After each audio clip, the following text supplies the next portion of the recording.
back in effect with a mask and attack.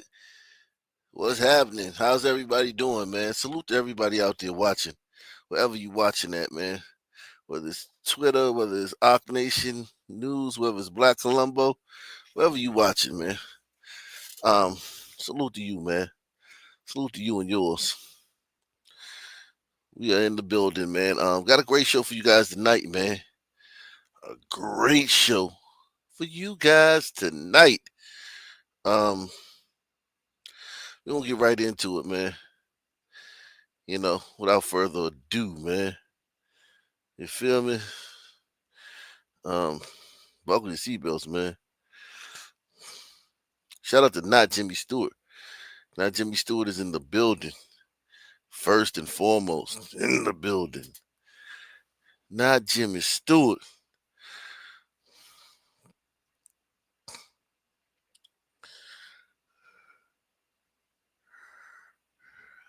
A teen makes a desperate attempt to stop a thief from stealing his mother's SUV and winds up burned, scraped, and bruised. Only on KCAL now, he is reliving those terrifying moments and telling our Rachel Kim how he and mom were able to help police track down their car. They must be like, I don't know, really desperate for their car, like they maybe really want it, and like they're like crazy enough to like hurt anyone just to get what they needed. Jeremy Sandoval learned the hard way what one man was willing to do to steal his mom's SUV Wednesday night. He is now left with burns, scrapes, and bruises after he tried to stop the suspect. It was really painful. Jeremy works with youth here at City Terrace Park, and his mom, Noemi, decided to exercise while she waited for him to get off work. Well, somewhere along the way, she lost her keys, so her kids decided to go look for them. Now, Jeremy came out to the parking lot here and soon realized that someone was driving off in his mom's car. My first reaction was to grab to get on the handle and bang on the window to see if they would stop and like get out of the car. But it seemed that didn't work, so I had to just hang on to the handle. The 16-year-old held on to the passenger door handle for about 150 feet before deciding he had to let go. I put my foot down and I almost went under the car. So I had to turn my body and I had to push myself, scraping myself and rolling and coming to a stop.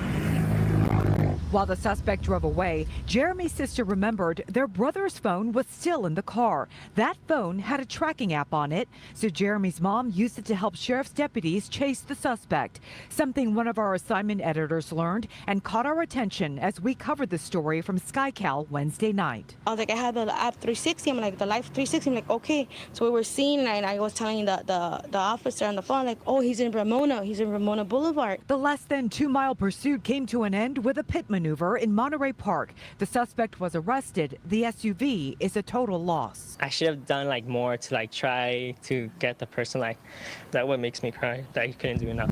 And he's like, I wanted to do more, like you did enough.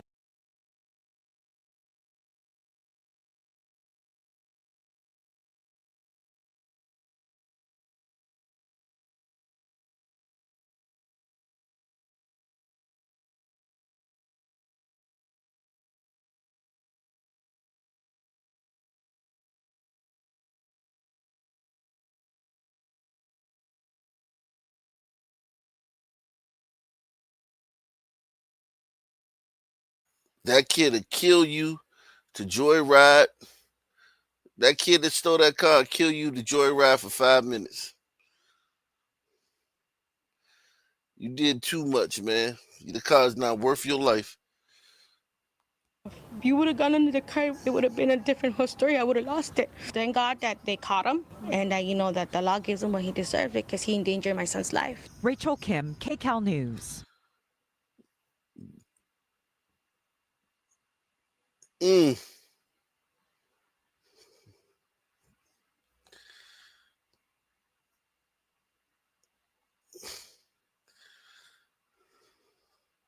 Someone is cleaning the dirtiest streets of LA, and it's not the city. No, an immigrant from Ecuador who faced some tough times found purpose by picking up trash. KCAL's Jasmine Field shows us how he's turning that. Okay, that's good. He can stay. This one could stay if he got his papers straight. If he got his papers straight, he can stay.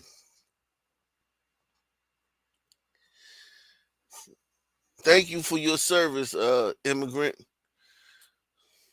We still need to see your papers, man. I still need to see your papers.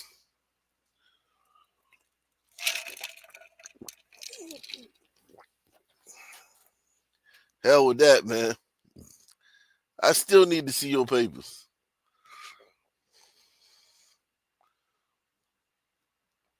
I still need to see your papers.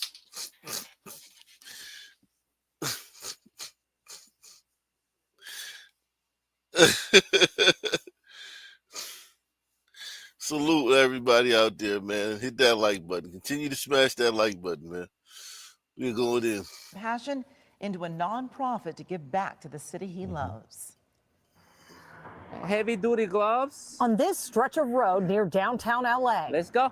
you'll find one man doing the dirty work that few others want to touch. This plastic, you see? It's been in here for a long time. Look. It all started when Juan Naula, an immigrant from Ecuador, moved to LA from Virginia last year and found himself out of work and money. Damn, he only been there for a year? It was a really sad month. Cleaning, it was for me a therapy. Cleaning was his therapy and where he found purpose. I cannot see this beautiful place full of trash. So what started as picking up trash for his own peace of mind You see this? Oh my gosh. has now grown into a nonprofit he calls Clean LA With Me. 7 days a week. 7 days a week. You are cleaning the streets of LA.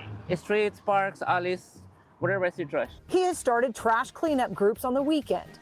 Day after day, he relies on donations to keep doing what he loves, transforming some of the city's dirtiest corners into something better, like Myers Street along the LA River. And this is the trash we have it here. Wow. He says his dream, though, is to bring his wife and 7-month-old son to Damn. That's a beautiful family, man.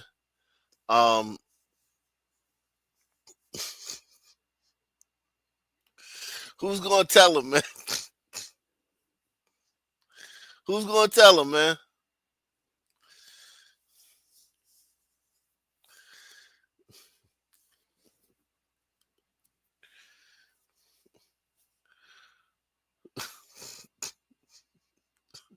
Who's gonna tell him, man?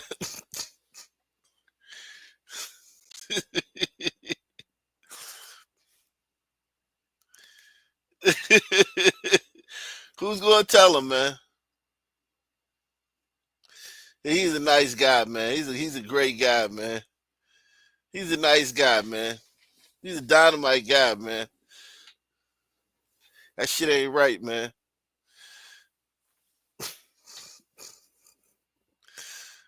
Who's gonna tell him?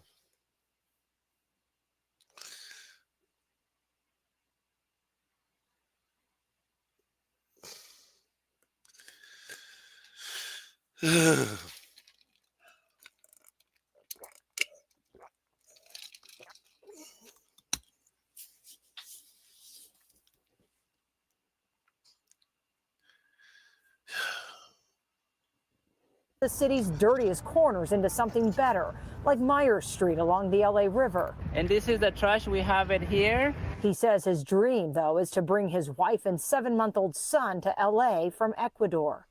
When I talk about my son, it breaks me down because he has a lot of problems. And but cleaning LA with me, it really helps me a lot to keep going. And he's faced criticism as some question the impact when trash piles back up the very next day. I don't care if they get started tomorrow. At least I'm doing my part. If I have to come back 100 times to clean this spot, I will come back and clean 100 times. Since last November, Juan tells me he has filled about 2,500 of these trash bags. I want to make a change. Juan keeps filling bag after bag, showing that even in a city overwhelmed by trash and challenges, hope can come from a single pair of hands. In downtown LA, Jasmine Veal, KCAL News. Salute to that guy, man. Shout out to him, man.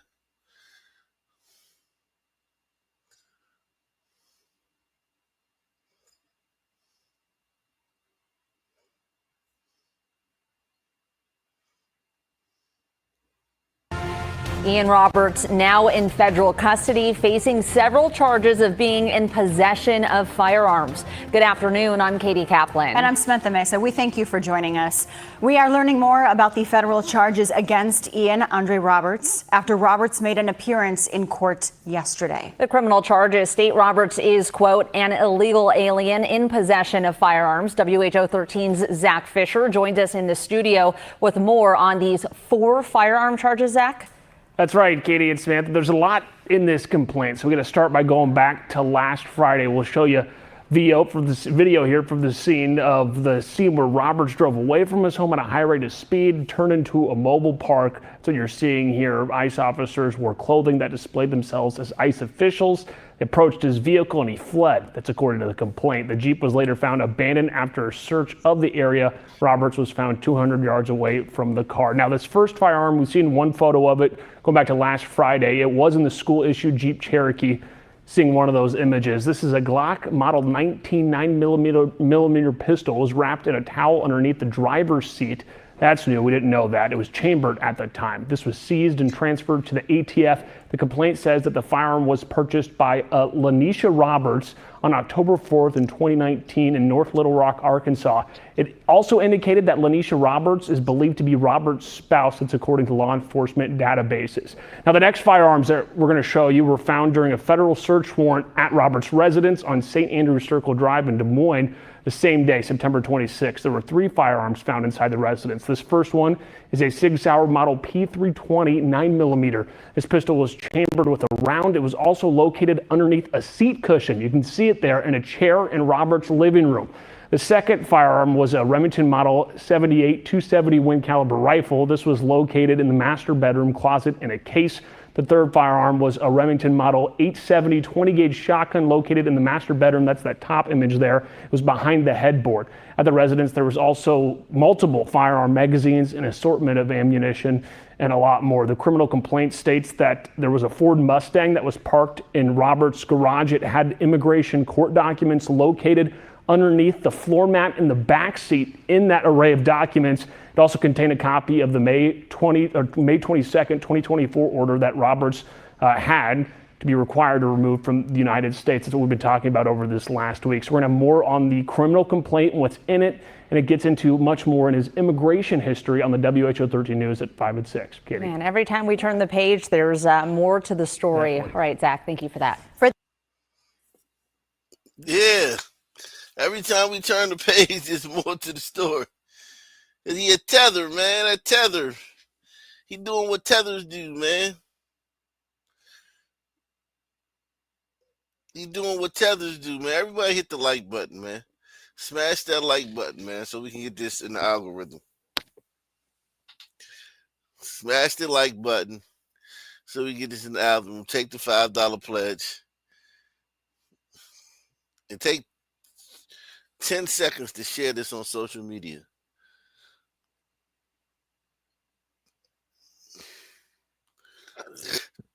Take 10 seconds to share this on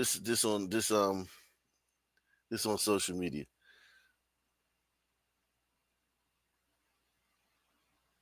How many have I bought over? I haven't bought no tethers over, man. All my people here legally, man. They from Nigeria. My dad's Nigerian. He couldn't come over here illegally in the 70s, man.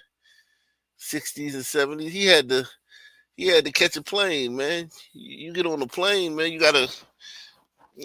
if you come over on a plane, man, you gotta show your visa. You gotta, you know what I'm saying? And then he went back. My dad went back, man. My dad been living in Nigeria since 1970s, man. Since the mid-70s. My dad came over here, met my mom, then he went back. My dad been living in Nigeria since the mid-70s. He just died 2 years ago. Yeah, I ain't no FBA, man. I'm a half a tether, man. I got tether blood, man. I got some Tether blood in me, man.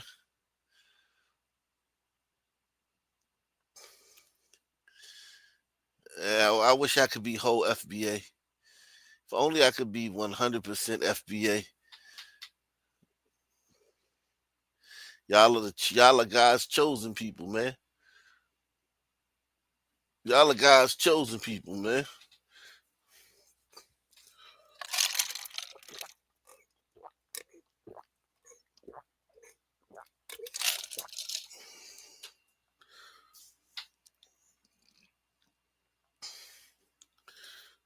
Yeah. Salute. Nothing but a hound dog. He said salute from Mexico, man.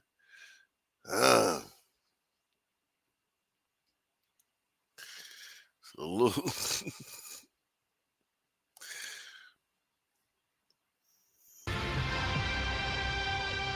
Another round of allegations is surfacing against Ian Roberts, the former Iowa superintendent arrested by ICE agents last Friday. Roberts was hired at multiple school systems across the country despite having criminal charges and deportation orders. On his 2023 job application obtained by the Associated Press, Roberts falsely claimed to have had a doctorate in urban education leadership from Morgan State University. The university confirmed he never completed that program. Hey, listen, man. At least he started it, man. He learned a lot while he was there. He learned enough, man. He's like, man, I got this shit. I don't need to finish this shit. He sat through a couple classes, like, okay, I get the gist of this shit. He ain't need no damn degree, man. Leave that man alone. Leave that Tether alone.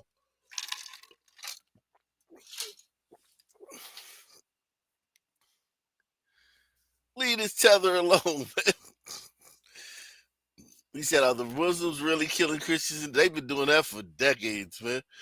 Boko Haram been doing that for decades. We might do a show on that before the week's over.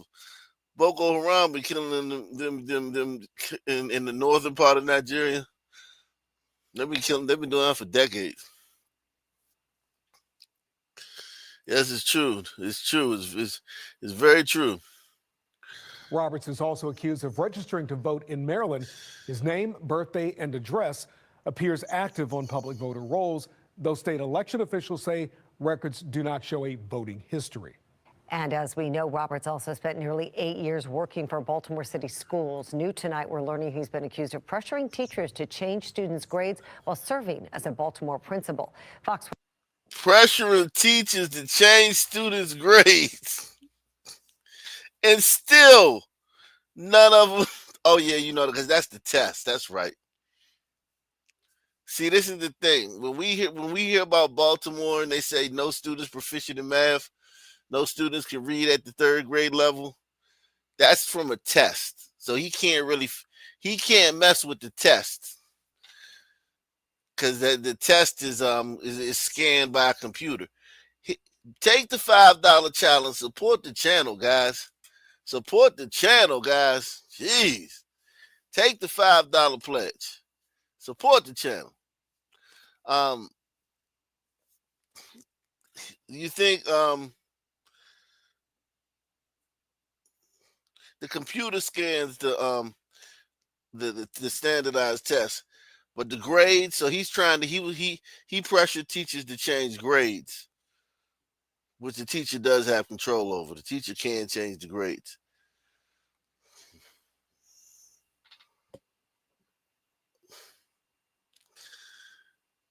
You see how they finally catch this guy? He had an order of removal from May of 2024.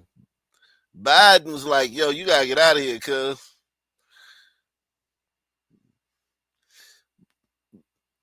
But he never left. Biden was like, hey, homie, man, you gotta bake like a tree and leave, bro.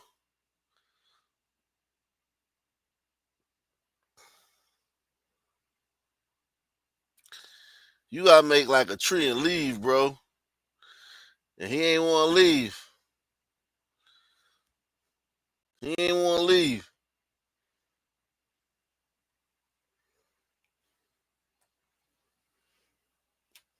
So that's when Trump came and got him. But yeah, Biden told him he had to leave, man, in 2024. Accused of pressuring teachers to change students' grades while serving as a Baltimore principal. Fox 45's Rebecca Pryor live with some of the details of this for us. Rebecca. Yeah, Mary, as if this list of allegations wasn't long enough already, Roberts is now being tied to Baltimore City's long-standing grade-changing scandal. As the controversies surrounding Ian Roberts continue making headlines nationwide, tonight, Fox 45 uncovering an old lawsuit revealing new allegations stemming back to his time with Baltimore City Schools. While serving as the principal at Friendship Academy of Science and Technology, a teacher accusing him of pressuring staff to improve students' grades without cause, even for classes they never attended. The teacher, who was later fired, suing the school system and Roberts for wrongful termination. Wow. The lawsuit alleging Dr. Roberts' actions were meant to make a failing school appear successful. Wow. That was back in 2009. Wow. This dude, yo, whatever else they're going to bring out about this dude, I'm scared. I'm scared about what's next, man. Because you know this ain't it. I'm scared of what they're going to bring out about homie next, man. Ooh.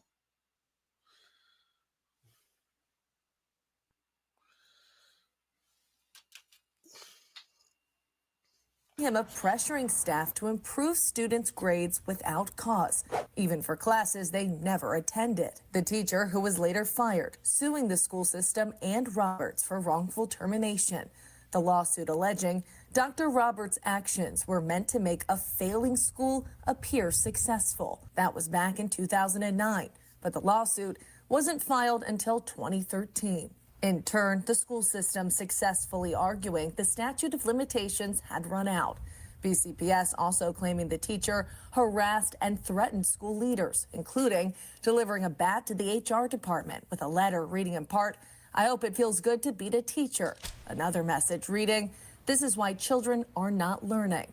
A decade later, to pass students along or just Hold around the on, grade. what? Yes, also claiming the teacher harassed Oh, and teacher. threatened school Okay. leaders, including Teacher. delivering a bat to the HR department with a letter reading in part, "I hope it feels good to beat a teacher." Another message reading, "This is why children are not learning." A decade later, To pass students along or just around the grades, it does a disservice. Maryland Inspector General for Education Rick Henry confirming serious allegations of widespread grade changing inside city schools. The findings released in 2022 after a 1.5 year long investigation. What was very stunning to us is that, we were being told that this was not the practice, but we were, as we were looking through all of the documents that were provided by the city schools, we kept uncovering more and more that showed this practice. I mean, it was literally written. The report revealing more than 12,000 failing grades were changed to passing over a 5-year period, although Roberts was long gone before the investigation even began, ending a nearly 8-year career in the city in 2010. Today, Fox 45 sending the school system questions asking, does BCPS stand by its investigation, finding no merit to the grade-changing allegations against Roberts? Did the district receive any other complaints over the years about Roberts pressuring teachers to alter grades? And in light of the IG's findings, will BCPS revisit the case to determine whether similar patterns existed earlier? We did not immediately hear back. Now, considering Roberts' immigration status, Fox 45 has also reached out to BCPS, asking them how he was able to pass a background check. However, the school system... This is crazy. This dude's part of a grade fixing scandal in Baltimore. This is the Forrest Gump of tethers, man. This nigga been everywhere, man. He'd have been everywhere. He been in the middle of everything.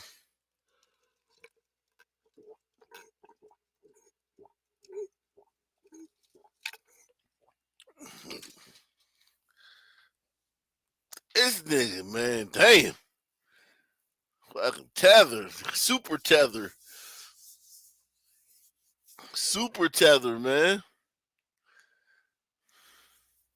The Tethernator. This thing is the Tethernator, man.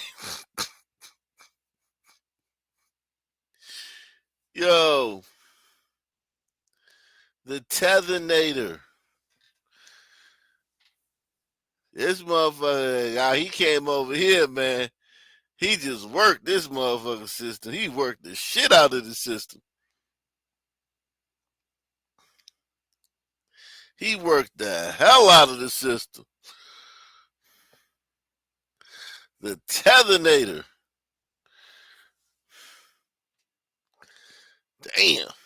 You talking about motherfucker that just, he said, shit, I'm coming over here. You niggas don't want it. I'm about to get it out the mud. I'm about to get this out the mud. I'm going to show you niggas how to do it. You niggas over here tripping. Back in my country, man, we don't even got no electricity, man. I'm coming over here. I'm about to get it out the mud. Whatever I got to do.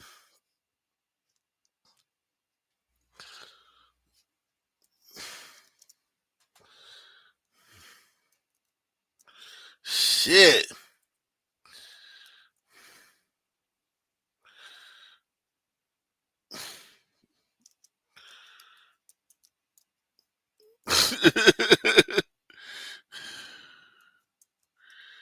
I mean, you talk about a motherfucker that show you the American dream. You talk about the American dream is dead.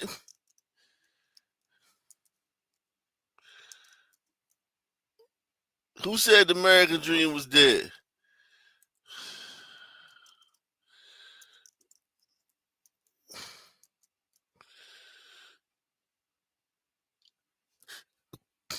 Who said the American dream was dead? Who said that? Which one of y'all said the American dream was dead? This tether came over here, and man, the Tethernator. The Tethernator came over here, man.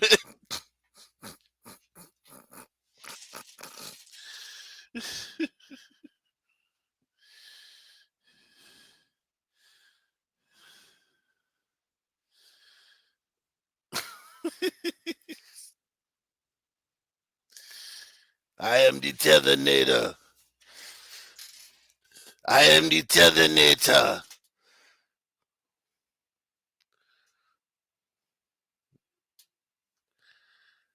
I am the Tethernator.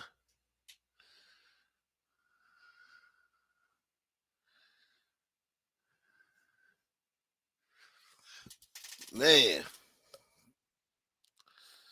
I am the Tethernator.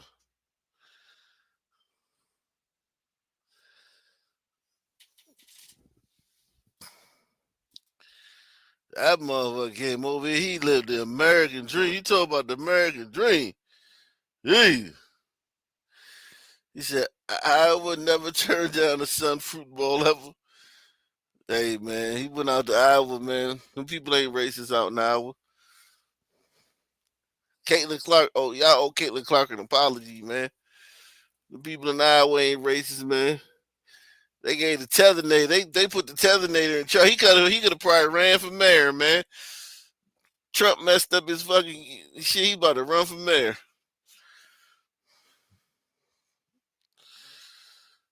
What if he was a sex offender? Nobody officiated his documents. Yeah, he could have been a sex offender, man. That still might come out, man. Yo, shit coming out every day about this dude, man. I wouldn't be surprised if we find out he was a sex offender tomorrow. I'm telling you, I wouldn't be surprised. It would not surprise me one single solitary bit if we found out this nigga was a sex offender. That would not surprise me one bit. I'm talking about not one bit. In fact, man, I'm gonna go out on a limb and say he probably is a sex offender. He probably is. Look at him. Look like a sex offender.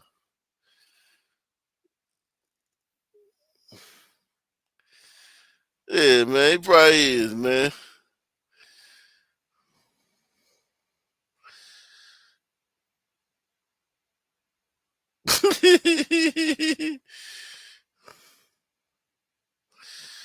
Tether. Stinging Tether. Taking our jobs. Good evening to you. I'm Samantha Mesa. We thank you for joining us. Shocking information came out today about the charges against Ian Roberts. Here to fill us in is our Zach Fisher. Samantha, so yesterday we know Roberts appeared in Iowa's Southern U.S. District Court. And today we're learning that Roberts is facing a federal charge. Now, according to the criminal complaint, saying Roberts is, quote, an illegal alien in possession of a firearm. The complaint goes through some of Roberts' visa and immigration history. So let's take a look at this. We know that Roberts entered the United States on a student visa from Guyana in 1999. That expired March 7th, 2004. And throughout the years, Roberts had been filing applications for permanent residence. And in January 2020, Roberts was denied an adjustment of his status based on his marriage to a U.S. citizen because he failed to respond for a request to additional information. And since December 18th, 2020, he did not have lawful employment authorization like he had had in the previous years. The complaint says that he just simply didn't apply for it again. More on the federal firearm charges. The first image is one that we've seen, is a handgun located in the school-issued vehicle after he was arrested by ICE last Friday, September 26. It was seized and transferred to the ATF. This was wrapped in a towel under his driver's seat. The next firearms that we'll be showing were found during a federal search warrant at Roberts' residence on St. Andrews Circle in Des Moines on the same day, September 26. There were 3 firearms found inside the residence. The first was located underneath a seat cushion in a chair in Roberts' living room. It was another handgun that was chambered with a round. The second firearm was a Remington Model 870 20-gauge shotgun that was located in the master bedroom behind the headboard. That's that top image you're seeing there. The third firearm, the bottom one, a Remington model rifle. This was located in the master bedroom closet in a case at the residence.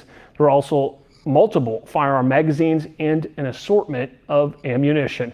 We're not quite sure what the next steps are for Roberts or where exactly he is. The Woodbury County Sheriff called me this afternoon just affirming that he is in federal custody and that any updates on his status will be coming from the U.S. Department of Justice. Samantha, we don't even know how long he will be in the country for, if it will be for all these legal issues to be resolved, but we'll keep working on it and talking with the U.S. Department of Justice. Thank you, Zach. It is a lot to keep up with. The Tethernator.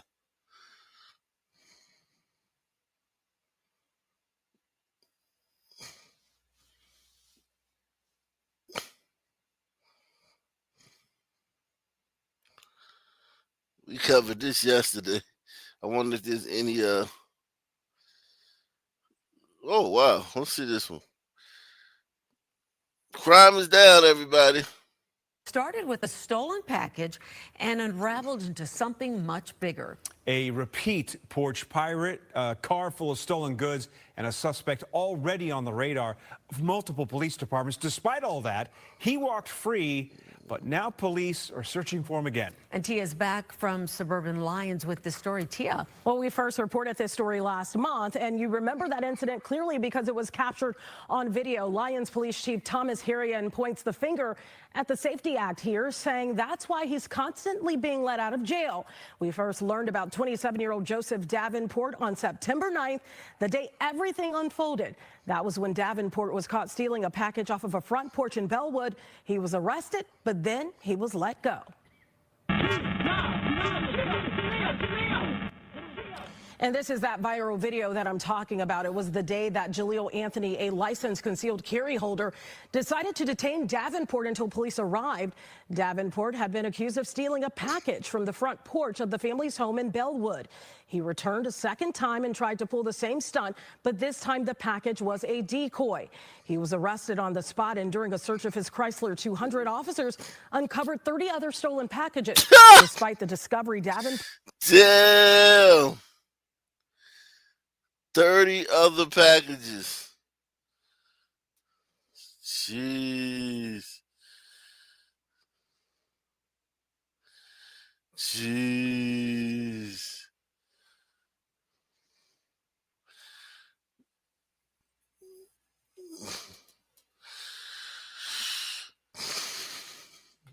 Was released from custody. The 27-year-old was already on law enforcement's radar in neighboring Berwyn and Lyons. Just days later, he was arrested again, this time in Lyons. That's what you're looking at right there, wearing a World's Greatest Dad t-shirt. What he told police during that interview certainly didn't earn him any Father of the Year awards. He's a one-man menace. And you have no idea, you know, the type of time, effort, money that goes into investigating these types of crimes, and let alone the property that continually gets stolen, whether it's the senior citizens of medicine, or you have no idea what's being taken. He went on to actually tell police that he's working with someone that works inside of Amazon, but didn't want to provide any more details. This arrest on September 19th is one of many over the years. Some of Davenport's crimes go back to when he was a juvenile. Lyons police are charging him with 6 misdemeanors for the packages he's allegedly stole there. In 2023, court records reveal that Davenport was an employee at the Amazon sorting center in University Park. And it's unclear if that is how he's finding out when packages are being delivered, or if he is indeed using an inside source. The document that you saw earlier shows areas in which Davenport has been tracked using license plate readers, facial recognition, and coordination with other law enforcement agencies. He's been arrested multiple times, but he keeps getting released due to issues. At least this is what the police chief says with the Safety Act legislation. He doesn't understand the word no. So we continue to charge him. But what happens on the Safety Act? The Unsafety Act, catch and release. Charge him, let him go. And Amazon will not cooperate with law enforcement to do anything to try to stop this. And it's extremely troublesome, because we're dealing with situations where people's lives are being violated. Their privacy is being violated. Misdemeanors are up to 365 days in jail, right? Correct, he said multiple misdemeanors. It'll be interesting what, hopefully, the state's attorney will aggressively want to prosecute these cases, and they will request time in jail. And he should get, for each misdemeanor, up to 364 days in jail. Lyons police have no idea what Davenport is actually doing with the packages. They have his cell phone and will be doing a forensic investigation to see if they can find out more. I also emailed Amazon to see if Davenport is still an employee there. I haven't heard back just yet. Of course, this is a story we will continue. Nigga had 30 packages in his car from the police. Police go ahead, 30 packages in his car. Jesus Christ.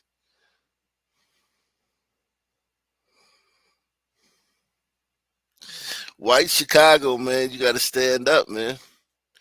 White people in Chicago, man. Where are y'all? Shout out to Dark Kent, man. Dark Kent says, what's up, Ock? So apparently Willie D has broken the story that Trey Reed's second Colin Kaepernick sponsored autopsy discovered foul play. Yo. This shit is so stupid. Niggas are so dumb, man. Niggas are so dumb, man. Niggas are stupid, man. God damn. Let me see this shit, man. This fucking Trey Reed. Niggas are so dumb, man.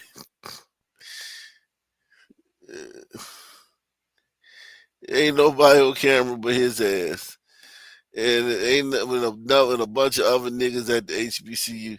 This is why HBCU educations, man. A degree from HBCU don't mean nothing, man. Look how stupid these niggas is, man. Look how stupid these niggas is.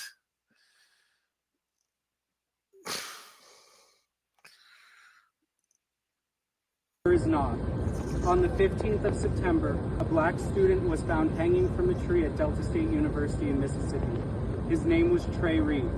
The sheriff's office at Bolivar County, Mississippi, opened the investigation with a lie. stating that Trey was found hanging in his dorm and quickly stated that it was a suicide.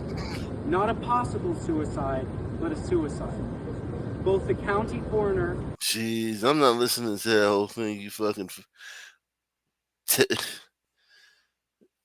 Let's see this. They still trying... Yo, you would think in the 3 weeks since this happened, right? They would have been able to find a real black white person that did something bad to a black person, right?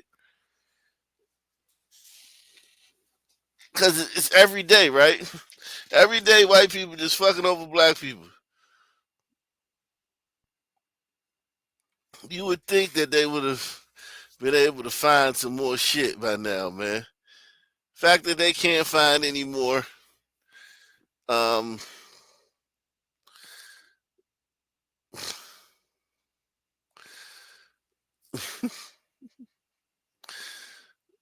me see. So y'all are upset that it wasn't a white mob that unalived that young man at the university, Delta University in Mississippi. Y'all are upset that it wasn't, because the black police chief, university chief, came out and said that he saw the video and it seems to be a suicide. Then you had the black coroner's office, which is black men, that also coincided his reports with the university police. And then you also have the Black County Sheriff as well. All of them are in on this investigation in a town that is predominantly black. But you're upset because you couldn't use this to continue your race hustling, your division, and grifting for gains and clicks and likes. I've never seen so much confusion for people that say that we live in a white supremacist society, but y'all have to look high and low, scour everywhere to find something to coincide with your narrative. Instead of asking these questions, sitting down with your sons and your daughters, maybe having quality time with your loved ones to discuss the mental problems that's going on with our youth today. Because obviously that young man was suffering from the inside. Now, of course, the family is going to get independent autopsies. They want independent investigations, as they should, because he wasn't the only one that was found from the tree. It was also a white man.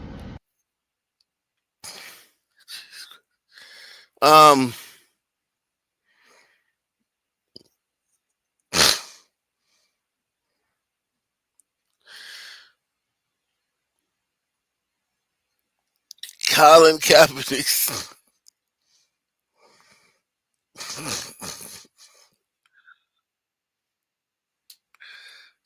Jesus Christ.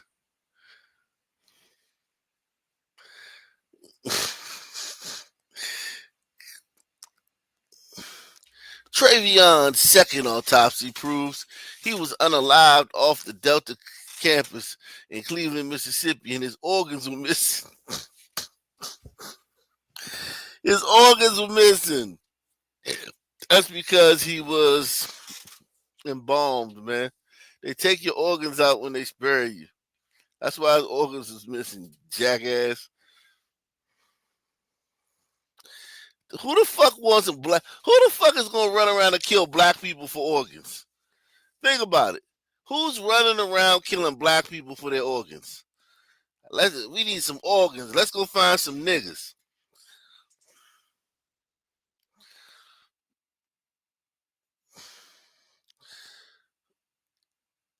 So they gotta go fund me up.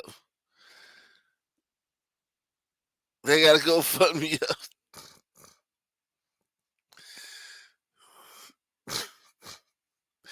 They gotta go fund me up. This shit crazy. They gotta go fund me. They got 9,000 on the GoFundMe. You niggas ain't into this shit. You got 9,000. 9,000 on the GoFundMe. A measly 9,000, man. Hit the like button, man. Take the $5 challenge. Does anybody want to support the sponsor tonight's show, man? Take the $5 challenge. Sponsor tonight's show.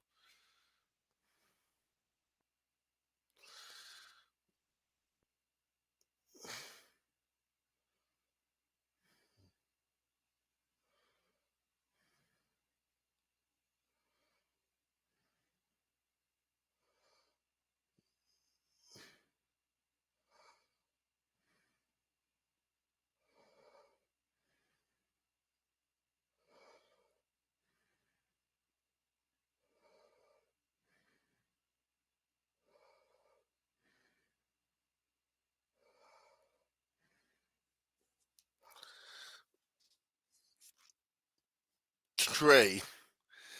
Niggas don't care about it. His GoFundMe. Well, let me put it like this. White liberals don't care about this. Because they the ones that's really going to donate. Oh, shit. They're the ones that's going to really donate to the GoFundMe, white people. I'm so proud of Colin Kaepernick for paying for traders. Colin Kaepernick is so God. Trying to stay relevant off this dude.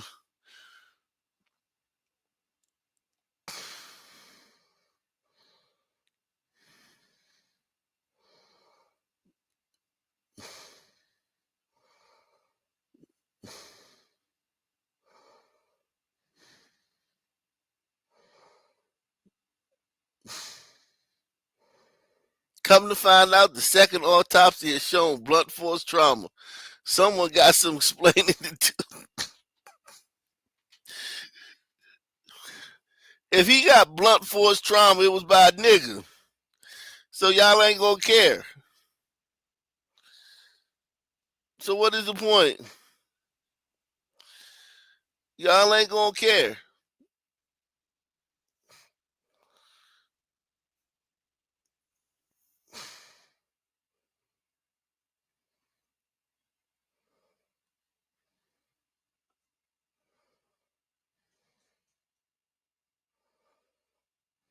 Y'all ain't gonna care.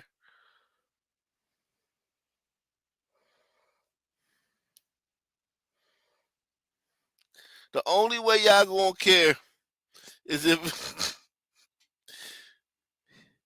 listen. Oh God, these niggas are insane, man. The autopsy, Colin Kaepernick's second autopsy the results haven't even come out yet. And these niggas is online just making up shit. Talking about it showed he got blunt force trauma. He said, I did take the $5 challenge and you should too, white power. Shout out to Not Jimmy Stewart. Yeah, man. Yeah, man. Support the channel, guys. Support the channel like Not Jimmy Stewart, man. White power, man.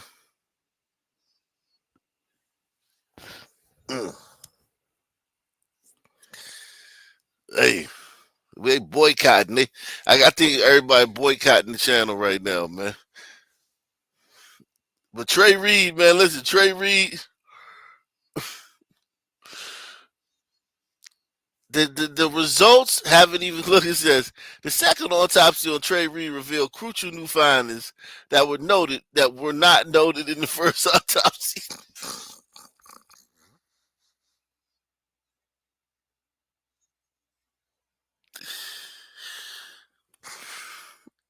Only problem is the autopsy results ain't out yet. It showed that he had blunt force trauma to the back of his head, bruises on his back, buttocks, and jawbone, and a leg injury. He also had organs missing. Yeah, all his organs are missing. He just got embalmed. They exhumed him to give another Or I don't know if they exhumed him, but they had the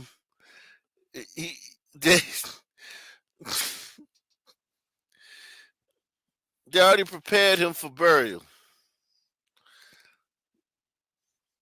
Delta, Mississippi is a sundown town. Then why so many black people live there? If Delta, Mississippi is a sundown town, why do so many black people live there? When they can live anywhere in the world. You call that man Trey Reed. Damn. Trey Reed. That's crazy. That's crazy.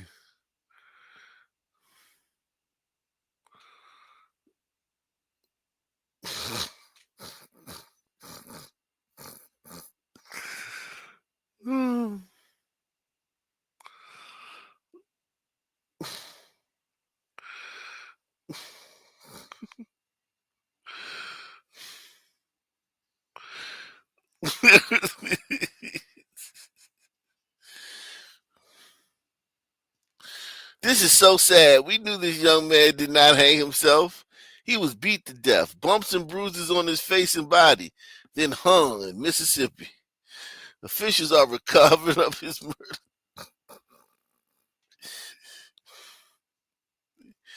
Niggas are so exhausted, man. I swear to God, I hate y'all niggas, man.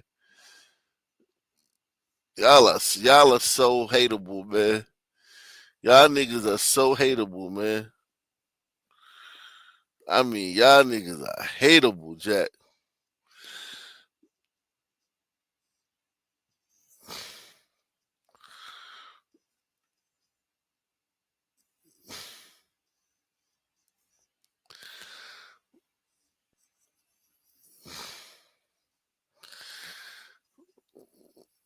See what they doing in Portland? Portland.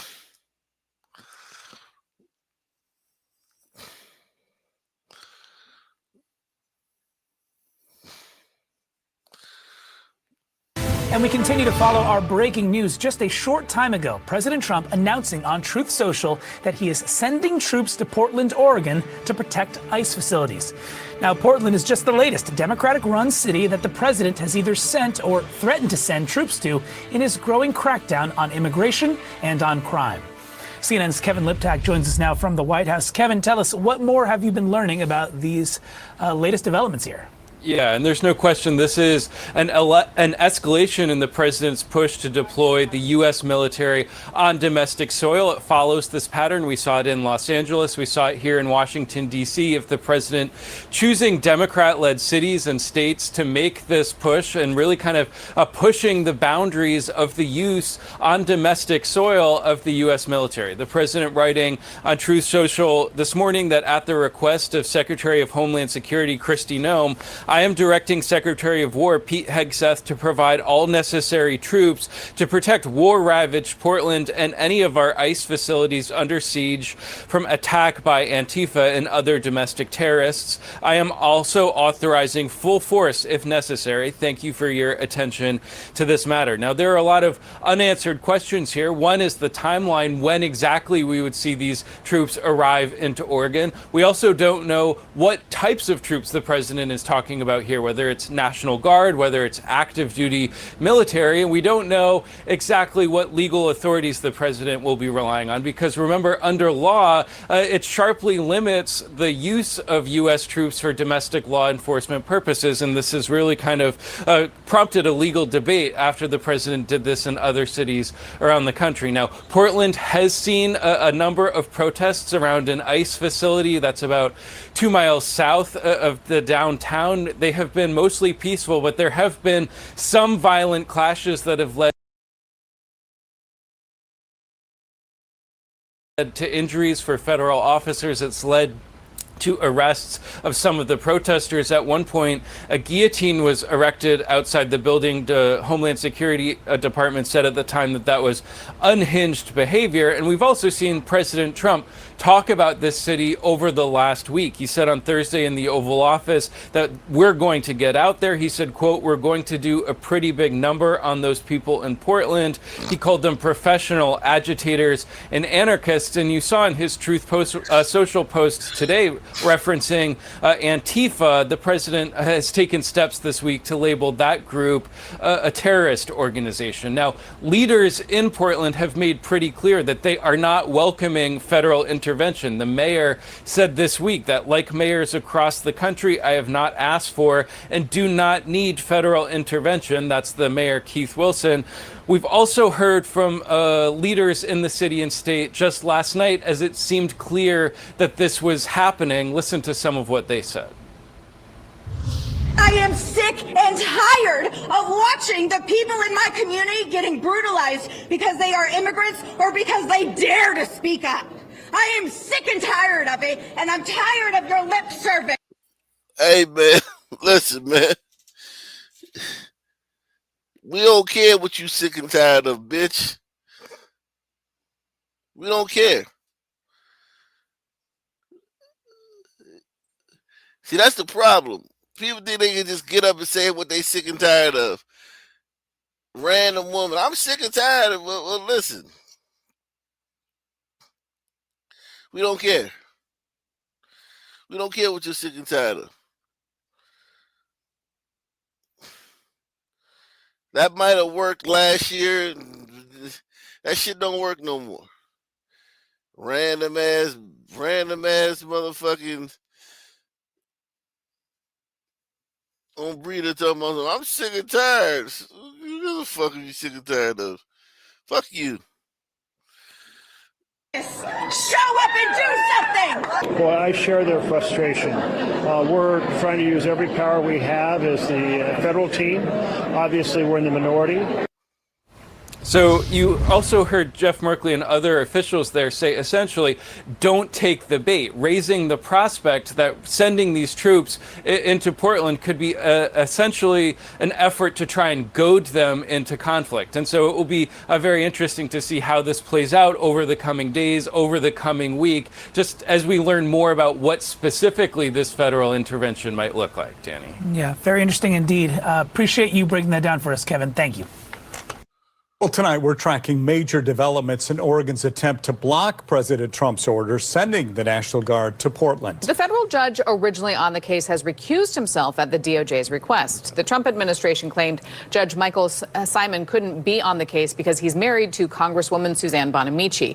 She's publicly spoken out against the deployment. Judge Simon stepped back, saying it is necessary that the focus of this lawsuit remain on the critically important constitutional and statutory issues presented by the parties.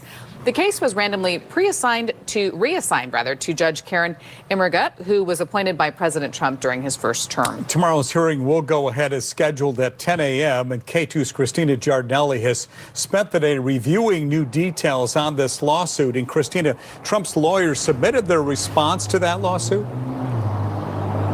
Yeah, Steve, that's right. The Department of Justice lawyers submitted a response just a few hours ago, and in it, they're claiming that they need the National Guard to defend the building. They're claiming that federal agents have been, they say, attacked out.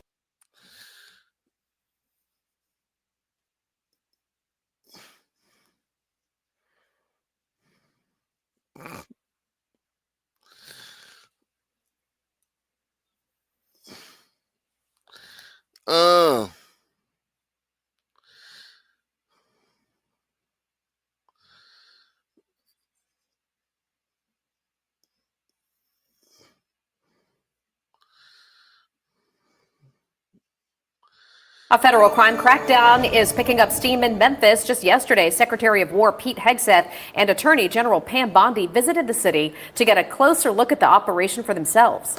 Fox News' Asher Red is in Memphis with the very latest.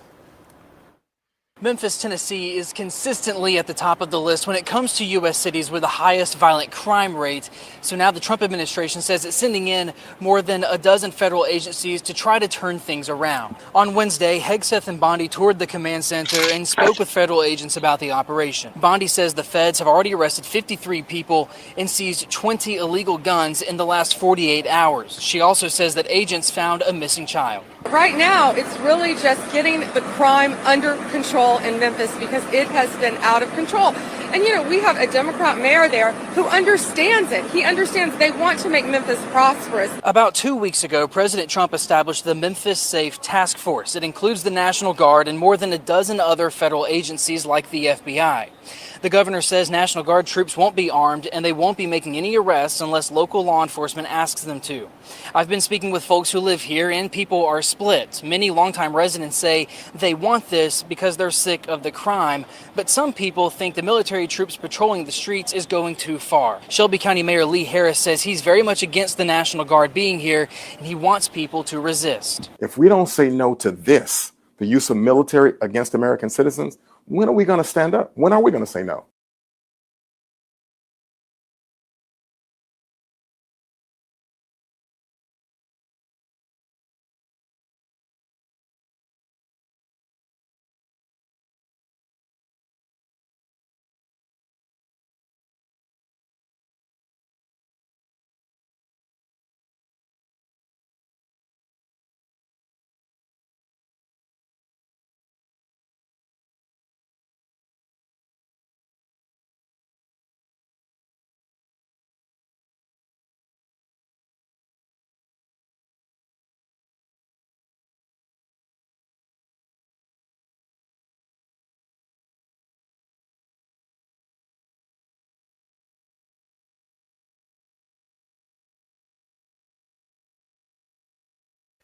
This nigga should be ashamed of himself, man.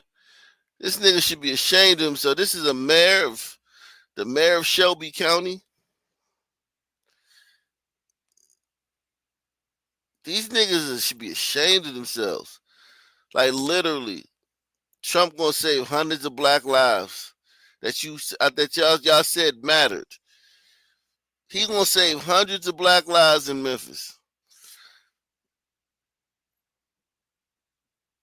Literally. Cause they gonna shut this shit down, man. They gonna put the clamps on that shit. And Memphis one of the most dangerous, and this nigga's complaining about it. This nigga should be ashamed of himself, man. This nigga should be ashamed of himself.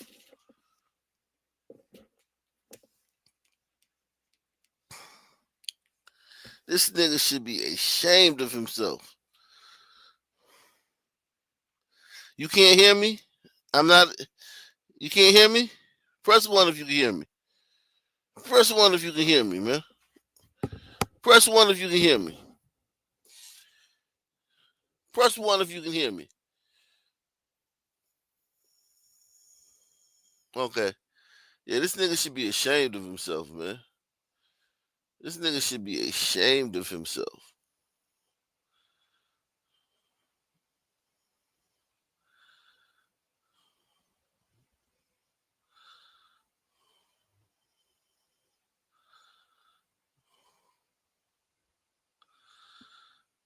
I'm serious, man. This is shameful behavior. To be a nigga and to be whining about less nigga deaths. Like it's so evil, man. Niggas are evil, man. Niggas are evil. I mean, niggas got bad juju, man. Niggas got bad juju. Can we get some people to support tonight's show? Can we get some people to pledge, to take the pledge and support tonight's show? Can we get some people to support tonight's show? What we're doing here, man, bringing you the news, what's going on, and the commentary you can't get anywhere else. Can we get some people to pledge, to take the pledge to support tonight's programming?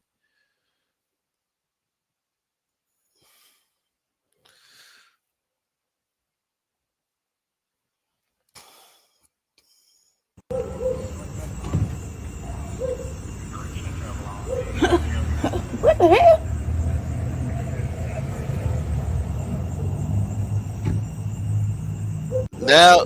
Now niggas is acting like they never seen the police before. What the hell? Now niggas acting like they ain't never seen the police before, like they ain't never seen somebody get pulled over or arrested before. Niggas are so fucking annoying, man. To everyone in Memphis, please be safe. They jumping out and going into people's yards, but as soon as I come out, they yelling, they pulling off. Where is MPD? I thought they was assisting y'all. God damn. It's a woman. It's a woman whining about more police. You sisters are like female apes. How are women whining about more police?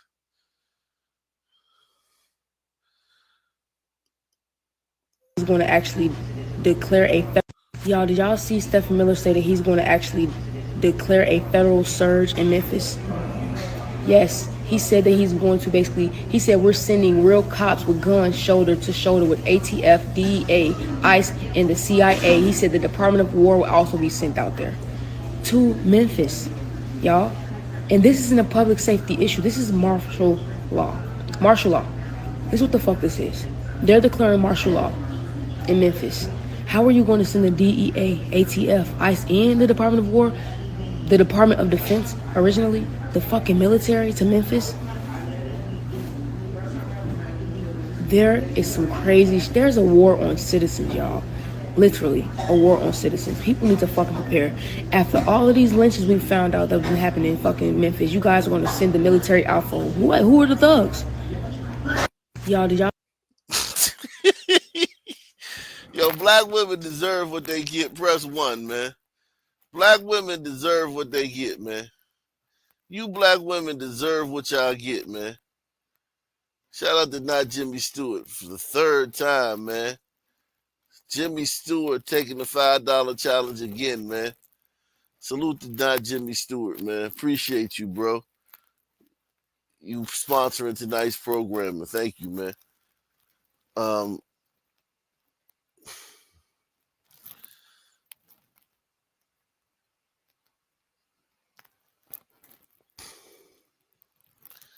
What's wrong with these black women, man? What's wrong with these black women, man? Jesus Christ. Mobile command unit set up for that federal task force.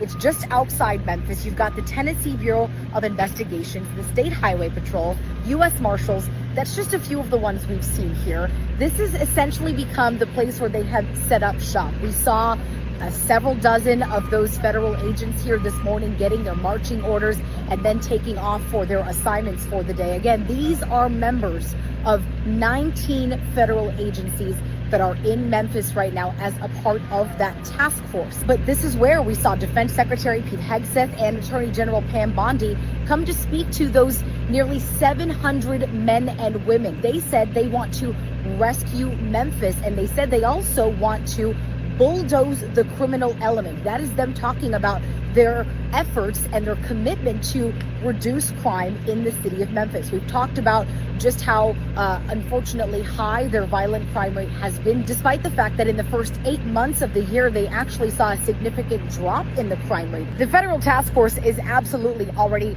hard at work. They've certainly made their mark, making more than 50 arrests this week alone. Of course, the big question a lot of people have is, when are we going to see those National Guard troops in the city of Memphis? That may not happen until later on this month, but really the administration has said that that is not going to necessarily be the focus of this operation. It's these agents with the different entities from the federal government, from DC, even at the state level here, that are going to be the ones out making those arrests. Those troops, while they may be a show of force once they do arrive here, won't actually have the authority to make any arrests, and we're also told they won't be armed. So their impact on the city is still something we'll just have to wait and see. Salute to Barry B, man. Barry B is in the building. Barry B is in the building, supporting the channel, man. Shout out to Barry B, man. Shout out to Glizzy Hendricks. He says, sons can't help but gaslight. Yeah. Sons are just, oh my God. Like, so annoying. I'm talking about so annoying.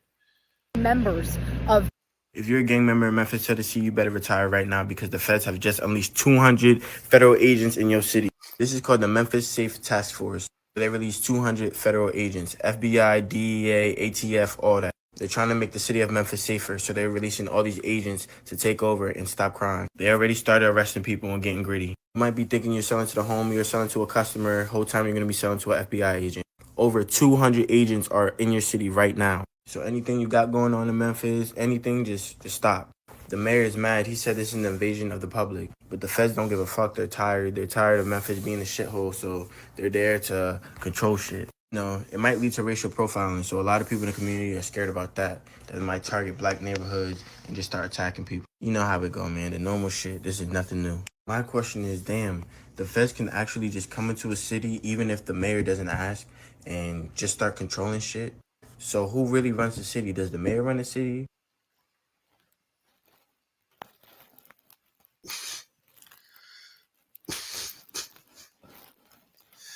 Yo. Yo. Yo.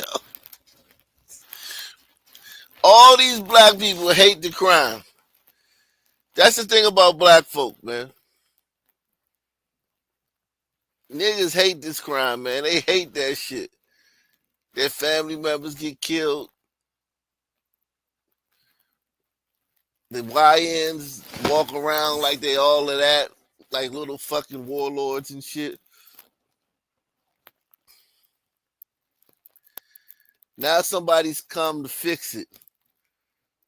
And niggas complaining about that.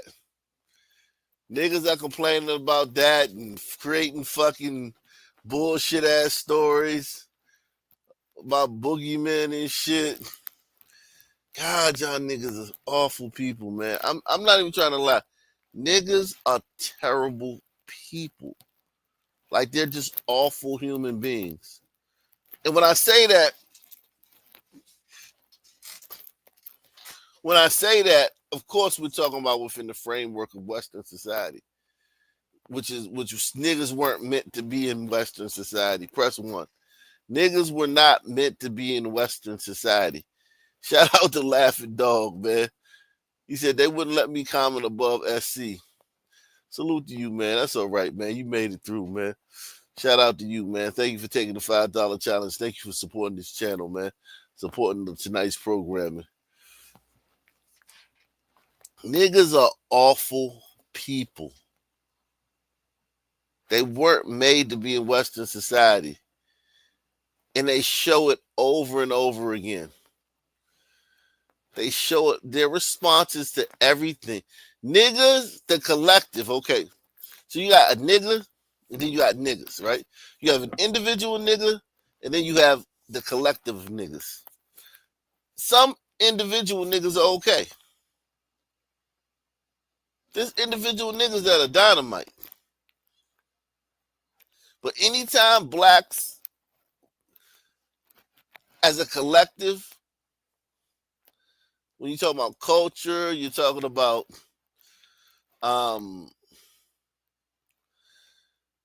movements, talking about zeitgeist. Whenever blacks move as a collective or a majority, they literally are 0 for 8,754. They're 0 for. They never strike the right chord. They never hit the right note, ever. They always get it wrong. I'm talking about every single time they get it wrong. Shout out to Eric S., man. He says, these Sun mayors complaining about crime cleanup. It reminds me of when the African presidents got mad at Mr. Beach for digging wells. Yeah, they just awful, man. Niggas are awful people. They just are. It's time to just start saying it, man. It really is, man. It's time to just start admitting that shit, man.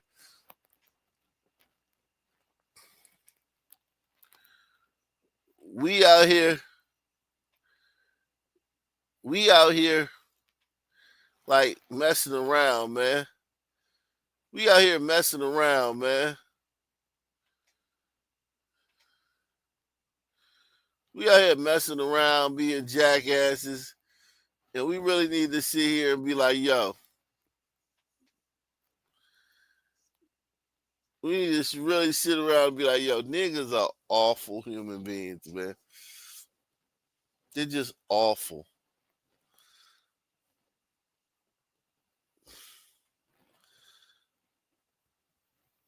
Got going on in Memphis, anything, just stop.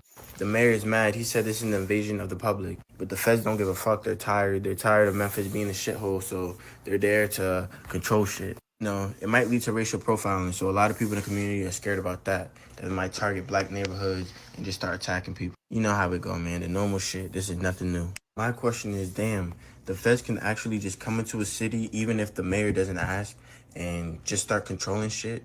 So who really runs the city? Does the mayor run the city, or does fucking Washington, D.C. run the city? My main problem with this is that we're not solving the root issue. We're talking about drugs, guns, and this is all product from poverty. Why don't we try to fix Memphis, get Memphis out of poverty, and we won't have these occurrences? Instead, it's just like political shadow, like, oh yeah, we went to Memphis and we stopped all these violent offenders and shit like that, and all these people buying guns and shit. Well, that doesn't change shit. The next people up are just gonna buy guns too. Like, what the fuck? Instead, we could, you know, enrich the communities get the, you feel me, the vibes to change from killing and shit to, okay, let's make this money, okay, there's opportunity, okay, this, that, and the third. But this just looks like a political psyop, if you ask me. What problems are it really solving? But hey, man, let me know what you think. Do you guys think this is a good idea or a bad idea? And what do you think the outcome would be? Do you think the community will get better or worse? This is Why in Politics, man. Stay tapped in for more. Jesus Christ. Oh, man. Ugh. Memphis, what Governor Lee announced today is an occupation. It's deeper than just the National Guard that they're sending. They also talked about all these different agencies that they're bringing in as well. And when you listen to the people who they said personally designed this plan, you know exactly what this is about. This is about white supremacy. God, you niggas are the worst, man. I mean, y'all are awful, man. Think about how fucked up that is to talk shit about white people. White people trying to save y'all.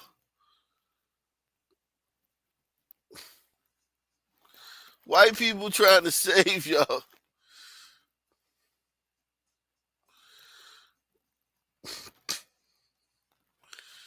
White people trying to literally save y'all. And you going out and telling everybody.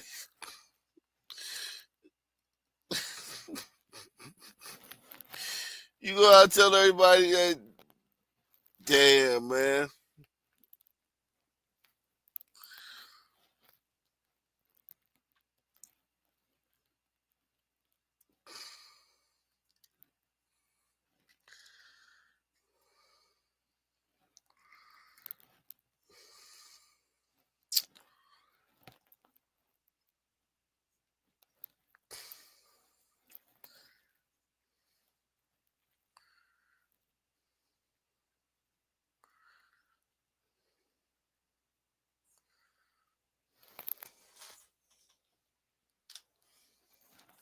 Y'all are awful, man.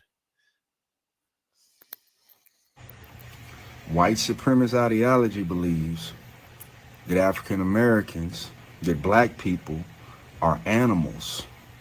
So how he just, Governor Lee just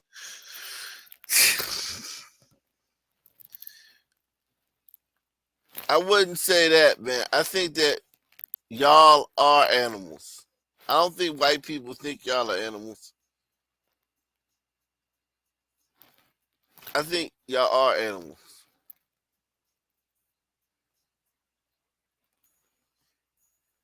You know what I'm saying? I think y'all are animals.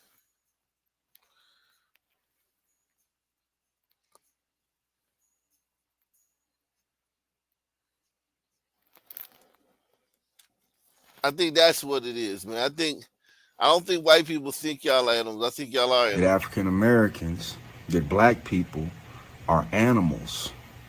So how he just, Governor Lee just quickly gave $100 million for law enforcement.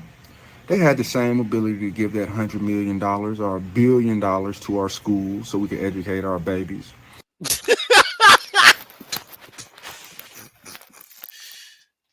Yo.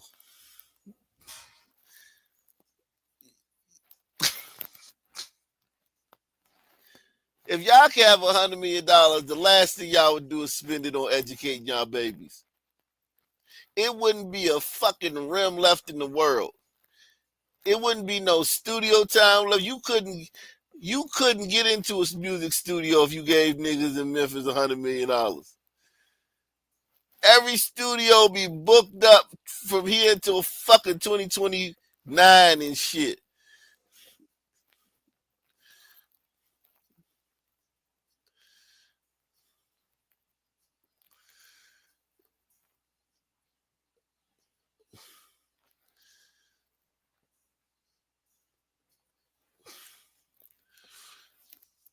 You gotta be kidding me, man. You niggas. You niggas are so disingenuous, man. Weed, oh my God. Weed, diamonds,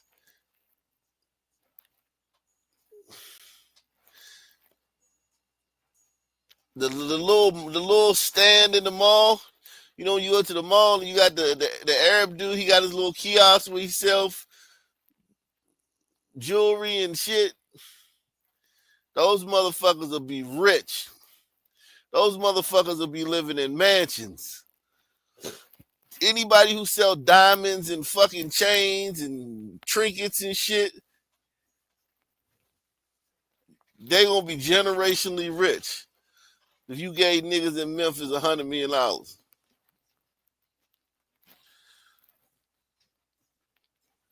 These niggas so disingenuous, man. Take the $5 pledge. Support the channel, guys. Support the channel. Support the work we doing here, man. The best commentary on the United in YouTube. The realest show on YouTube.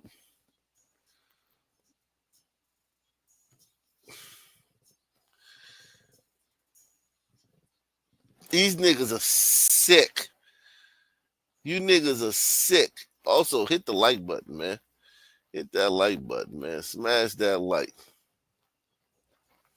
If you watching on Black Colombo or Ock Nation News, salute to you, man. Shout out to my man Malik Quelly, man. He says, don't forget the Hellcats, too. Yeah.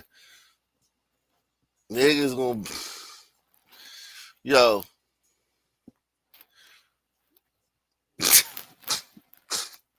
Niggas gonna devalue Hellcats. Hellcats ain't even gonna lose their value. Listen, here's the thing though. If you gave niggas money, everybody gonna mark everything up. Like shit that costs $1,000.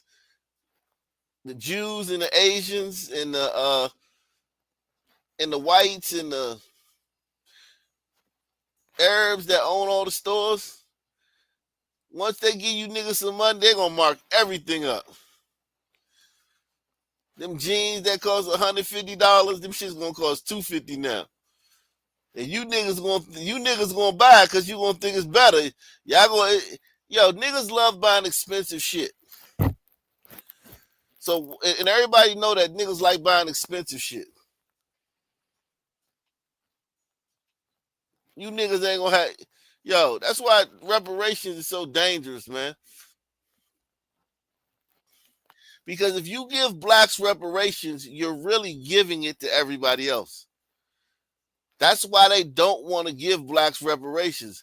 Because all it is basically like...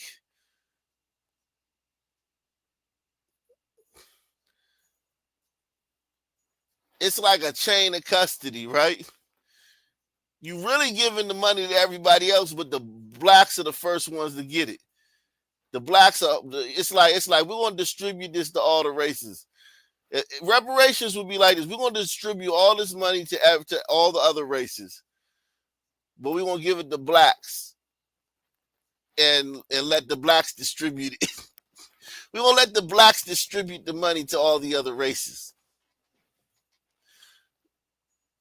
Yeah, if niggas got reparations, 5 years later, 90% of them niggas wouldn't own no property. You understand that? 5 years later, when everybody broke, 5 years later after the reparation checks, and when everybody broke, 90% of them niggas ain't gonna own no property.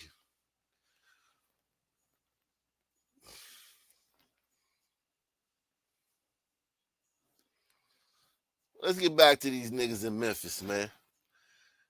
These niggas crazy. They had the same ability to give that $100 million or $1 billion to our schools so we can educate our babies. For after-school programs, so those boys who are 14 and 15 and 16, they can have a job. They ain't out here trying to steal rims or steal your car. I see people every day in Memphis on the corner, little water boys that want to hustle and want to make money. They want to steal your phone. They want to beg for donations. They want to beg. They don't fucking do anything. They squirt some fucking soapy ass water on your fucking windshield and wipe it off with a dirty ass squeegee. Your fucking window be fucking dirtier than it was before they touched it. And they want to give you some goddamn fucking water with 1,000 fucking nigga fingerprints on it. Who wants who want a fucking bottle of water that some nigga been switching between playing with his nuts and holding your water all day? The nigga hand been in his pants, juggling his nuts half the day, scratching his ass and shit. And on your water bottle.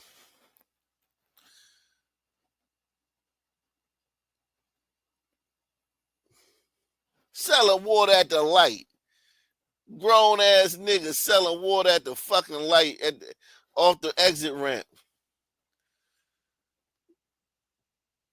You can't do nothing for no nigga. Look at that tether, the Tethernator.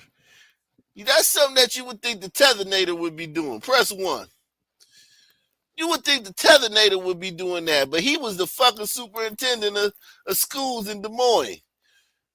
And you got niggas from America selling fucking bottled water for $1 at the light. You gotta sell like 1,000 bottles of water to make it worth it. You buy a fucking case of water for what?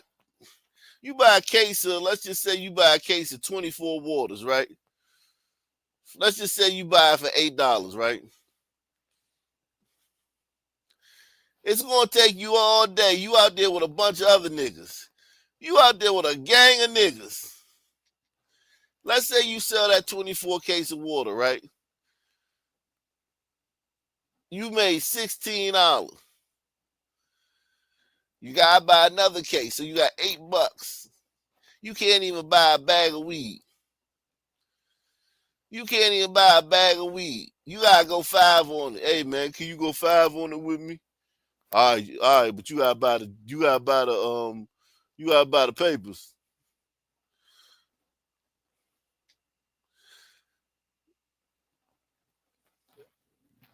Grown ass niggas while the Tethernator out here running the school district. The Tethernator out here running the whole goddamn school district.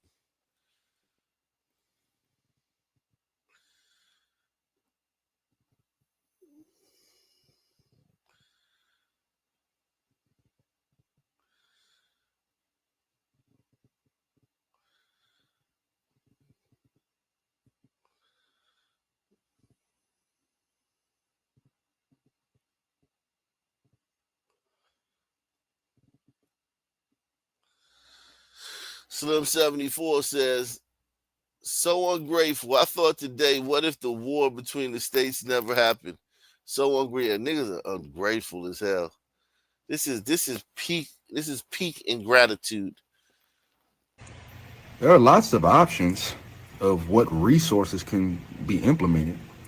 But when you're dealing with a white supremacist, and when they think that the black people they're talking to are dumb, and when they have a mayor who's going to go along with it and not call them out on it because he doesn't have the power to stop them, they're going to say things like resources. Listen to that press conference, how many times he said resources, when in actuality, you're not talking about resources. There are resources that we need. There's resources that we've asked for. We need housing. We need education. We need housing. We need education. Why do you niggas need education? Why can't y'all just... Why isn't it enough, man, what you got? Why isn't the education y'all got enough to at least read at a 3rd grade level? Niggas act like they need more shit to learn how to read at a 3rd grade level when they in high school. Give us more money for schools. Nigga, you should be able to teach. Nigga, do you understand? There's people that can teach a goddamn. There's somebody out there that can teach a goddamn orangutan how to count. Jane Goodall, man. RP Jane. She can teach a goddamn chimpanzee how to count.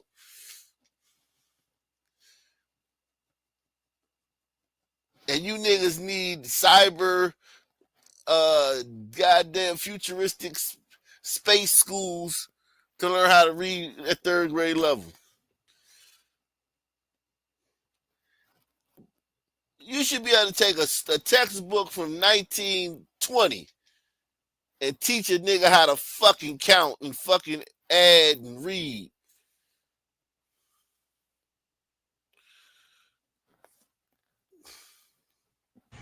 We need teachers. We need opportunities for youth.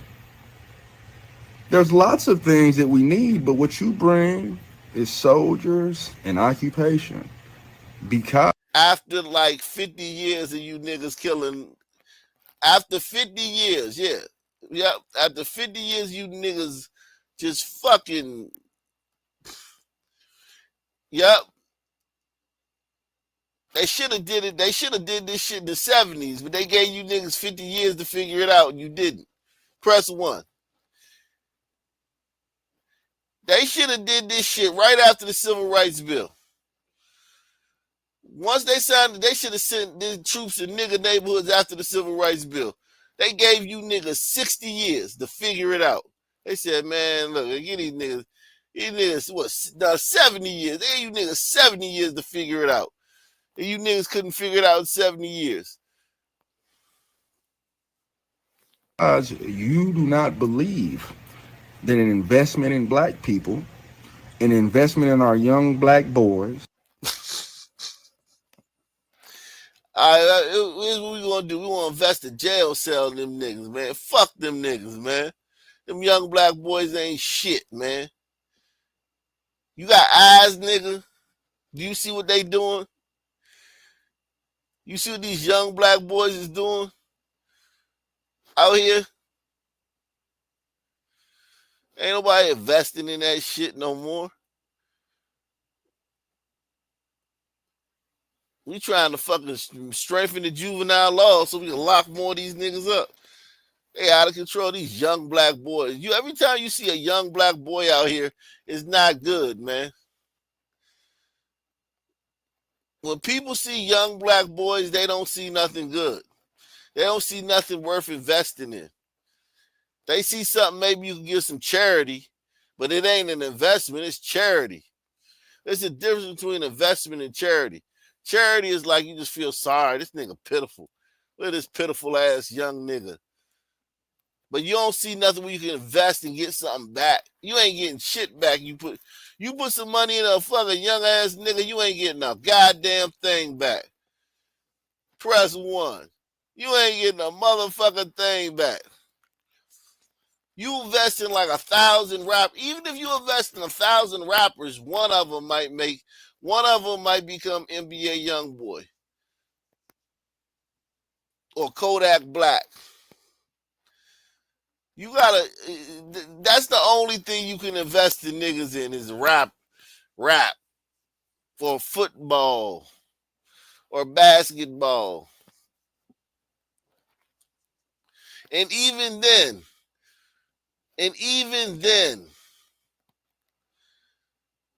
very few of them gonna pan out. Very few of them are gonna pan out.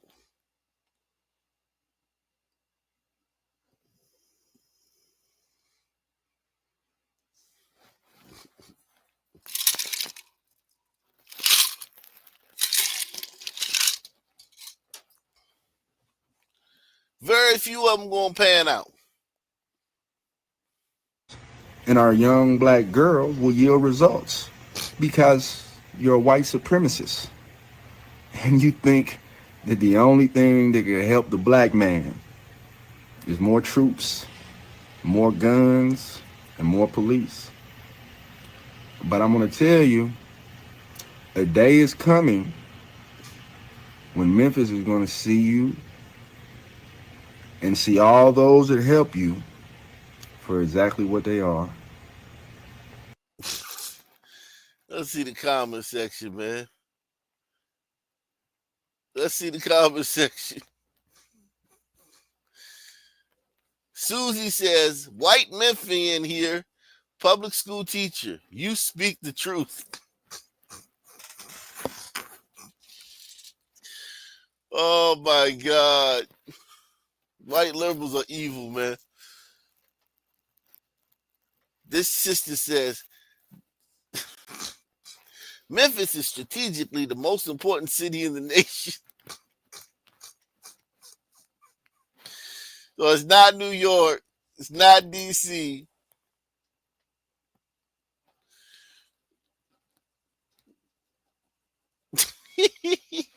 Yo, these niggas are insane, man. Hit that like button, man. Smash the like button. Take the $5 challenge and support the channel. Cool Cat says, I hope you and yours are good. Much love, nation. And remember, whatever you're going through, this too shall pass. Salute to you, man. Appreciate that, man. That's a good word. Right now, I'm currently going through having to fucking listen to these niggas. And these niggas are annoying. That's what I'm going through right now. Memphis is strategically the most important city in the nation with regards to the national and international supply chain. And this is what black Memphians have to understand. In order for any product to move from north to south, to east to west, intermodally via truck and train, it has to come through Memphis.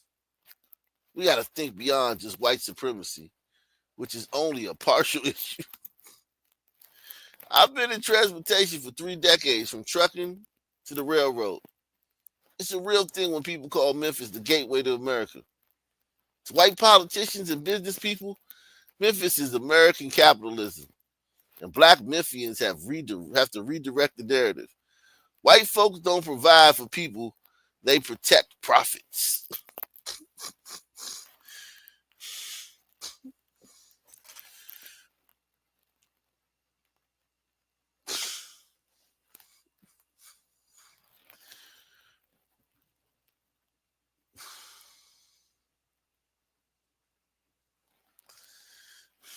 Jesus Christ.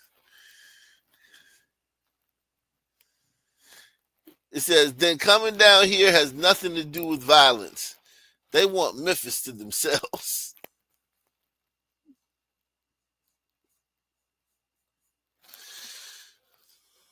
It's a fear tactic. Right now, they just testing the waters to see if we would bow down mentally. Then they gonna really implement control. We need to do something now.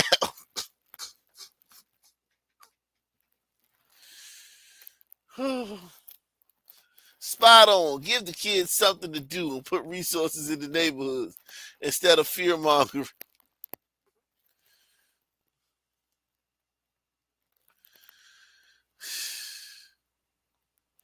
I didn't vote for that, man. Memphis, we need to stand up and take our children back.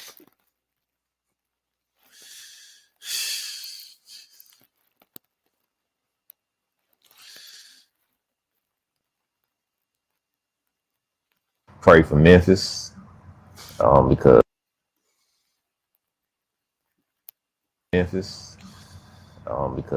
I don't know what the National Guard going to do here. I have no idea how it's going to impact our city, our day-to-day life. I don't feel like Memphis is one of those cities where, it's like any other city, because we don't play about, our streets. We don't play about our livelihood. We want peace. We have problems, but I don't feel like we need a National Guard and a over-militarized government to forcefully try to make an example out of Memphians.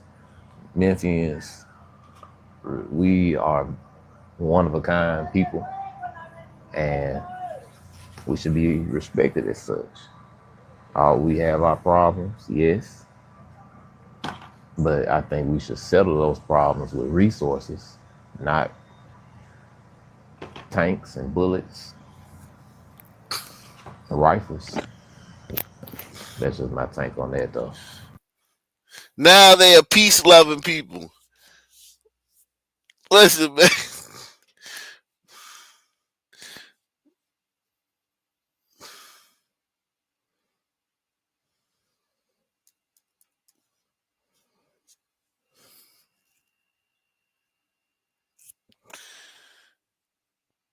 You niggas are awful. I'm telling you niggas to your face how awful y'all are, man. Y'all the worst people on the planet. Look at this shit, man. Look at this shit, man. Man, we right here on Lauderdale in Parkway. This is where I got shot in the head. I got shot in the head right here at this park. This is Memphis, y'all. This is Memphis. Nigga with an eye patch. Shit, man. Salute to this nigga, man. He got his eye patch. He keeping it moving. He resilient, man. This is Memphis. This is the people of Memphis. You got 1,000 videos like this, man, online. Salute to Aster J, man. He says, I'm hearing these sons' comments about Memphis.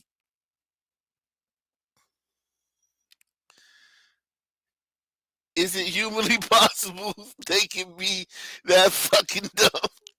I have to ask our sons this fucking dumb. I think they are, man. I mean, it is true that like you question that it's like, nah, nah. That's why I read the comments, because the dude who read it, I was like, yo. I mean, the dude who said it, I was like, yo. I wonder if these people agree with this nigga. And god damn it, it's like 100% of them agree with that nigga. So yeah, man. But this is the they got hundreds of these videos because niggas in Memphis up until 27 seconds ago love bragging about how violent it was. Press 1. Up until 27 seconds ago, all people in Memphis love to do online was brag about how violent it was. And how you'll get your head cracked if you come to Memphis on that bullshit. Man, we right here on Lauderdale in Parkway. This is where I got shot in the head. I got shot in the head right here at this park. I'm in South Acres, we in this bitch, and you know number big splash, you know what I'm talking about? What's up with it, man? TK on the beat, TK on your hoe, TK on your street, TK in the farm, TK got The guys that's killing and shit like that, I think like, bro, niggas just need to go out of town, bro, and explore the world. And you come back home, you gonna be like, hell nah. Southside 2 wide man, brother. 93, we in this thing. It's gas. You know, man, it's your boy J-Rock, man. J-Rock. Memphis 10, man. You know what I'm saying? We finna go in there, bitch, and turn these motherfuckers up.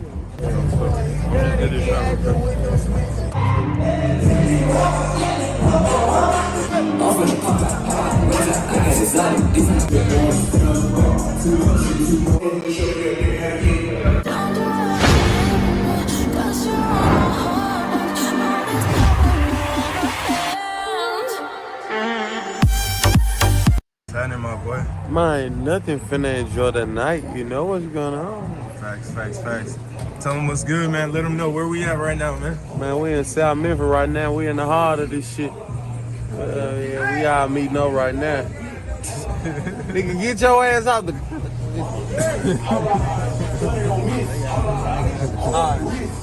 What's up, man? Yeah, but we in the heart of this shit. We right here on McMillan, McKillen, what they call it, with black youngsters.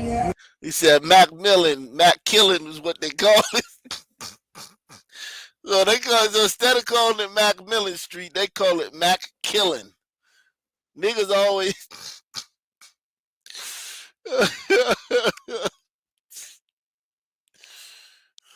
every city where niggas live at, they name it some shit. Milwaukee, Philadelphia, Chirac, the murder capital, Bodymore, Murderland.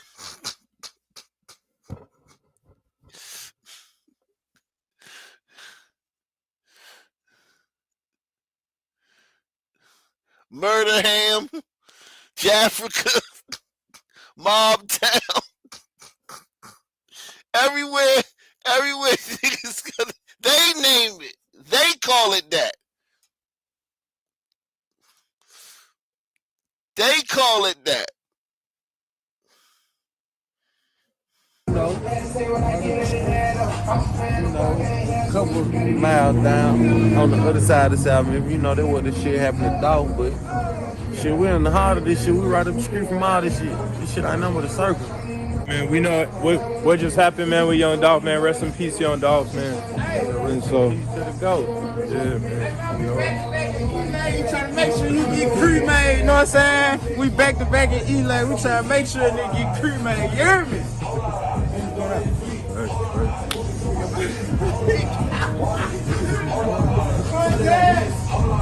Hey, man.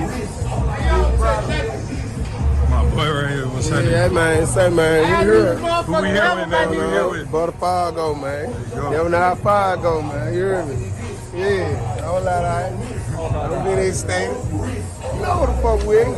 You heard on the radio. We're playing, man. Yeah, we on the way. Hey, y'all know we out here, man, in Memphis, man, with some of the realest, man. Make sure y'all smash that subscribe button, like, comment, subscribe, all that real stuff, man. Yeah. So, my boy, who we here with? Man, you know, man, it's your boy J-Rock, man. J-Rock. Memphis 10, man. Man, we right here on Lauderdale in Parkway. This is where I got shot in the head at. For real. I got shot in the head right here at this park.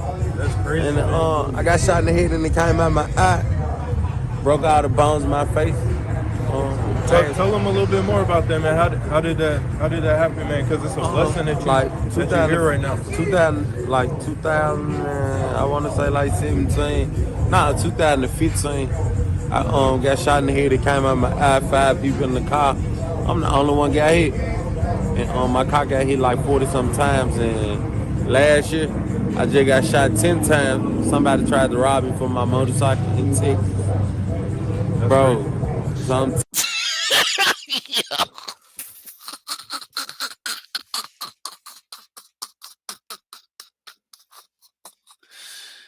Oh shit, man.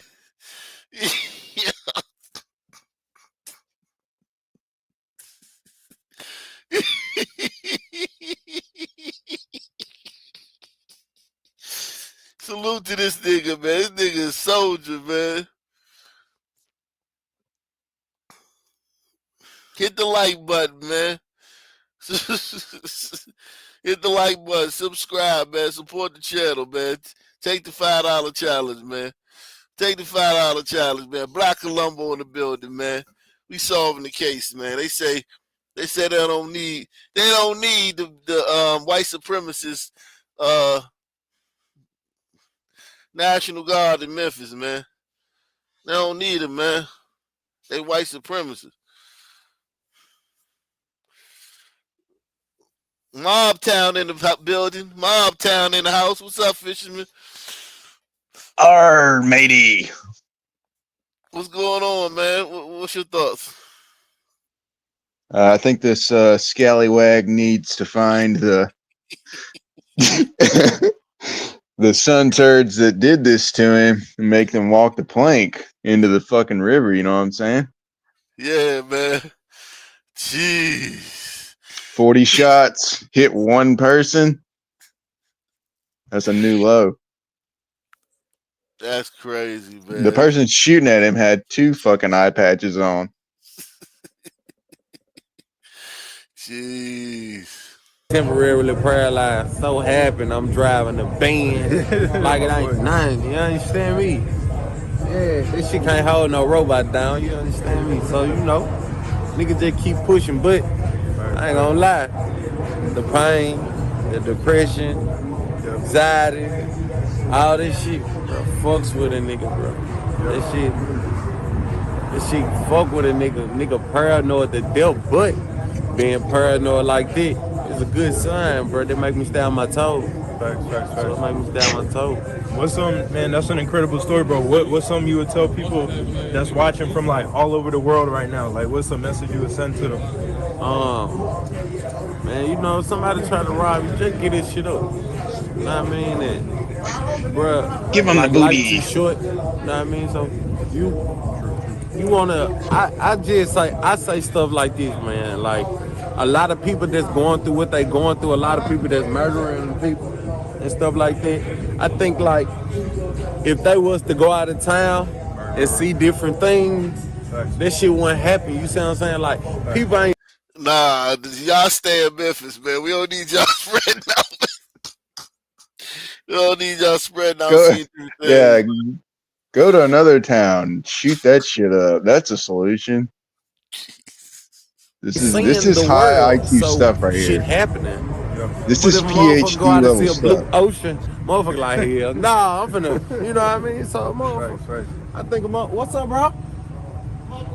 You gotta pop it, bro. Just open up.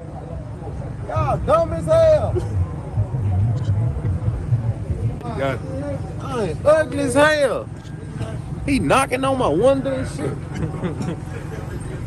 Yeah, Crazy young man. That's a good message, man, for real, for folks, man. Yeah, I think if a lot of people there's a lot of guys that's killing and shit like that. I think like, bro, niggas just need to go out of town, bro, and explore the world. And you come back home, you gonna be like, hell nah. Like hell nah. Bro, it take for a motherfucker to explore the world to feel like hell nah. Like I feel like I was gonna die in this motherfucker, this same street. Yeah. This where I'm from, this where I went to school at, this where I always live. This like it's home, so I can come back. So that's why Dolph feel like he feel, bro. This home for a nigga, so niggas should be able to come to the gas station and just get some gas and just, man. But you know, the city's so hot right now, fool. City hot right now, so you got to stay on your P's and Q's. Wow. My guys and shit ain't Your gonna let P's me and your stay in the house Q's. and fall into a deep hole, even though that's where my mind is. Facts. You know what I mean? That's where it's. Can you imagine if Brown Sugar was on right now? Oh God. She'd be like, oh my god, smash. Oh my god, he wasn't in my community. Smash. Smash. Oh my God. What's up, S Freak? What's your thoughts, man? Okay, I'm gonna be honest with you. I haven't seen the whole show, but yeah, I'm just gonna say this: Memphis is the armpit of America, and Detroit is the asshole. Damn. No, I'd say I've always maintained that New Orleans is the asshole of America. Damn. Memphis. All right, let's see some of the people what they got, the educated TikTokers, man, because you know these sisters. Let's see what these sisters got to say. For those who don't know, I'm currently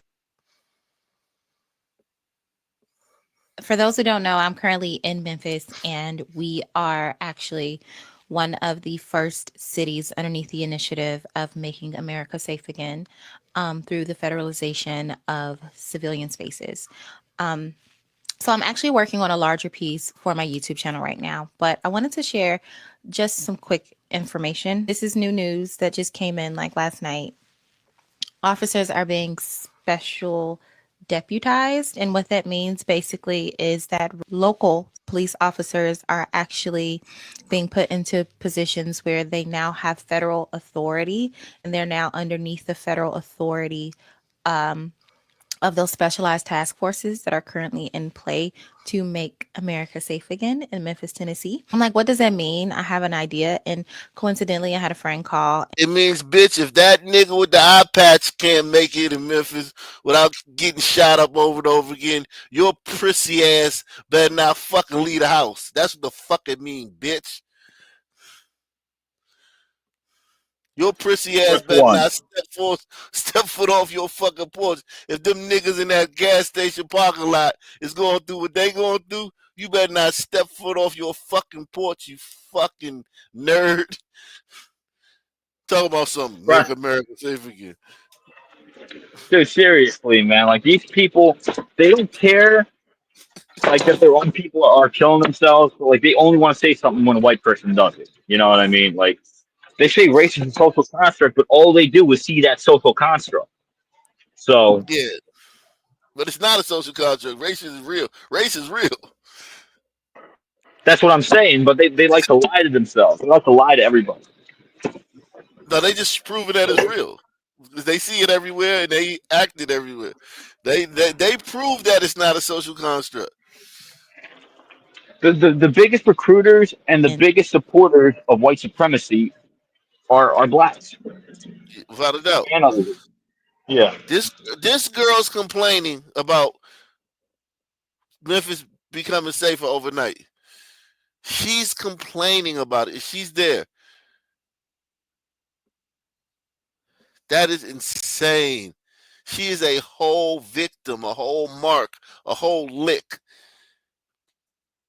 Tell me that exact thing because her brother's a police officer. And I just so happened to come across this information. So special deputization equals wider jurisdiction. State and local officers usually operate within a limited geographic area. Special deputization allows them to operate with federal authority and enforce federal laws. Effectively giving them broader jurisdiction. It's actually quite interesting because the military is not able to carry out certain orders within a city, specifically because of our Constitution. So it's important to note that the federalization of local police officers means that we are kind of skirting certain things. And if I'm wrong here, let me know. I am still knee deep in all of this research. So another thing, federal supervision. So these officers would act under the supervision of the federal government, such as the U.S. Marshal Service. This is done to help federal agencies expand their enforcement reach. Did I not just say that? Another reason is going to be liability shift. For the duration of this deputization, the federal agency can be held liable if something goes wrong with the deputized officer. Interesting. I just thought, especially if you are in Memphis, because there's a lot of misinformation that's happening right now. We don't know a lot of information because they're not sharing a lot. Jesus Christ, I hate you. I hate y'all. Everybody hit the like button, man. Smash the like button. Support the channel via PayPal, Cash App, or the Super Chat. So it took the National Guard. It took the National Guard, FBI, and a special task force unit to come to Memphis before MPD get off their sorry ass and really start patrolling. That's what it took. That shit wild, man. That's that whistle when you walk ass behavior right there. Cause y'all show running around this motherfucker, man, like a chicken with your head cut off. Y'all, I ain't never seen 30 police in South Memphis. I ain't never seen 30 police in North Memphis. I haven't never seen 30 police in Orange Mound. I haven't never seen 30 police in Westwood.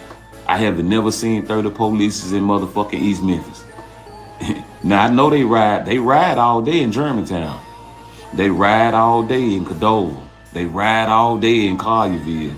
Yeah, they ride all day in Bartlett. You know why they ride high and low out there.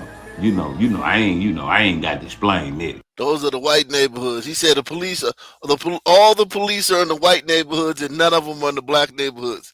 Think about how crazy a statement that is. Because the blacks don't want them there. That's why. No, they complain about the police are always in the Memphis black neighborhoods. We cover it all the time. The police stay in the black neighborhoods. That's where the crime is. I like the whole they were.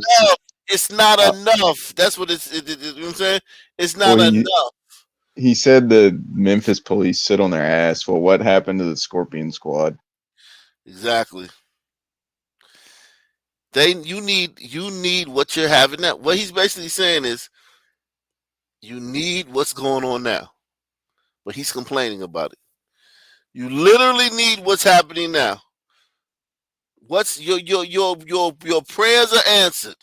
You getting the same policing that the white neighborhoods get, because when you go in a white neighborhood, it's just teeming with police and task force, and everybody's just, because I mean, these people, black people just say anything.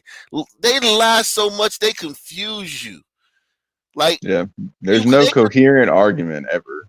Yeah, they could make you really think like, damn, man, yeah, man, well, police is everywhere in a white neighborhood. No, the fuck they're not. No, they're not. I would love to see you on like a panel with these TikToker types and just watch you spiral and go crazy trying to get these people to string two thoughts together. Trade deals with me. Yo, block party 2020. I'm pouring a pod cam every day. Yeah, shot back on the range. They dying, still a car bright day. Lock my feet. What you wake right doing out here midday? Back on the range. Still a car bright day. Slow down, get out of me. He ain't gonna make it over here to my Shalano.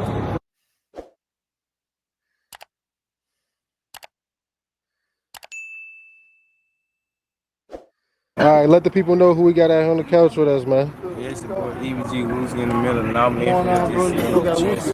Let me see your boy right now. Mine stepping, man. Hit me up, 4277. Yeah, man. Look me up on IG, ttg.ty427. Damn, the hottest rapper in Memphis right now. The hardest at the mouth. Right now, no fake.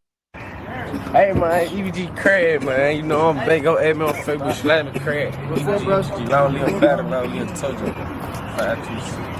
Supposed to juice and then find out your Instagram mark. Yeah. And for the people who don't know, let them know, like, yeah, right now. Yeah, the middle of the hood. Now, when we just started and all that, we heard you say the name EBG and all that. For the people who don't know, just basically let them know, like, what that stands for. Build a gang, man. Build a gang, 527. Long live the dog, he wired. I can't get you in front of the camera. He wired, look. Oh, That's my brother. Who we do it for right here. This is exactly who we do it for right here, man. Long live the dog. Right there. This how this started. Damn it. We gonna live it. Yo, this the youth that we supposed to invest in. We supposed to invest in these motherfuckers. I mean, it's just like oozing potential right now. Right? All they need is millions of dollars invested. They definitely won't spend that on fucking Hellcats and goddamn Air Forces. Fake chains. They'll still buy fake chains even if you give them money. But it's like a controversial like topic. I usually ask a lot of hoods because it's like it's a situation that could probably happen. Now, like T.I. basically came out and said that him and his cousin got locked up for pistol cases, and during the trial, his cousin died, and his lawyer told him like, if you put the pistol on your cousins, you can get out today, and he did. Do y'all feel like telling on somebody that's dead is still considered snitching?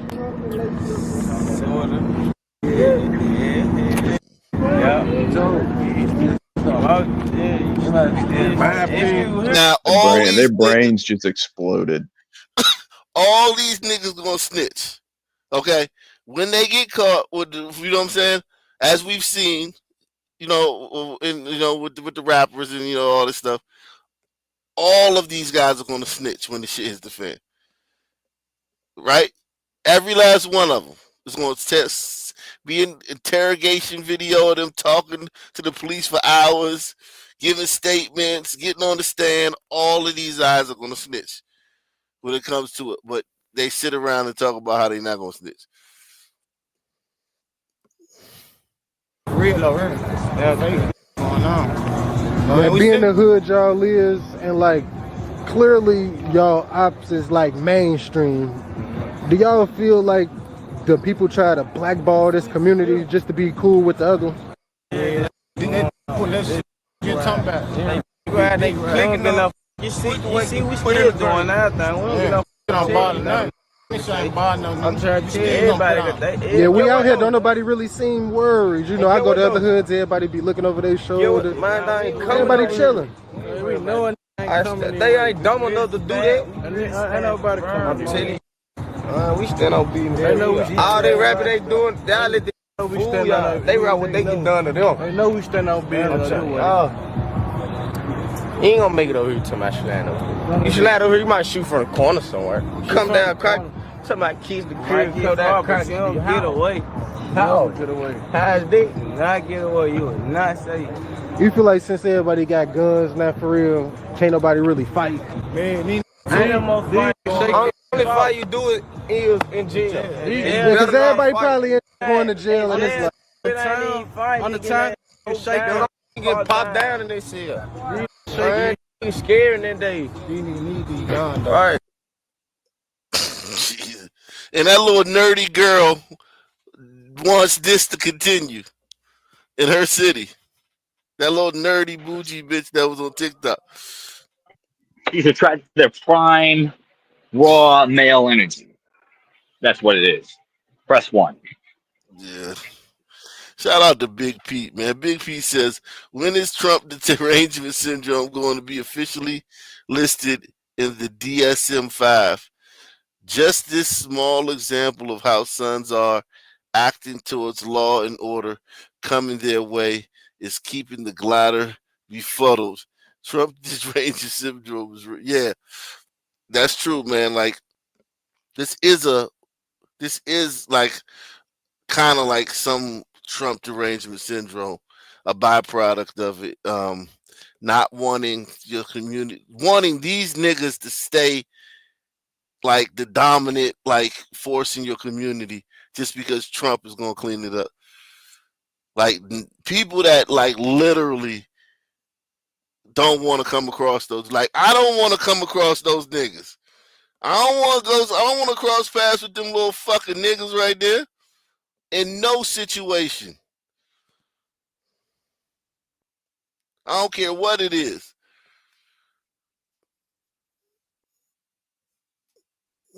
So Tennessee Governor Bill Lee, he laid it all out today. He said the National Guard and the other federal agencies will be in Memphis next week. So that will be Monday. Today is Friday, so they'll be here in just a few days. Now, he did say they won't be arresting people, and they also will not have rifles. A lot of you had questions about that. Mommy Williams, reporter here in Memphis. I've been following this story, making sure to give you the latest updates. Memphis Mayor Paul Young also laid out a few things that we can expect come Monday. He said that you won't see those tanks. You also won't see National Guardsmen and women in masks. So that was another question that a lot of you all had. He said this is about violent crime. So the biggest things that we can take from what Governor Lee had to say is that the National Guard will be here on Monday. He said they will not be in masks, they will not have rifles, and they will also not be arresting people. They will be assisting the Memphis Police Department. Now, he did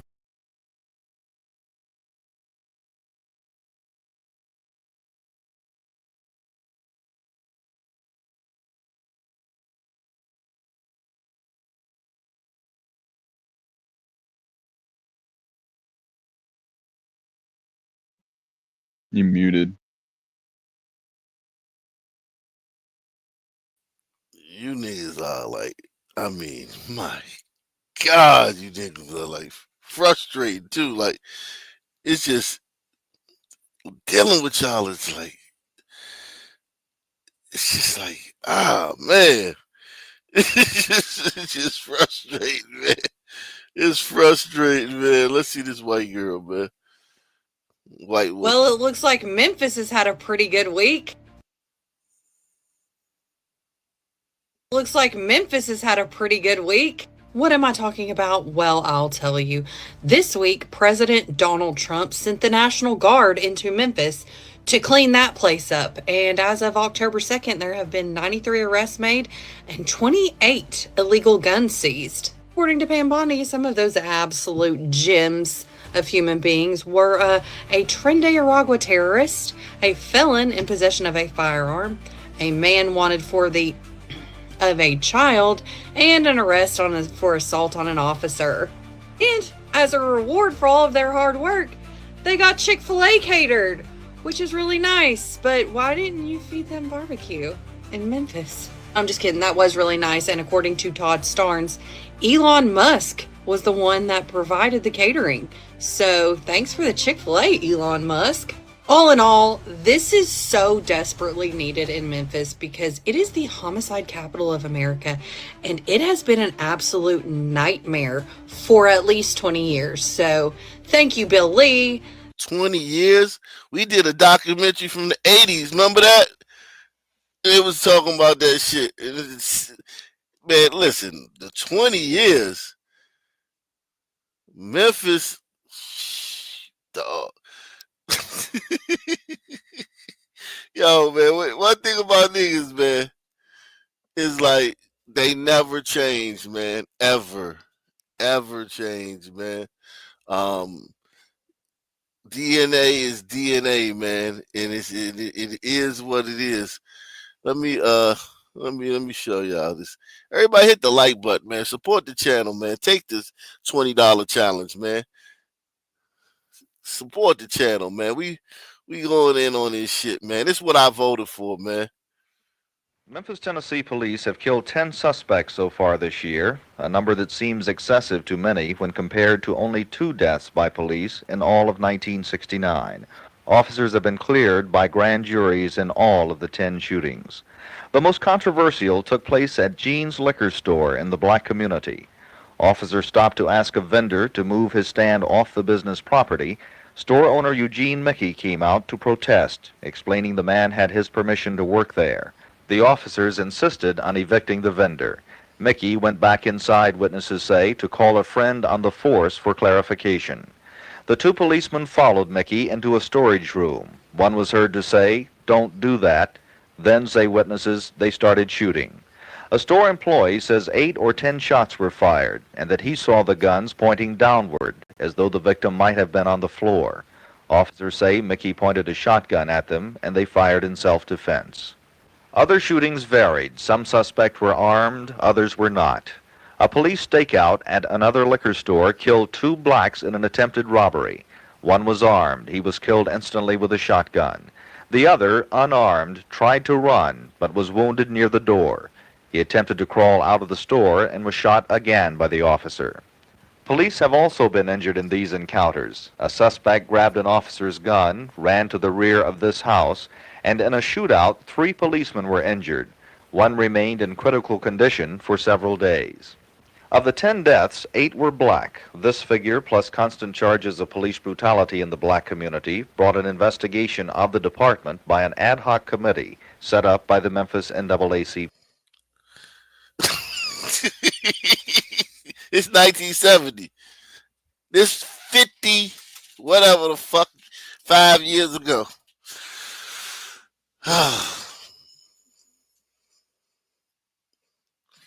55 fucking years ago.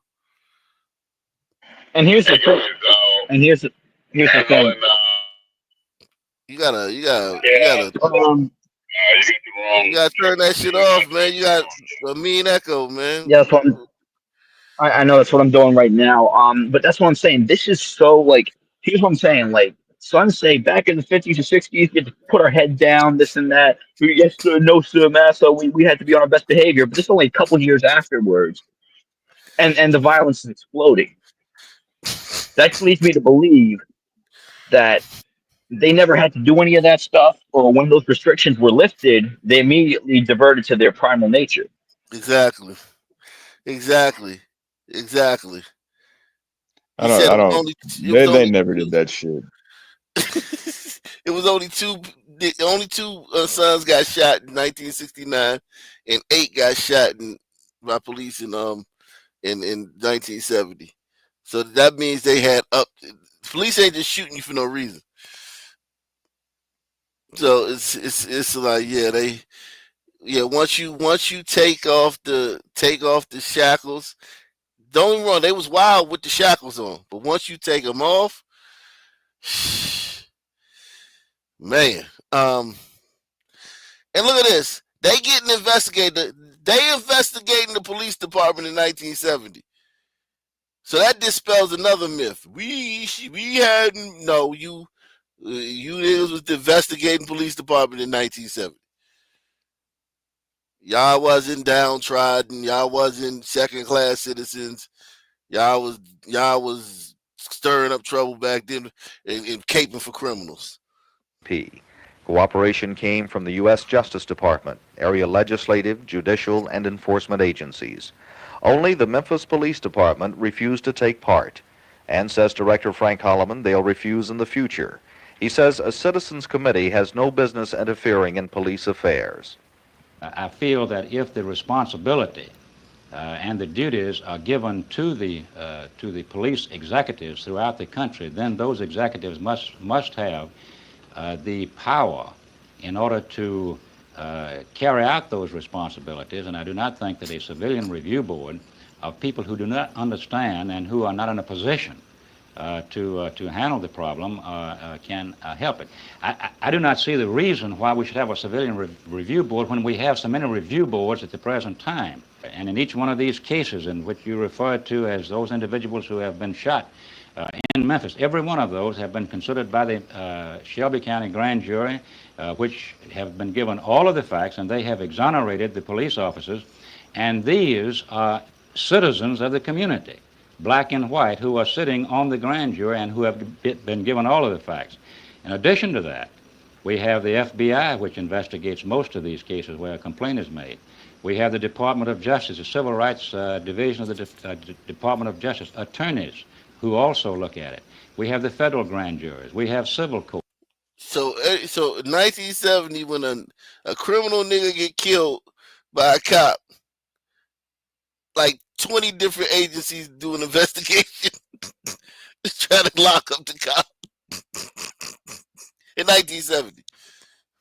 So it's the same as what's happening today. Exactly. Dude, sons are the biggest fucking liars out there. Like, you know, they try to come at you with all this fucking word salad, and when you don't believe them, when you argue with them, like, they want to resort to violence. They're just horrible. It's the only channel where you gonna get this, man. The only channel, Black Colombo, Ock Nation, is the only channel where you gonna get the real truth. The real truth. Not no bullshit talking points. The real truth. Shout out to Hezekiah News, man. Go ahead, man.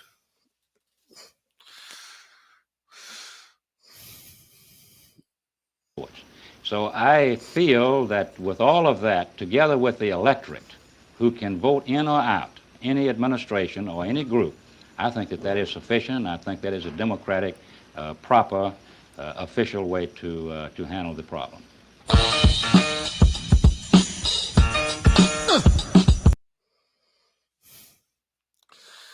Yeah, man. Look at, jeez, man. Thank God for these documentaries, man. Thank God for these people going around and doing this shit, because we would never. I would believe this shit too, because I was taught all my life that niggas is like literally crawling. Like if a white man came around, niggas got on their knees, ducked their heads, and started crawling. Like, please, just let me, please, don't. Can I look you? Like, I thought that niggas never looked white people in the eye. I thought like a nigga just looking at, like when I was way younger, like looking in a white woman's direction could get you killed. You know what I'm saying? Like if you just if a dude say, hey, the store's down there, you look down there, there's a white woman down there, you'd be hanging from a tree that night.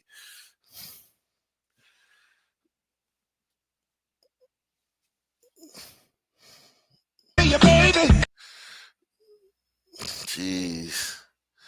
These downtrodden niggas, man. These niggas, man. Look at her talking to the police like that. Look at that sister just reading the police the riot act. Just all up in the police face, pointing in their faces and shit. That's Brown Sugar's grandma right there.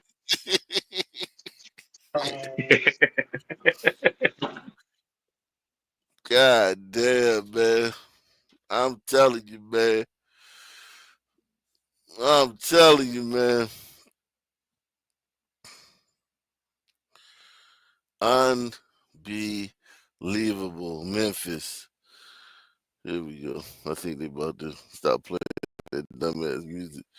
You guys support the channel because just one episode of this show can definitely wake somebody up.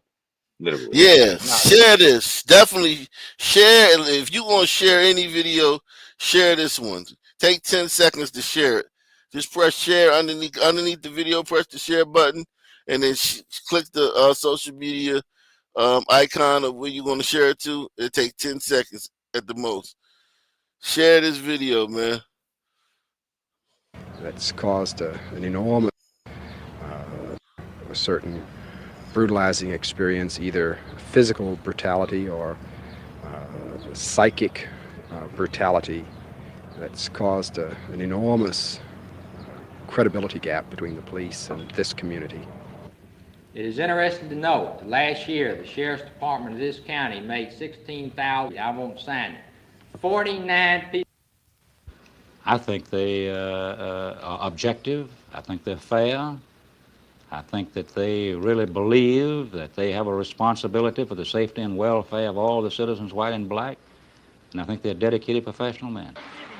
Why would they give you discount? They wouldn't tell them you didn't have any money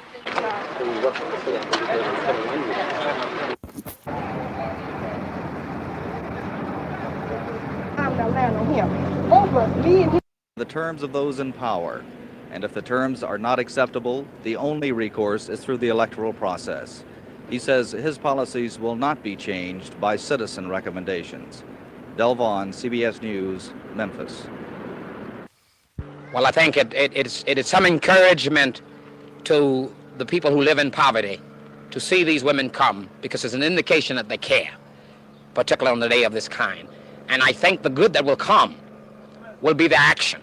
If they go back to that plush home and do nothing, then our efforts today have been in vain. Oh, white women showing up to help the niggas. Look at that. Liberal white women. Because, of course, he was your source of income. Are you on welfare? Does Lester not have a lunch? Are they not on? No, this meeting. $105. Do you understand any more now? I'm learning. Yes, I think you have to understand when you look around and hear the sights and sounds of the ghetto, that if I think about my own home, and I wish for these people a little bit more of what I had. It, of course, remains to be seen whether or not these 75 women were moved enough today to converge on Memphis City Hall next week. But at the very least, there was some evidence of a renewed dialogue here today between white and black, wealthy and poor. And that in itself may be enough to keep peace in Memphis this summer. Phil Jones, CBS News, Memphis, Tennessee.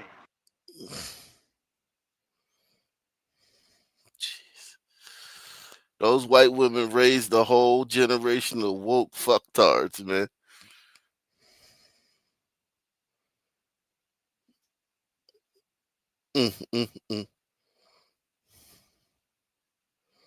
Jeez.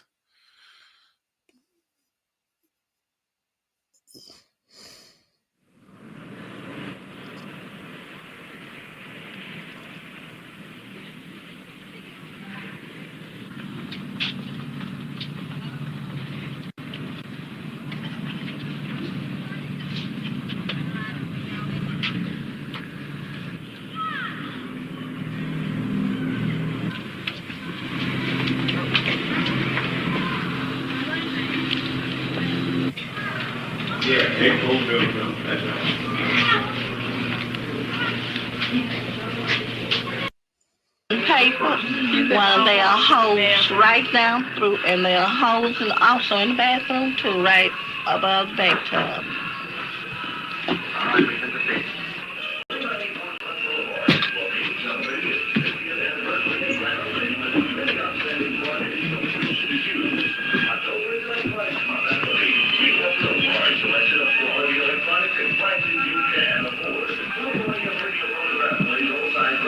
So she poor because of white people, or she poor because she got low IQ and she probably make bad decisions.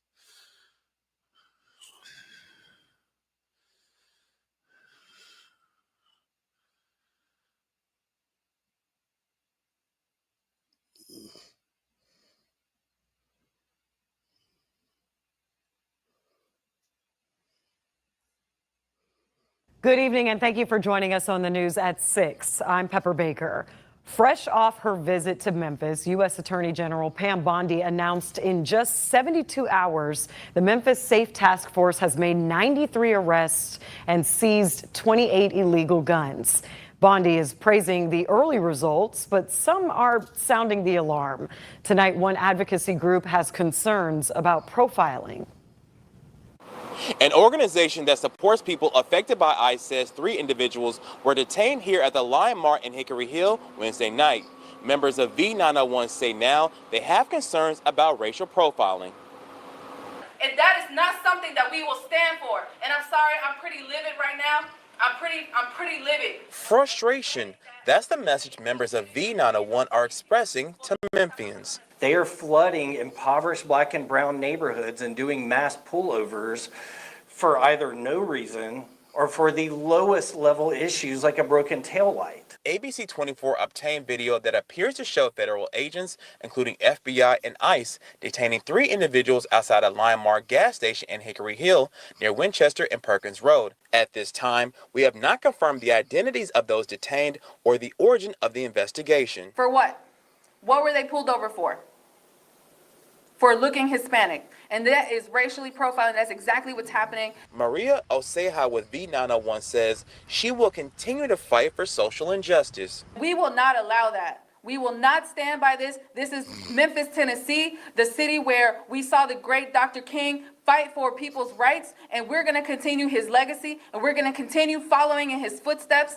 According to U.S. Attorney General Pam Bondi, the Memphis Safe Task Force has made significant progress since arriving early this week. In just the first 72 hours, the task force has made 93 arrests and taken 28 illegal guns off the streets of Memphis. We reached out to the Department of Justice to clarify whether these arrests involve violent crimes or low-level offenses. The department responded by saying, quote, "While we may not have the full details regarding every incident, arrest, or detainments, with the addition of federal resources in Memphis, including enhanced interagency collaboration, it's reasonable to expect an increase in enforcement activity, particularly targeting violent offenders who pose a threat to public safety."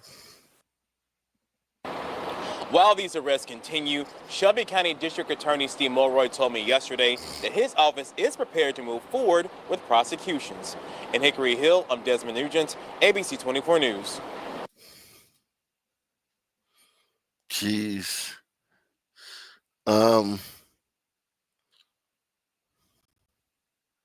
The resources that are out there right now, we know that the federal government has cut them tremendously for us. And we don't have a good representation on the federal level to speak up for us. Now, some of you may get mad because he's probably done fueled your pocket. But when I look at the federal level, there should be more money coming from the federal level than it has been. The city only has a budget of $800 million. The county has a budget of $1 billion. And the school system has a budget of $1 billion. And so all of this money that is circulating in this city has been misappropriated. And I'm gonna say this. When these black politicians understand they can't roll like white folk, come on, and sit down in what we do have in our wheelhouse and in our power, $650,000, that's, I had to pray to God that my colleagues would agree. And by the grace of God, they did. I had no pushback. But we got millions and millions of dollars that are coming through this city. Food, y'all been talking about food for decades. I've been here almost 30 years. Food for decades. And nothing has changed. We know what the poverty level is here. But where the key word is opportunity. You got more 501c3 organizations around here, and we got more gaps than I've ever seen in my life. So, what I love about the nation, and most black folk have been bamboozled talking about the nation, is they educate. They educate. They allow us to know who we really are and what powers we have. I just did a town hall last night, my first one that I've ever did, and I only had 2 days to put it out. And I thank God for those that have showed.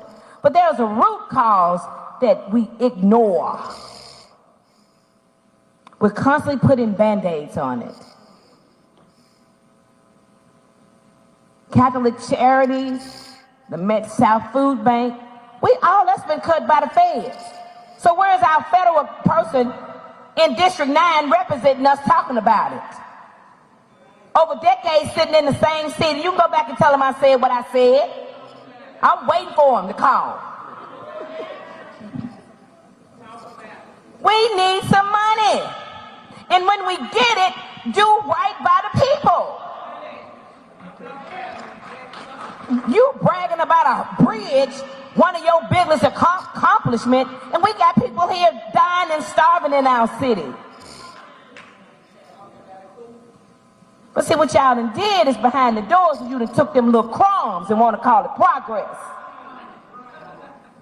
And you done sold the poor people out.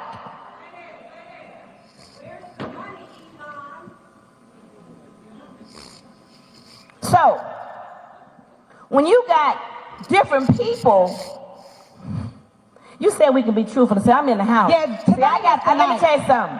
If I'm going to go to hell, I'm going to go on my own terms, and sure ain't going to go on other folks' terms.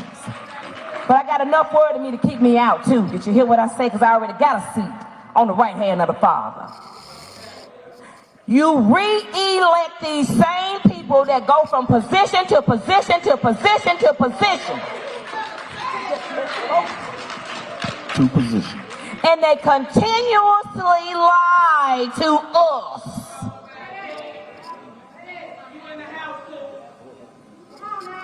Because they your friends. I knew they mama. They ain't they mama because they didn't grow up in an era where their mothers and parents and our grandparents grew up in.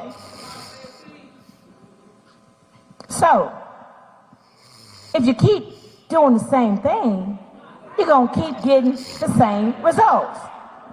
But I hear to prophesy. It's the changing of the what? Guards. And I'm one of the changers. I ain't never been scared. And my family ain't the King family, God rest his soul. We the Sutton family. You understand?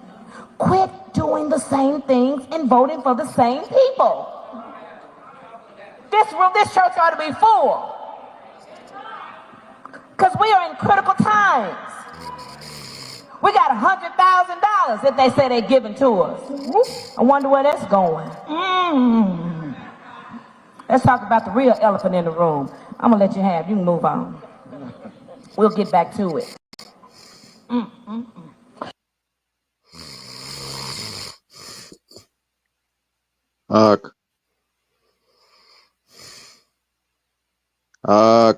Yo, what's up? You were falling asleep there, buddy. Nah, I'm not. That was a deep thought. Get them Diddy dreams out your mind. This is not the start of a crime-fighting effort. This is the acceleration of a crime-fighting effort. This is the acceleration of a crime-fighting effort. Oh, here we go. Let's see. Let's see what's going on in Portland, man. Portland. See what's going on in Portland because he's supposed to went to Portland. Damn, what did this do? The poster just went to, and Antifa's not happy about it, man. Portland local news. There we go. News right now is President Trump announced this morning that he will send troops to Portland to handle domestic terrorists. The announcement was made just minutes ago in a social media post. The president says the decision is necessary to protect ICE facilities, which he describes as under siege. That's 5 days ago. I won't do today. Let's see. Here we go. Fox.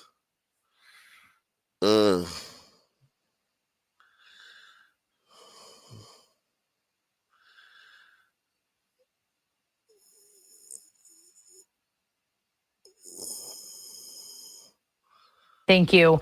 We've learned a woman has been arrested and accused of assaulting a federal officer at the ICE building in South Portland. Take a look. These are surveillance images from Tuesday evening when she was taken into custody. According to court documents, 39-year-old Catherine Megan Vogel was painting the ICE facility's driveway red and says while officers were processing her, she punched an officer in the jaw. According to the U.S. Attorney's Office, Vogel is one of 28 defendants charged with a federal crime for offenses at the ICE building since mid-June.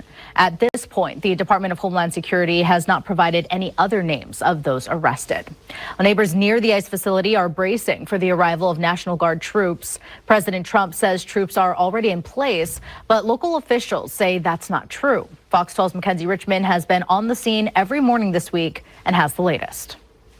It's relatively quiet out here in front of Portland's ICE facility this morning. No troops that we can see, no officers, but there are a few volunteers and demonstrators here, all with Portland's Immigrants' Rights Coalition. They've been here every day this week, passing out brochures and information, ensuring people know their rights. But last night, our crews saw a few dozen protesters gathered here, but things were pretty calm. Neighbors Fox 12 spoke with say it's not the protesters that worry them. They say they're more anxious about what could happen once National Guard troops actually arrive. This morning, there's no sign of National Guard troops in Portland, even though President Trump claimed online this week that troops are, quote, already in place in Portland. But Police Chief Bob Day quickly corrected that, saying they haven't arrived yet. But still, neighbors like Eileen Kane are already bracing for their arrival. Kane has lived near the ICE facility for more than 15 years. She says the protest activity here this week hasn't disturbed the neighborhood, but the idea of bringing in 200 National Guard members is causing concerns. She told Fox 12 the situation now looks nothing like the unrest Portland saw in 2020. She says the protests have been small and peaceful, not chaotic or violent, and nothing like the large-scale demonstrations she witnessed 5 years ago. It's night and day. There have been maybe 10 to 30 people standing outside with signs, all handmade signs, protesting ICE. In 2020, there were hundreds, if not thousands of people downtown, and with the outside elements, they were destroying property. And there was chaos then. There is no chaos now. Though there was one arrest made last night, and some neighbors here say they do support federal help. But most neighbors tell Fox 12 they feel the federal response is blown out of proportion. Mackenzie Richmond, Fox 12 Oregon. Mackenzie, thank you. Salute to Barry Johnson. Barry Johnson says, in support of Ock Nation News, hope this helps. Yeah, man, it all helps. Salute to you, man. Everything helps. This one says, not Jimmy Stewart says he falls asleep like he's looking at you. Yeah, man. Yeah, man. Yeah, it's like Grand Gandalf. Oh, man. Let's see. Let's go. Let's see what's going on, man, in this country, man. Let's see what's going on in this country. You want me to sing you a lullaby? No, I'm cool, man. Thank you, man. Keep your duck call ready. Been acquitted of attempted murder charges after the victim of a shooting forgave his accused shooter. Wow. And asked the jury for a light sentence. Wow, this is crazy. This is wasn't the Been acquitted of attempted murder charges after the victim of a shooting forgave his accused shooter, and asked the jury for a light sentence in the case. And that sentence was handed down today in Multnomah County. Fox 12's Julia Lopez reports. In this highly unusual case, a victim and the man accused of shooting him were chatting like old friends in the courtroom ahead of Thursday's sentencing. That's because the victim forgave the man on trial, asked the jury for leniency, and succeeded. God bless you, bro. 2 years ago, Samuel Graziano was shot in the head by a stranger. Graziano says he started an argument with the shooter and allowed it to escalate. With the bullet still lodged in the base of his skull. I think that it's important, of course, we all be held accountable. He went to court. And that, he's given an actual sincere opportunity to have the best life possible rather than, well, let's get him out of society for a couple of years. And I know that he can become something incredible. Graziano told the jury that he forgives his shooter and asked them to provide him a second chance. Sure enough, Timothy Martin was found not guilty on 3 of his 4 charges. He's convicted for being a felon in possession of a gun, but not for the more serious charges such as attempted murder. I was grateful. It was a beautiful thing. Because he was on probation for a previous assault charge, Martin was sentenced to 3 years and 9 months in jail instead of potential decades. Do your best. I really do. I hope the best for you. Graziano has written his own legislation called the Forgiveness Act that would give victims greater opportunity to ask the court for leniency for first-time violent offenders, with exceptions such as sexual assault. He's meeting with state legislators next week and hopes Martin's case is a step forward in restorative justice. Wow. This is the gayest story ever. This is gayer than the Diddy story. Yeah, glad is a different. It's so gay it gave me AIDS. He started the shit though. He said he started the shit. He That don't matter. Pop the cap in his ass. Nah, dog. They're both gay. Put them on a big pink boat. Ship them to Israel. Damn. Listen, man. He. How about this? We hang the guy that shot you, and then we hang you too. Y'all can be gay in the afterlife. y'all can be gay ghosts, have gay AIDS, gay ghost AIDS. Fuck out of here. Damn. Gay ghost AIDS, that's a good one. Wow. Wow.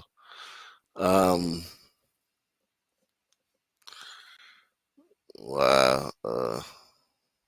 That's right, just behind me here at this apartment complex on Corabell Lane. What started as an argument over a broken iPad turned to violence, but thankfully, a quick response from Sacramento County Sheriff's deputies prevented this from turning deadly. And we do want to warn you that parts of this story may be disturbing to hear. My mom is trying to kill me with a knife. A frantic 911 call from a child around 8 o'clock last night after the unthinkable unfolded inside an Arden Arcade apartment complex. We found out the female attacked her spouse using a vacuum cord, caused visible injury.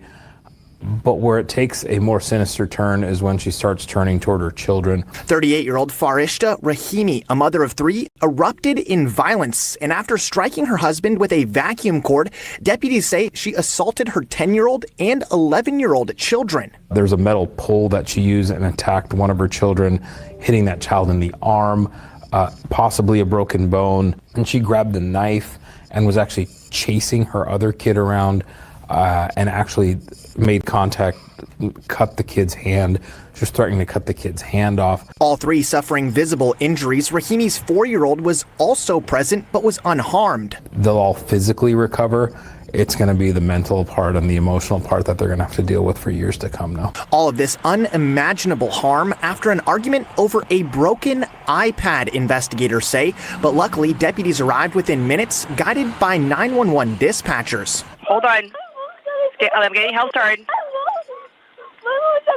Stay out. Where is she at? Stopping the attack before anyone was killed. And Sergeant Amar Gandhi with the Sacramento County Sheriff's Office says that response saved lives. Would you say that response time may have saved lives in this instance? And I mean, definitely. And this is one that, again, you hear about cases, but you don't ever fully mentally prepare for. And again, these deputies that are responding, their mothers, their fathers, their aunts, uncles, brothers, sisters.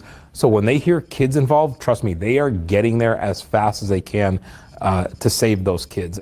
Now, Rahimi was arrested and booked into the Sacramento County main jail. A judge has set her bond at $500,000, and she's due in court tomorrow for arraignment. In Arden, covering local news that matters, Noah Anderson. I thought y'all had y'all women in check, man. I thought these motherfuckers, I thought they had their women, you know.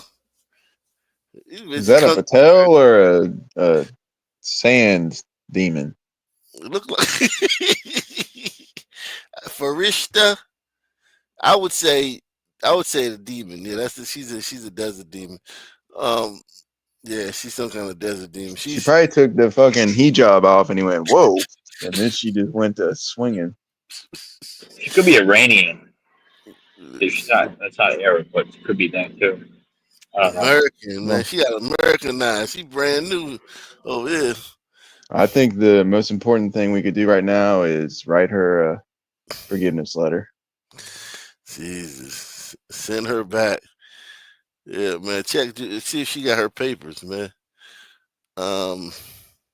At 6, a massive RICO indictment into a multi-million-dollar shoplifting and fencing operation. Investigators say thieves hit big box stores all across the north side of Metro Atlanta. Channel 2 investigative reporter Mark Winnie is live in Lawrenceville. And Mark, this kind of theft can affect all of us. Yeah, a prosecutor from the Gwinnett County DA's office says this case is about a ring that stole stuff that could be resold on eBay. And it happened a lot, and retail theft like this affects every shopper at affected stores. This is important because retailers are suffering at a great extent when we have people going into places where we shop daily and stealing at this level. It's important to shoppers so that we don't see that increase in what they are purchasing. An official says Target stores were one of the ring's frequent targets, and that the man at the bottom of this surveillance video in a Target store is a so-called booster or shoplifter in the store to steal expensive Lego sets and other merchandise, soon joined by another booster in the light brown jacket and pants. The official says the booster in the light brown jacket and pants is then shown on surveillance video as Target loss prevention officers try to stop him, and he gets away, but without the cart full of merchandise he tried to take. Gwinnett County District Attorney Patsy Austin Gatson and Chief Assistant DA John Melvin say the intent of a massive new racketeering indictment is to ensure an organized network of shoplifters and their fences won't get away with it. It was one of the harder cases to put together, but it's worthwhile because we're going to be able to stop a significant crime ring in Gwinnett County. This investigation has been underway for 2 years. The DA and Chief Assistant say the ring stole more than $3.6 million in merchandise from a variety of chains in roughly 4 years. Shoplifters would steal high-value items that were easily shoplifted. Then they'd take them to the ringleaders. The ringleaders would determine what they were running for on eBay and then split the profits with the people that brought them the merchandise. The indictment lists lots of retailer victims across northern Metro Atlanta, and items ranging from power tools from Home Depot, leaf blowers from Lowe's, to a Gucci watch stolen from Kay Jewelers. Power tools, blowers, anything that ran somewhere between a $200 and $1,000 ticket. And then when you watch it, those things could be put on eBay at noon and sold by 6 o'clock that evening. The indictment suggests Supachak Say Lee, Kanika Say Lee, and Hugo Tang. Damn, iconic in this bitch. Oh my God, man. He stepped up from Pag, kind of real hustle. Oh my God.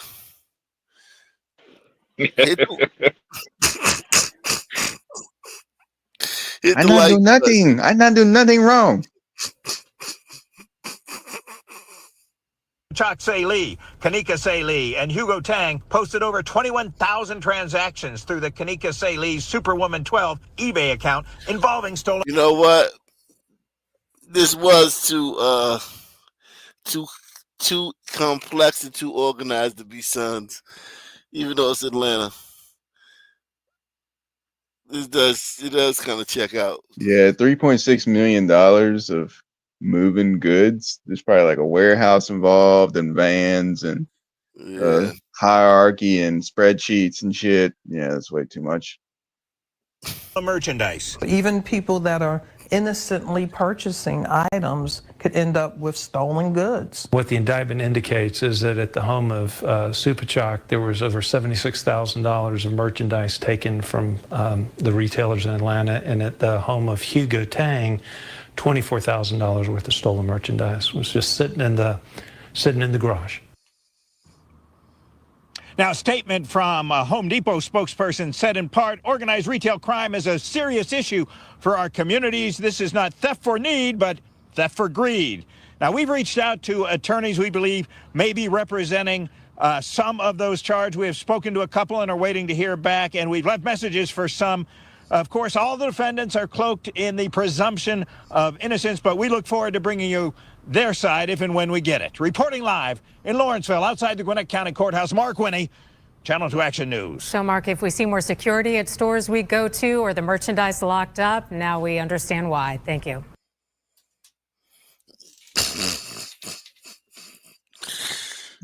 And I will continue to vote for anything that would change that. Or nothing that would change that.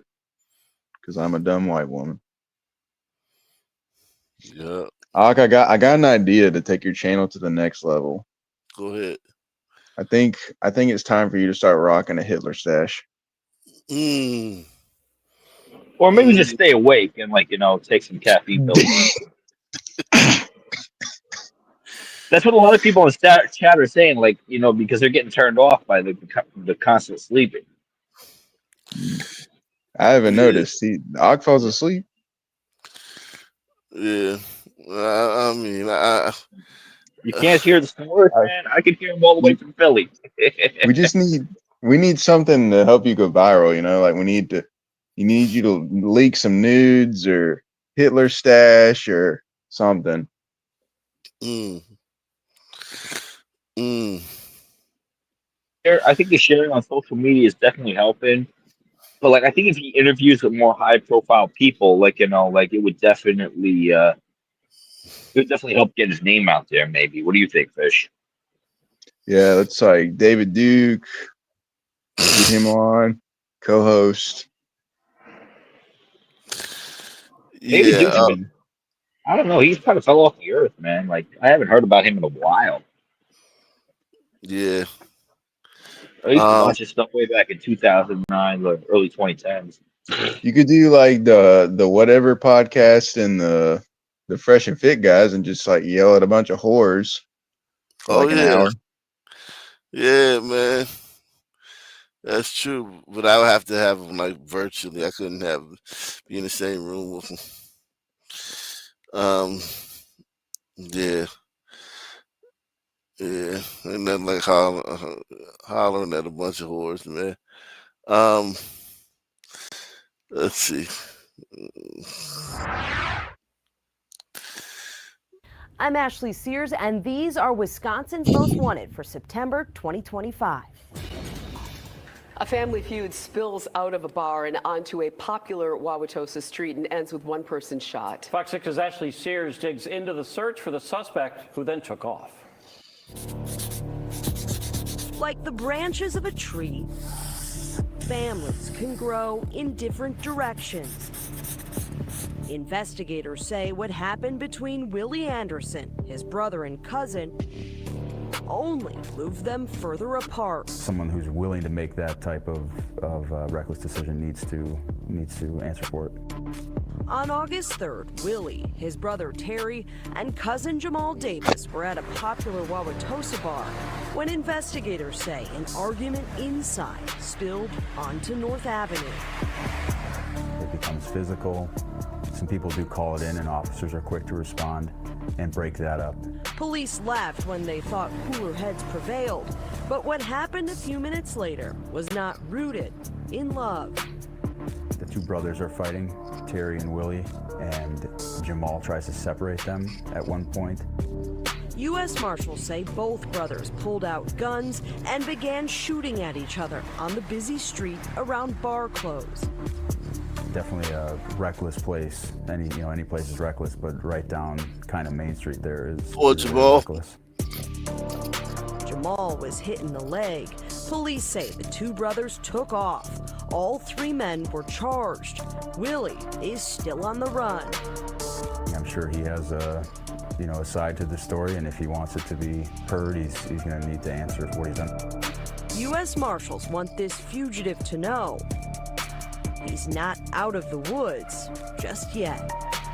In Wauwatosa, Ashley Sears, Fox 6 News. So let's recap here. Willie Anderson is about 6'3". The 40-year-old is believed to be in Milwaukee, but he does have ties, strong ones, to Pine Bluff, Arkansas.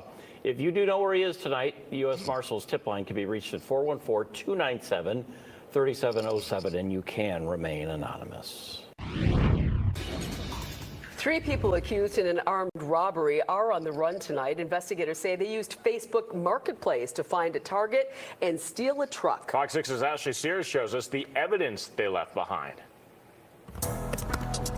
It's a popular place to buy and sell, from furniture and toys to cars and trucks. But posts here can attract unwanted attention. If they're willing to do this kind of act in the city of Racine, I'm sure they're willing to do it elsewhere.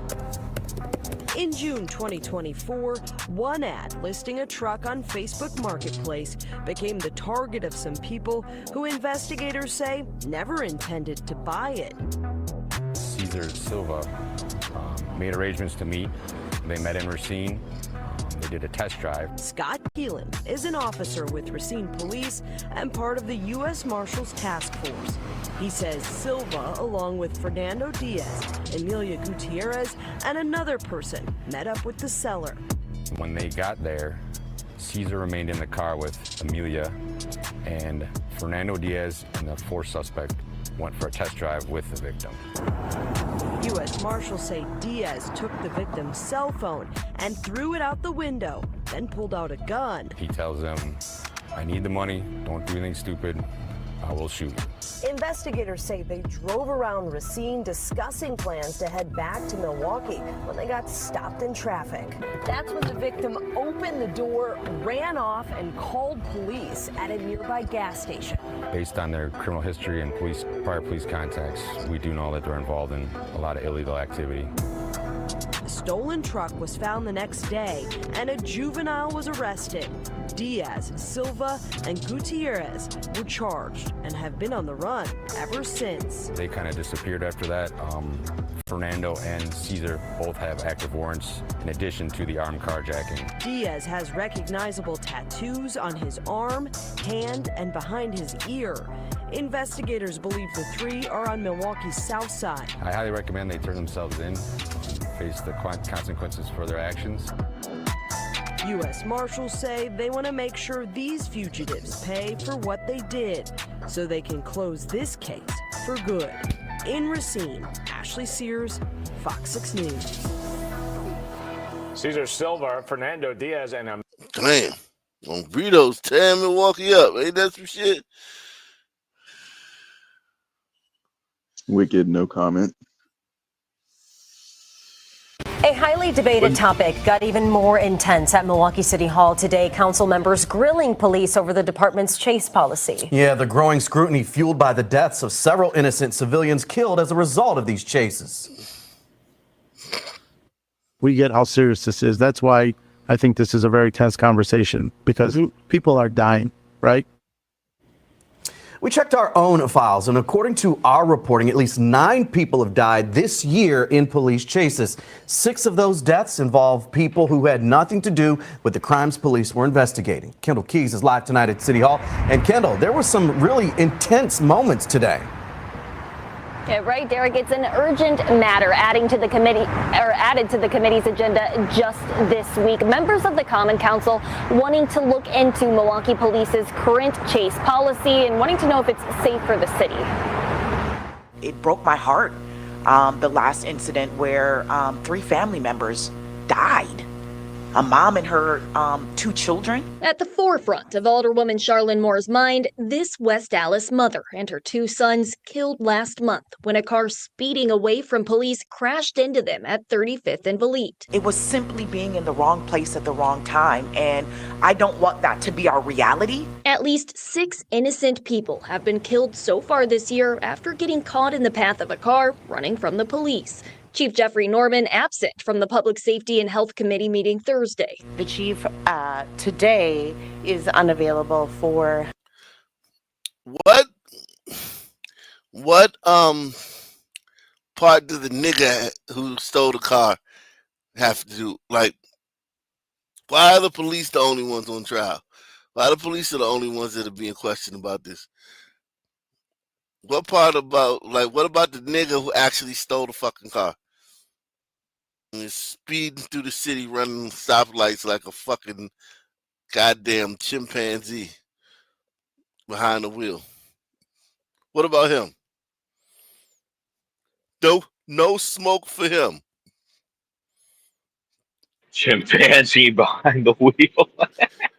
They are, like, think about it, man. Like, you if you get caught in Milwaukee with a stolen car, you'll get arrested and you'll get out the next day. And they'll give you a court date and they'll probably drop it by the time you go to court. You know what I mean? Like, even if it's your 10th or 11th offense. And these niggas are still running from the cops, flying through red lights at 80, 90 miles per hour on city streets to get away. It makes no fucking sense. It literally makes no sense. They got to bring back the old ways of dealing with criminals, man. Press 1. Yeah, it's just absolutely, positively insane.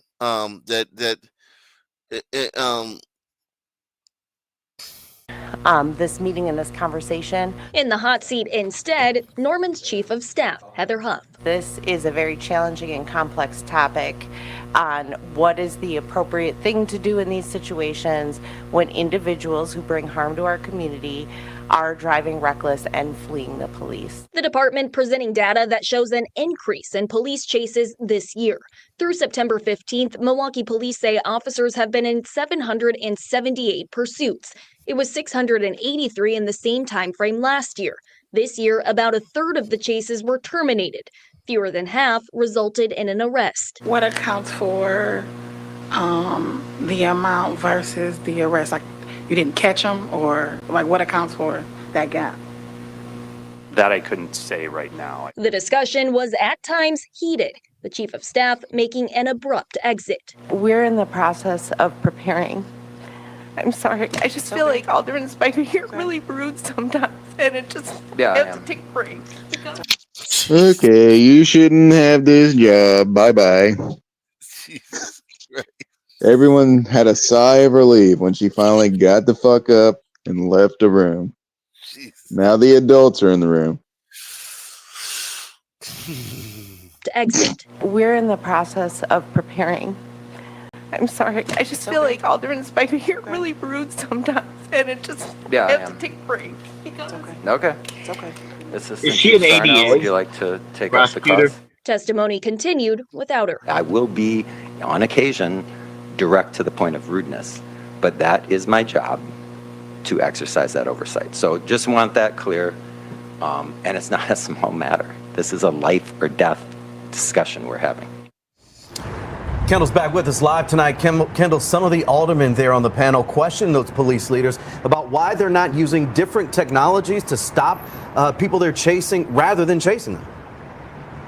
All right, Derek, Alderman Westmoreland and Perez both specifically asking about the grappler, which is a net that can attach to a squad car and entangle a suspect's tire, potentially bringing it to a stop. And MPD did say they've looked into that, but that it could be dangerous just given the makeup of Milwaukee's streets. Assistant Chief Sarno, though, he did say Chief Norman wants to implement some sort of new mitigation technology in 2026, though they didn't say what exactly that might be.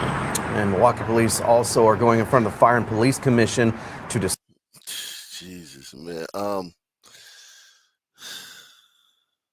What about an ASMR channel? What is that? What is ASMR? It's like, I don't know really what it is, but it's just like people whispering into a microphone or something. Oh man, I don't know, man. Support the channel, man. That's what we need. We just need people to support the channel. Hit the like button, support the channel, Share the video. Take the $5 challenge. We're not asking for 100 fucking bucks. We're asking you to take the $5 challenge to support news and commentary you can't get anywhere fucking else. No one fucking else can give you this. Yeah, I fall asleep every once in a while, but no one else can fucking give you this. Let's see what else is going on. A shooting, MPD officer. And we start breaking news at 4. Milwaukee police just releasing new video of an officer-involved shooting from early last month. Police were in the middle of a traffic stop when things took a turn. Stay right there.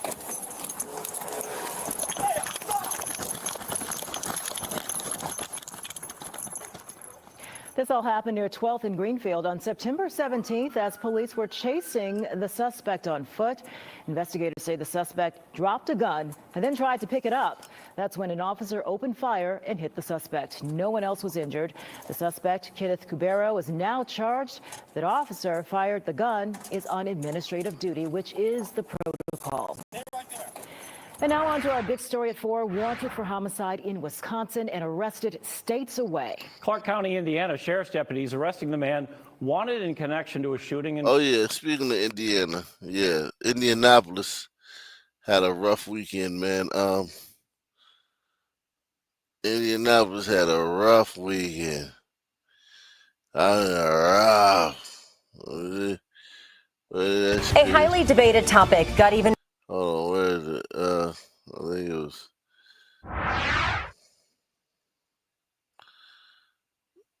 Oh shit!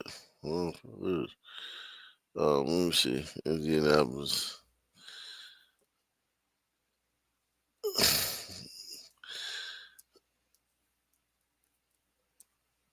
Oh.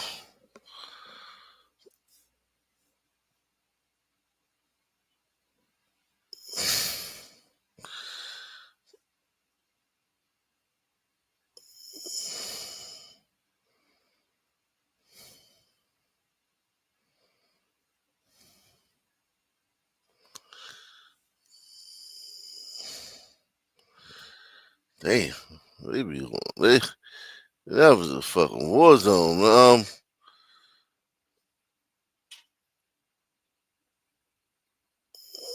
Jeez, Indianapolis is a war zone.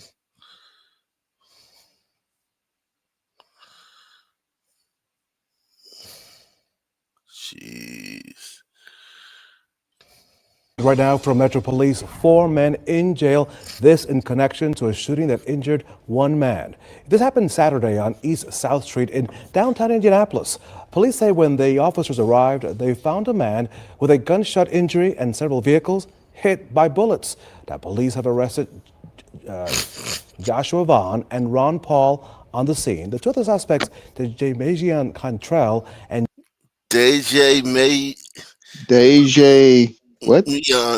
Meon Cantrell. Right. That was not a good combination of consonants. Like normally it has a little bit of flow, but that you went full retard on that one. Look at these niggas, man. These niggas are useless. Yeah, from Ron Paul. Yeah, how did Ron Paul get in there? Arrested after leading police on a chase. Cantrell was arrested after dropping a cell phone while running off. A gun left in the vehicle that matched the caliber of the shell casings found on the scene was linked to Gray Jr. These motherfuckers. God damn, that's a rough crowd right there, man. Jamion, he's the only one with a sudden name. You wouldn't let those guys house sit for you while you went on vacation? No. Fuck no.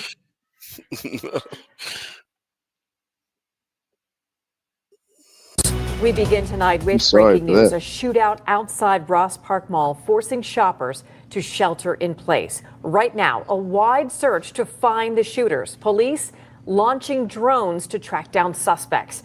Good evening. I'm Shannon Perrine. And I'm Mike Clark. Panic in the mall parking lot, a shopping destination turning into a crime scene. We have team coverage tonight. Reporters Felicity Taylor and Jordan Scioppa are on standby covering this investigation as detectives pour through surveillance video and evidence. We're going to go first to Felicity, who just within the last hour received an update from officials. Felicity? Well, Mike, police have told us that gunfire was exchanged. It was a shootout between multiple people, but at this point, they do not know how many people were involved. It happened in the parking lot here, and we know there is at least one victim who is at AGH. The scene still active tonight as police and other security walk around and continue to investigate. So we do have, that's what we're doing right now, is pouring through the surveillance video to see if we can determine who is it that was involved, who and what group may have done what. We do have some, shots fired here, so we're collecting that. I believe there was one car that was hit. Police. Damn, mall shooting. We didn't hear nothing about that mall shooting. I just hope that they find out who did it. Police say they have identified some of the people who may be connected to a shooting in the parking lot of Ross Park Mall. This happened between the Dick's House of Sport and Nordstrom stores. Police say there was an exchange of gunfire, and some of the people they've identified are juveniles. Erica Stanish is in Ross Township with more on what happened and how some who shop at the mall are responding. I talked to a witness who tells me she was inside the Dick's House of Sports last night when she heard what sounded like fireworks and then people screaming. And she and many others who frequent the mall tell me they believe there needs to be more security and more cameras. That's something Ross Township police say they're currently pouring through surveillance video to determine exactly what led up to the shooting. We all shop there. It's at 8 o'clock. It's not that it's that late. So it's just shocking and it's sad. Police and security could be seen at the Ross Park Mall Wednesday morning after shots rang out Tuesday night, sending one gunshot victim to the hospital. We have been able to identify and actually interview a few of the people that were involved with this.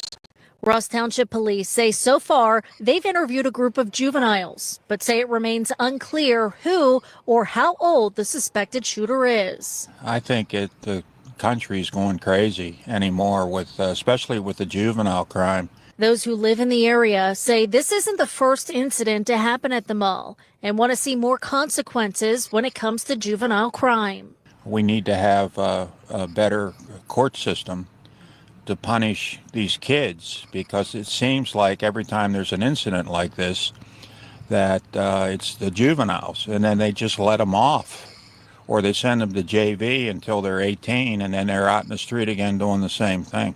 Police say a vehicle connected to the shooting was found in Wilkinsburg and is now being processed for evidence. But the deputy chief tells KDKA no arrests have been made, prompting some shoppers to take extra precautions now and in the future.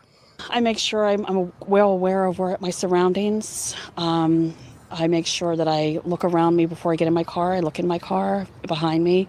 I really do. I have been taking a lot more precautions. I just hope that they find out who did it and they... Everybody knows who did it, man. We all know who did it.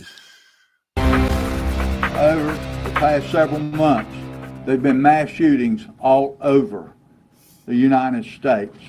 And I watch every morning the news, and I think, man, I hope this never happens in my county. And unfortunately, it did. Breaking news out of Alamance County. The sheriff there sharing new details after a mass shooting at a party on September 20th in Green Level left 5 people hurt. 2 people are now facing charges. Fox 8's Celeste Smith joins us now live with the latest. Celeste, what are officials sharing about the case? Well, 20-year-old Cedric Watson Jr. and 19-year-old Javiah Parker are now facing charges in connection to this mass shooting. And while the sheriff says that arrests have been made, he said that this investigation is far from being over. Alamance County Sheriff Terry Johnson says that the scene was violent and chaotic when deputies arrived and responded to a call to shots being fired on September 20th around 3:20 a.m. to Florence Street in Green Level. There were 5 victims shot and 2 were juveniles ages 15 and 16. Cedric Lamont Watson Jr. is facing several charges, including felony firearm possession, assault with a deadly weapon, and discharging a weapon into occupied property. Javiah Parker was arrested for helping him leave the scene, and Sheriff Johnson says Parker could face an additional charge as the investigation moves forward. More than 200 people were at this party, but investigators say no one wants to talk about what happened. In today's press conference, Alamance County Sheriff Terry Johnson was joined by Orange County Sheriff Charles Blackwood and Jason Walsh, supervisor with the ATF. Investigators say that they anticipate multiple federal violations and charges being brought on multiple individuals involved in these shootings. Sheriff Johnson says that Watson is also facing charges in Alamance County for 3 separate incidents involving a firearm that occurred in August this year. The individual that shot these people, like I say, has a criminal record. But thank goodness that the evidence found at the crime scene in Green Level has linked him to other shootings in Alamance County. This individual is a dangerous person. Parker was given a $50,000 bond, but posted bond and was released. And Watson was given a $2 million bond, and he remains in the jail tonight. And Alamance County Sheriff's Office says that this incident remains under investigation. Live in Alamance County, Celeste Smith, Fox 8 News.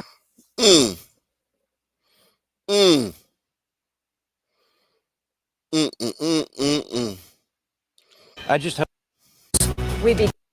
right now from Metro Police.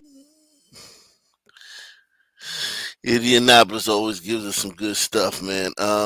Salute to everybody out there, man. Hit the like button, support the channel, yada yada yada.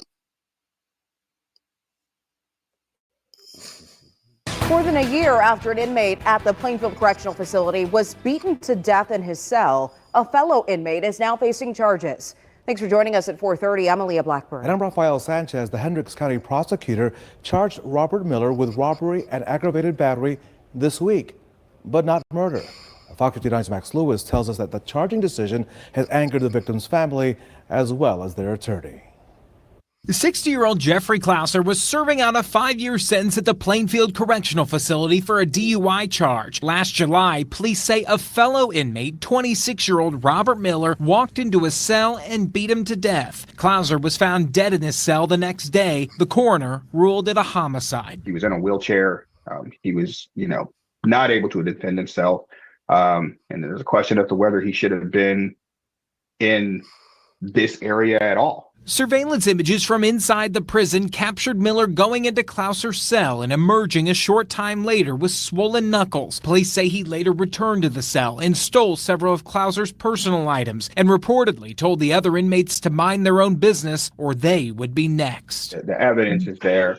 It's been quite some time. It's been over a year since this happened. They've been investigating this for over a year. Who's that?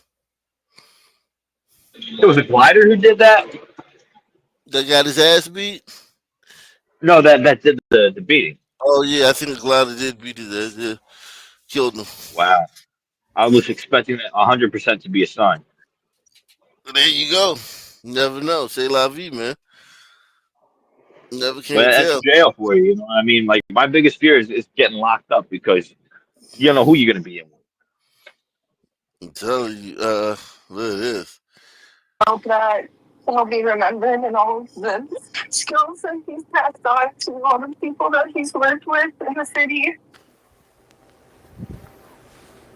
Heartbreak and outrage. A father gunned down while picking up his toddler from daycare. The 2-year-old is now left without his dad. WDSU's Aubrey Killian live in Mid-City with the family's powerful message. Aubrey. Hey, I want to show you what's happening right behind me. People have been coming and going at this memorial, putting out flowers for Carl Morgan. Again, this is a devastating story. This is where Carl Morgan was killed. He was waiting for his 2-year-old son at a daycare right here on Canal Street. Carl, he embodied true New Orleans hospitality. He worked at Brennan's for about 8 years. He was set to lead Brennan's at Fried Chicken Fest this weekend. I'm told Brennan's they will donate all of their money raised in his name this weekend at the fest. Carl, he was known for his chicken sandwich, but while he loved work, I'm told his greatest love It was his family, his partner Lisa, and his 2-year-old son Silas. They just took a Disney trip this summer. Tuesday, he was ripped away from our community and his family. He was killed right here at his son's daycare. His accused murderer was arrested, but Carl's family is heartbroken. Most of all, he loved food, and that was what we really bonded over. And if you could talk to him today, what would be your message? That we love him very much, and I will do my best to make sure that he's remembered in everything that we do for Silas. I wish he was here. Nobody deserves this, but he was sitting in a line waiting to pick up his son from daycare. I mean, it's awful and heartbreaking, and it's just terrible. It's a member of our family. It's not a member of our staff. Carl was actually a Raiders fan, and his family tells me that he just taught his son Silas the Raiders cheer.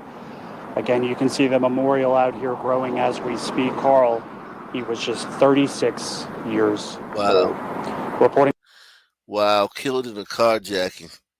I think when they finally catch the guy, I think we know what they're going to look like. I think we know. Daylight. A daylight carjacking. We know what that person is going to look like. Yeah, this time it's probably going to be his son's. Yeah, carjacking. Yeah, that's a son. That's son behavior, man. More than a year after an inmate. Damn. Jesus. If you enjoy the show, man, and you being informed and entertained, support the channel via PayPal, Cash App, or the Super Chat.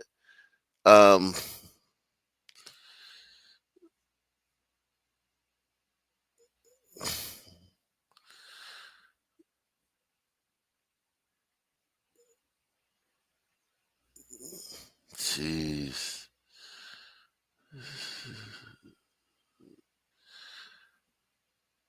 Wow. Multiple state lines. Clark County, Indiana Sheriff's deputies arrested the man wanted in connection to this week's fatal shooting in Glendale. Our Christina Van Zelst is live with who investigators say is responsible. Christina.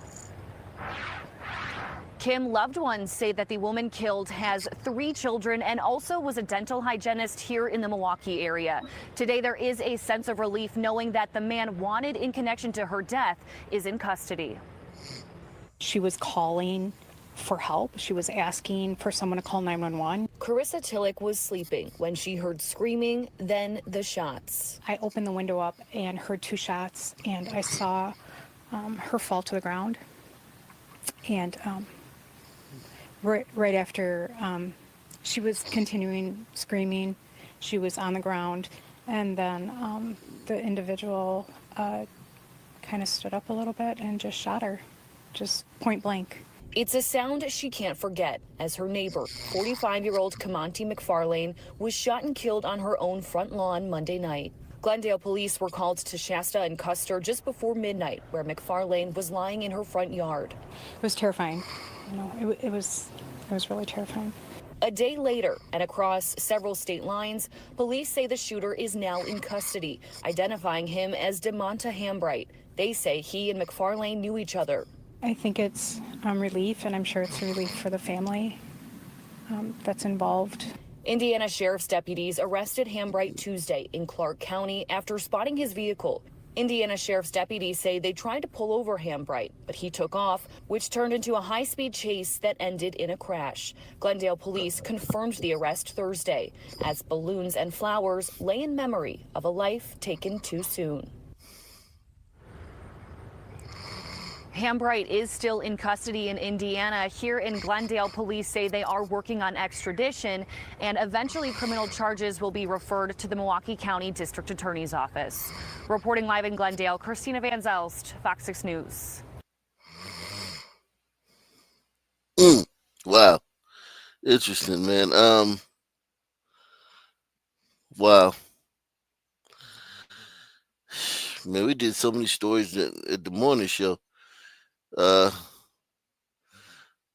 yet you run out of stuff to show us. It's crazy. No, I'm not. Yeah. I don't think that it's possible, man.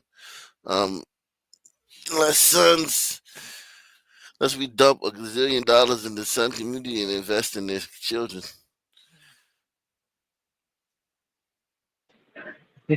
Or invest in their deportation. Yeah. That sounds better. Damn. Mm.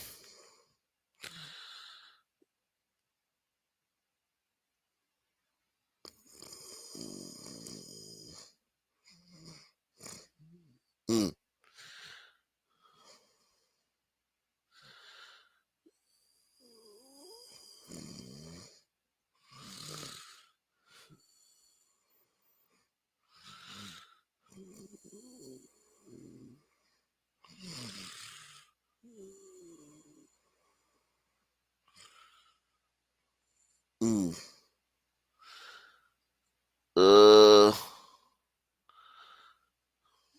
Yeah, R.I.P. Lawrence Moten, man.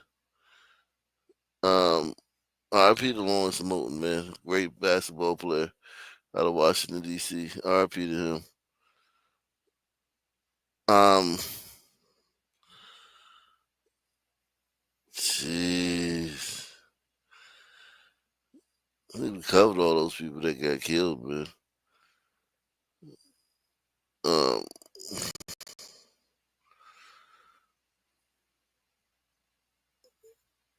I think yeah.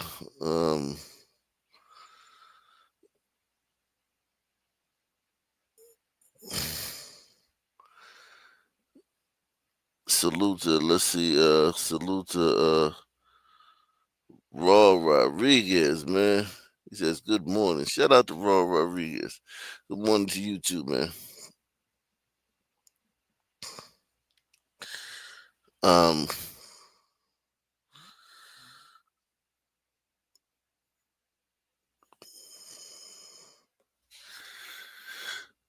Let me go to Twitter. Here we go.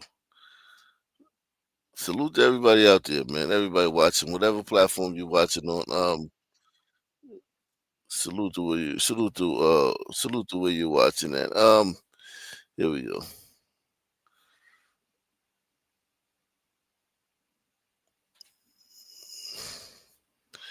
Here we go. Young man confronts viral Chicago loop puncher who stands at 6'7" and walks around knocking out people in Chicago. Arrested over 20 times, a mom of 11, Kathleen Miles, was knocked out cold. Northwestern University employee punched near Union Station, elbowed a 15-year-old girl, then whipped another woman while she walked, and many more victims. Apparently, this big 6'7" guy just goes around knocking out white people and shit and women. And now he's being like harassed by some fucking goddamn Sun teens. And of course, you know what he's not gonna do, right? Right, that's free. He's not gonna stop. No, he's not gonna hit him. Yo, hell no, he ain't gonna hit one of them fucking Sun teens. Whatever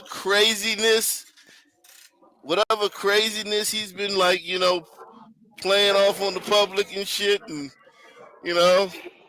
that shit is about to go away when these young fucking Sun teens approach. I haven't seen the video. I just saw this. This just popped up. I haven't seen, but I'm assuming. What do you guys think? Do you guys think he's gonna punch these Sun teens that are fucking with him? Press 1 if you think he's gonna punch these Sun teens that are fucking with him.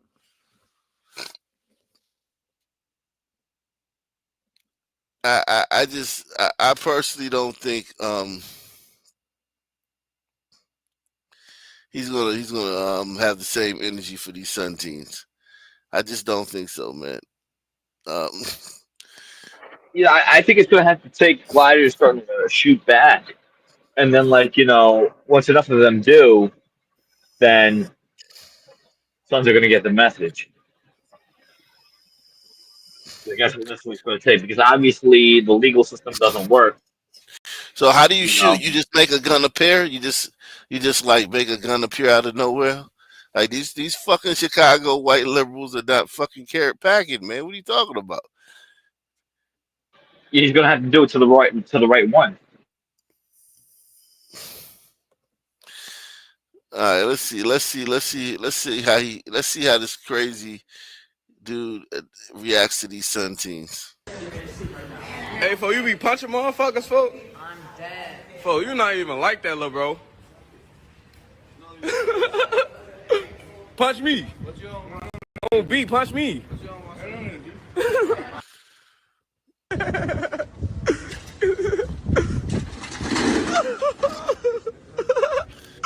Hey, I thought you was slapping motherfuckers, little bro.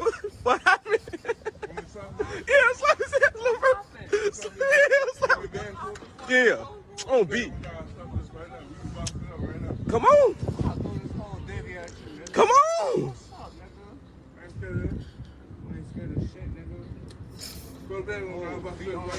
Come on. For you don't want it for real. Hey, for you. I've been trying to tell y'all, man. I've been trying to tell y'all that for years, man. Press 1. I've been telling y'all that for years. These Shout out to dudes, these, man, huh? shout out to these Sun teams because at least they're bullying a bully. You know what I mean? I gotta give them credit for that. That dude wouldn't punch me. It's just these motherfuckers that be like knocking out these white people and shit and these women. And everybody think they crazy. I'm telling you, man. I'm telling you, man. I'm telling you, man. Like they not crazy. They're not crazy. They're just evil. And they're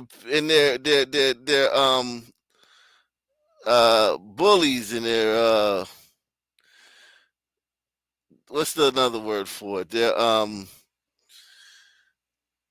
They taking advantage of the fact that, you know, like he can punch, like say you see some white lady just sock her in the face, and then it's like, I'm crazy, and then he get out the next day. Nothing's gonna happen. If he punch one of them Sun teens, he can't wander around down here anymore. He can't. He could punch a white woman and come down here and wander around the next day, and nothing's gonna happen to him. Press 1. He could wander around here all fucking week after he punched some white woman in the face for no reason. It don't matter if she was 80 years old. He can come back the next day when he get out of jail and just wander around all day and nothing will happen. If he punched one of them fucking Sun teens, he can't be down here anymore.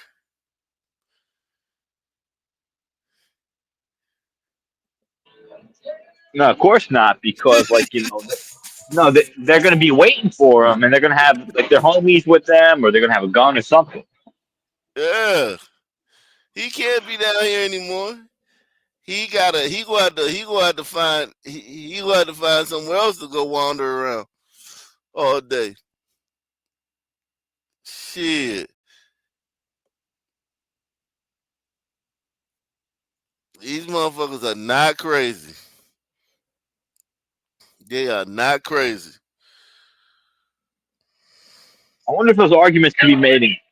I wonder if those arguments could be made in court if you do something against them, like, you know, this What guy do you knew mean? what he was doing. I mean, like if he was being prosecuted, and like they could use his video in court, like, oh yeah, this guy only like assaults innocent people. You know what I mean? He's not crazy. He's sane. He White knows. people don't know that. White people don't know that. Like what? Like the typical white person doesn't know that. Typical white person thinks that this guy is just like, you know, like he's like a black, and he's in the black community and shit. Like this.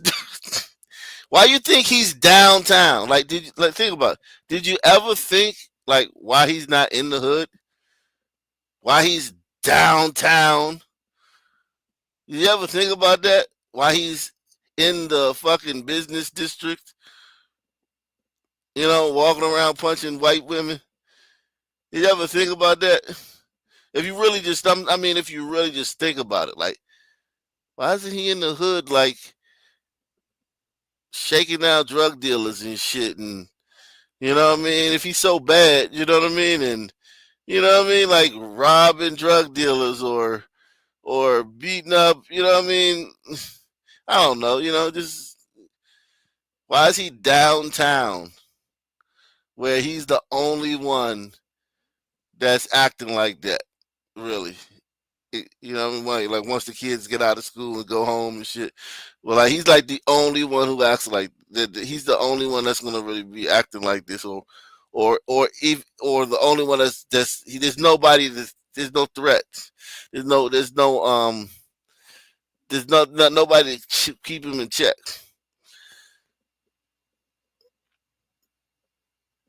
As big and bad as sons like to portray themselves as, they're really cowardly at heart. It's like going back to that old argument I made. Like they talk about smack about the gliders, about slavery and shit, but they wouldn't say nothing to the Arabs. They wouldn't say nothing to the Chinese or the Mongolians. You know what I mean? I mean they're getting ethnically cleansed out of LA County, and like you know they don't do shit about it. You know what I mean? Because it just goes to show you that you know they're really pussies at heart. You got like 17 different sounds going on. It's like you at the airport, you're on a train, you're in a plane, and you're like at a like rave party all at once. Yeah, but he's known as. But am I right though? Yeah, definitely. This dude is the loop puncher. They call him the loop puncher. Damn. Walks around knocking people out in Chicago. Arrested 20 times. The loop puncher. Jeez. That motherfucker know better. He know better though. He know better. He know if he fuck with them little Sun team, he cannot be down there no more. He'll have to find another city or another neighborhood to walk around.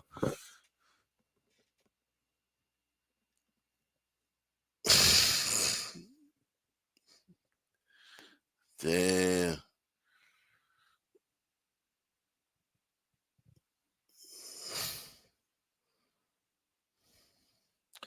The Wicomico County, salute to Deluxe 247, aka Cal Ripken, aka the real MVP, coming through once again. Salute to you, bro. You can support tonight's show. You can support tonight's program by taking the $5 challenge. Support the program, the work we're doing here. If you're being entertained and informed, you can support the channel.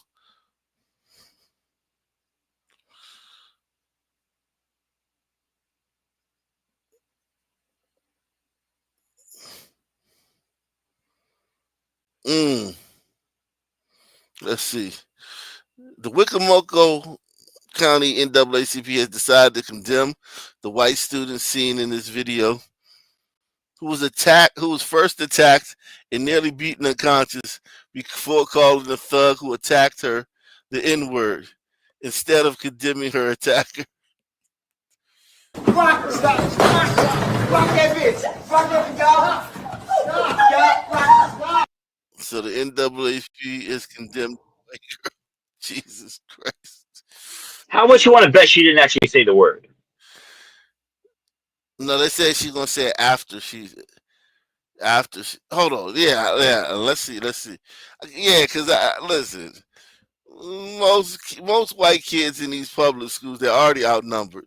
They already see the savagery that the sons do to each other on a regular basis, and to call one of those like, I feel what you're saying. Like, all you gotta do is go to a son's school for like a week. And just be like, God damn, it's like 20 fights. You know what I'm saying? It's like 20 fights and like 50 almost fights. And, 7 teachers been assaulted. And like, they don't do any work all day. They just, fucking gallivant and parade around like they run the place, and then I'm some little fucking white girl that's never fucking busted a grape, and I'm just gonna call one of them a nigger.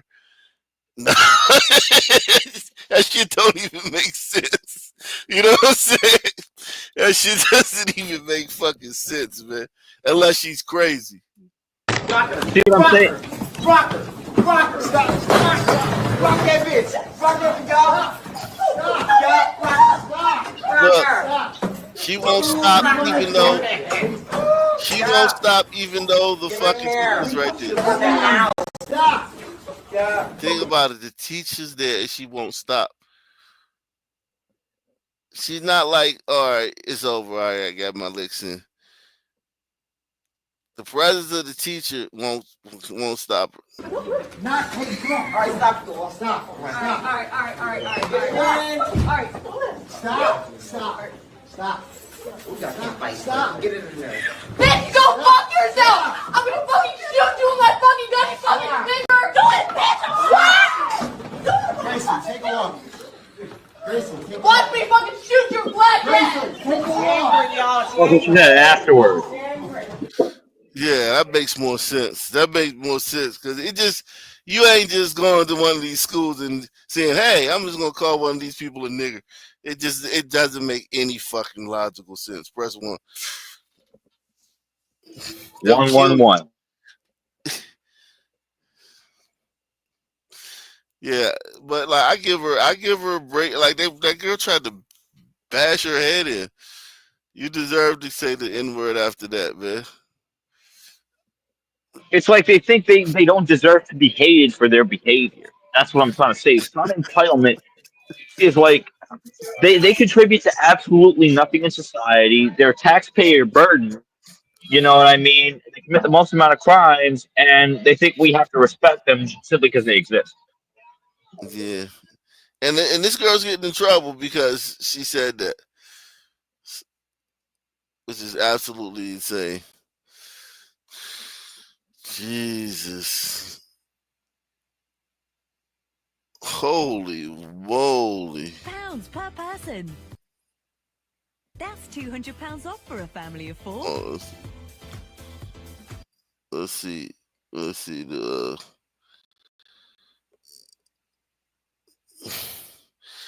said, if you don't let me murder you, that's white supremacy.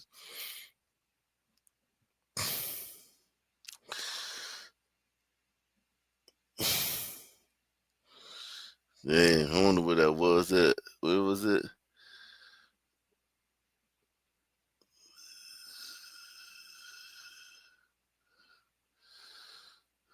This one says, these kids are out of control. The ones filming, the girl who started the fight, the girl that got jumped but turned around to yell racist slurs and make threats of murdering her. It's all wrong. And it goes to show how fucking shitty society has become and the colossal disservice parents have done to raising their kids. Everybody's equally wrong in this case. I think so. I think it's fair. But you do? But we don't know. Honestly, we don't know how it started, though, too. Like, but.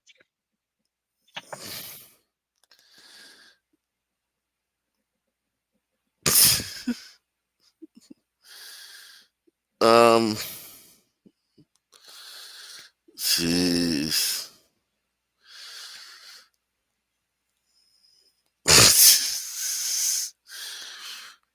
Said the black girl needs to go to jail.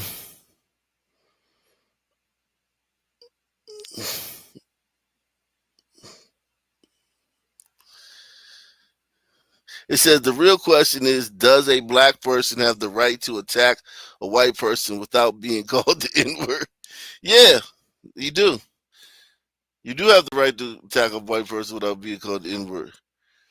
He said, well, she didn't just call her the N, she threatened to shoot the black student. That should be the focus. Don't let the N-word distract you from that.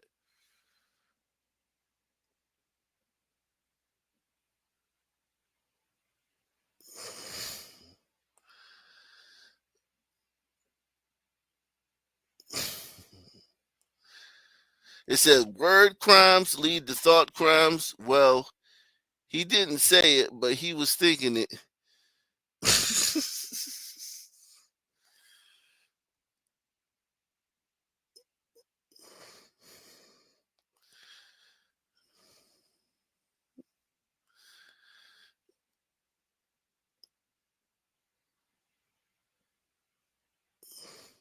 This one says, words have consequences. I feel bad she had to learn this lesson the hard way. We tried warning her. Hopefully she learns this time. That was a white dude, too.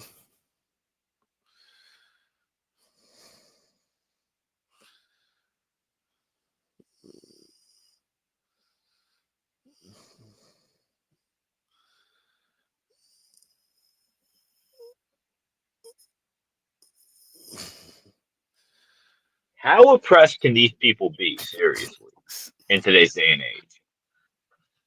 Like, they're not.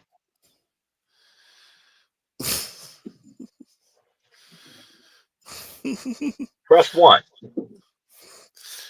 Why is it always the black student pedestrian commuter attacking the white student pedestrian commuter, and then the outrages against the white student pedestrian commuter? The world is upside down, inside out. Truer words have never been spoken. Yeah. Somebody said I'm showing glider low lights. It's not a lot of highlights on the. It's not a lot of highlights out here, man.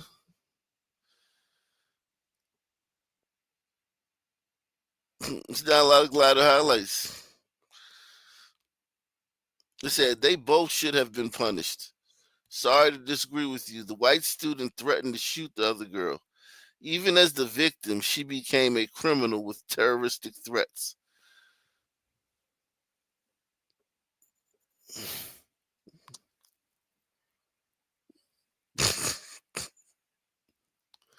Wow.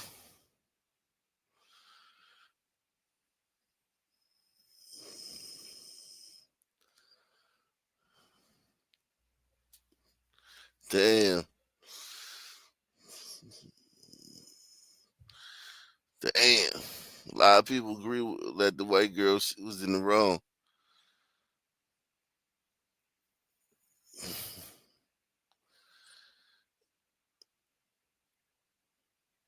Freedom of speech, not consequence. If you want to say the N-word and get your ass beat for it, yeah, but she got her ass beat before she said the N-word.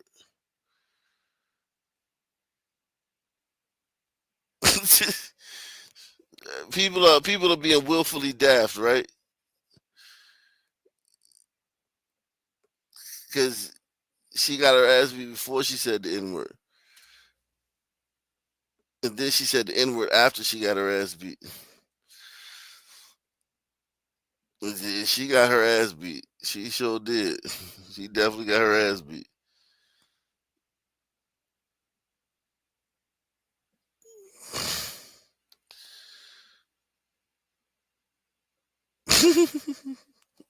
Yeah, man.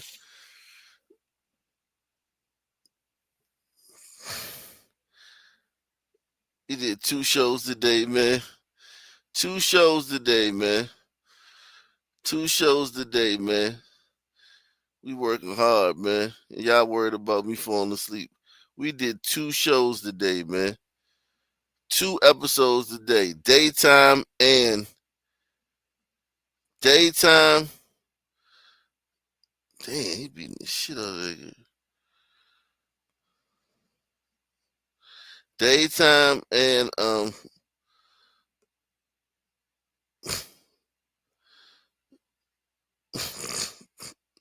and nighttime, man.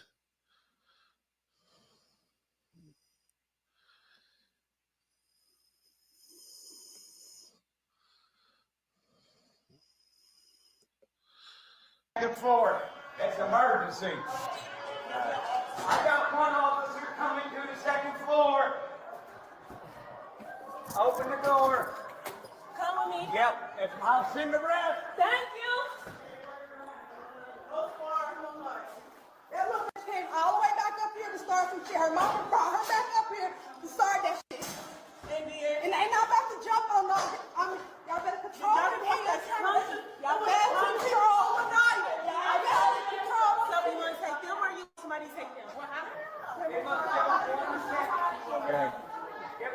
You're staying. No, I'm not. Yes, you are. For what? If there was a fight, we're going to find out why you were involved. I wasn't involved. I just came Then home. you can stay and tell us that. Stop yelling. But we're going to do an investigation.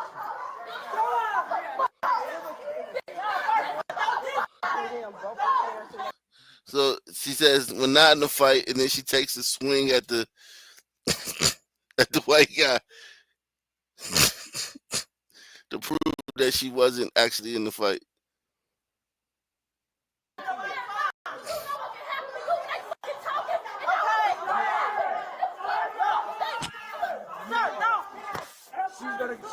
No way she had anything to do with the fight. No fucking way.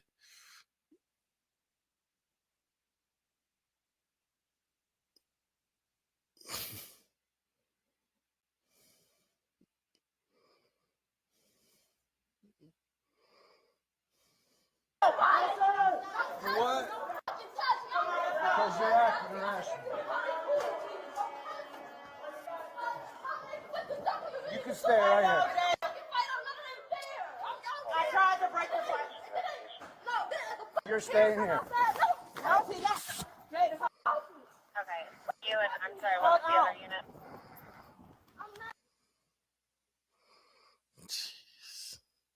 Good forward. It's a murder.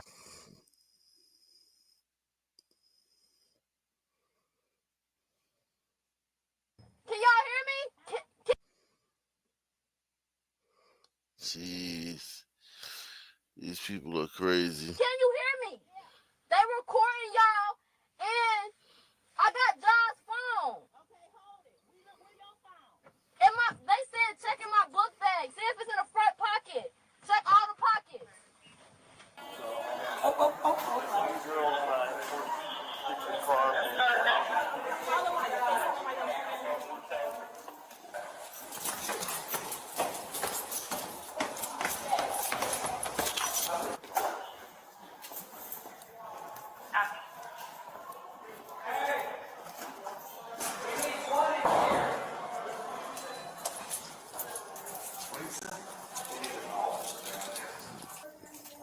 Any units on the second floor? 44.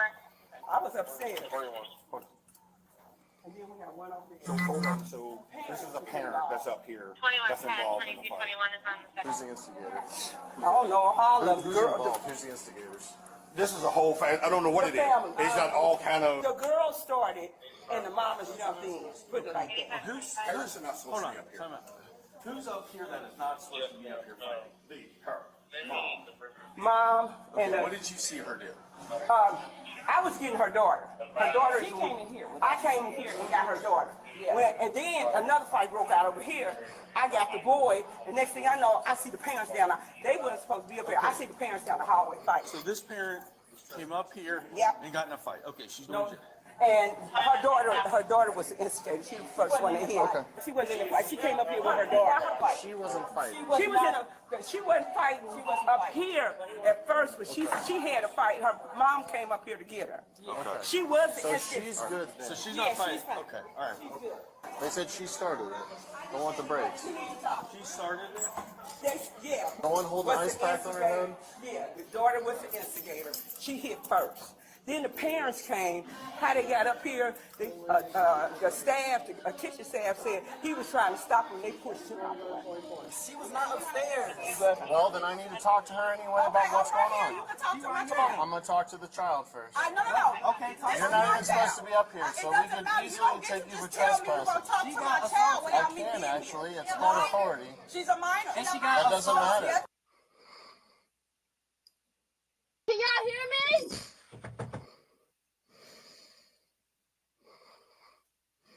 That you're up here and you shouldn't be up here. I don't know if they gave you a fight. We're looking at the video now. But I was. Right here on the wall, please. I heard you. I can hear you without looking in your face. Okay. Because I'm real annoyed right now.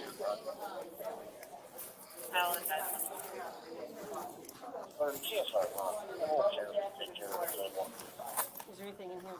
2235, have your disregard. No.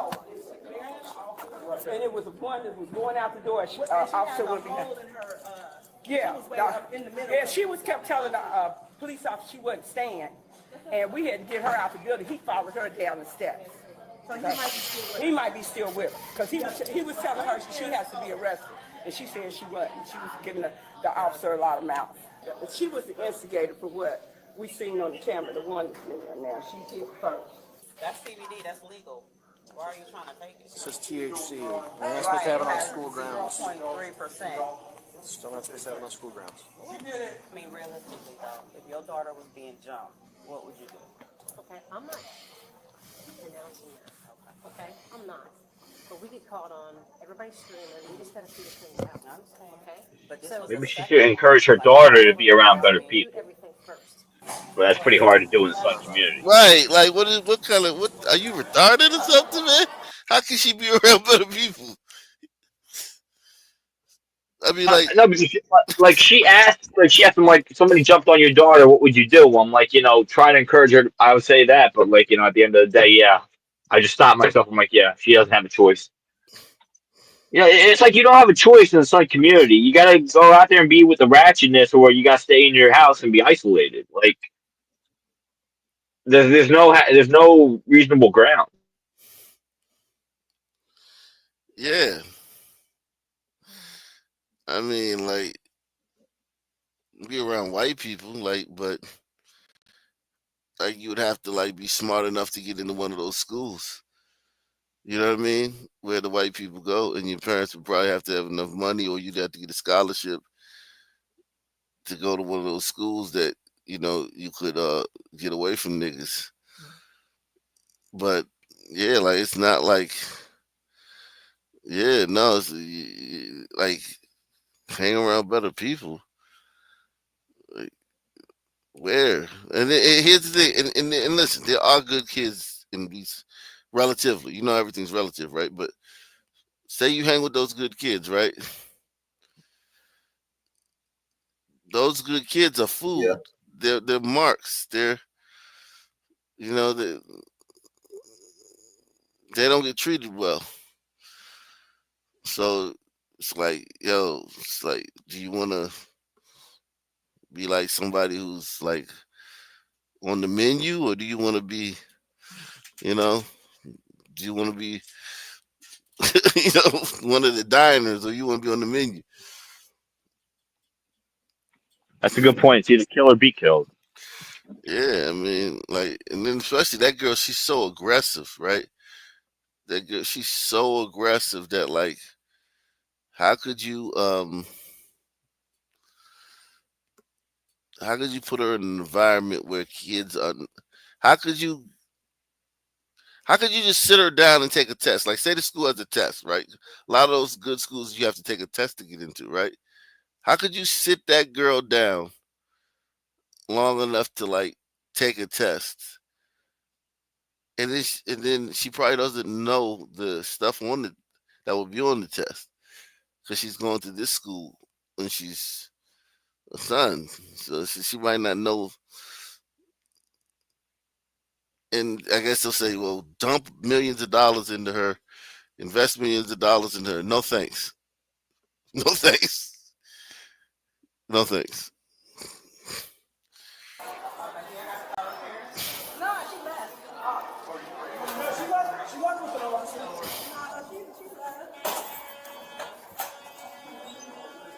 So man, I know a lot happened here today. You're upset, emotional. We are going to get you out of here today, okay? We're not going to take you to jail. We're going to send your daughters home with you, okay? I would appreciate it. So what y'all gonna do? Arrest me? I don't know. Arrest me for what? For trespass, for coming on school grounds. So all of us get You're it, going right? to take, you're going to take that to the court. We can't argue that right here. Yeah. Hold on. When we got there, we was breaking up the fight. Excuse me. We was breaking up the damn fight. We weren't in the middle of it. We was helping the damn security break up the shit. She was looking for her daughter. She looking for her daughter. We both looking for the kids to not make an incident. Should I take my leg?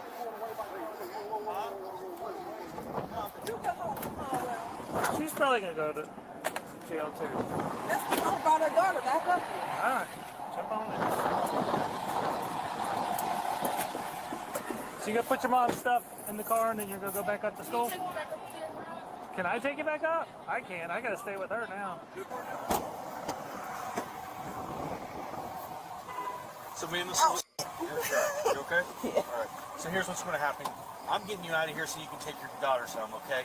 Unfortunately, with what happened today, I'll give you what's called a no scoop here, okay? Whatever happens in court, I don't care. Yeah, you're going to go to court over it, along with everybody, until we figure this out, okay? But I am getting.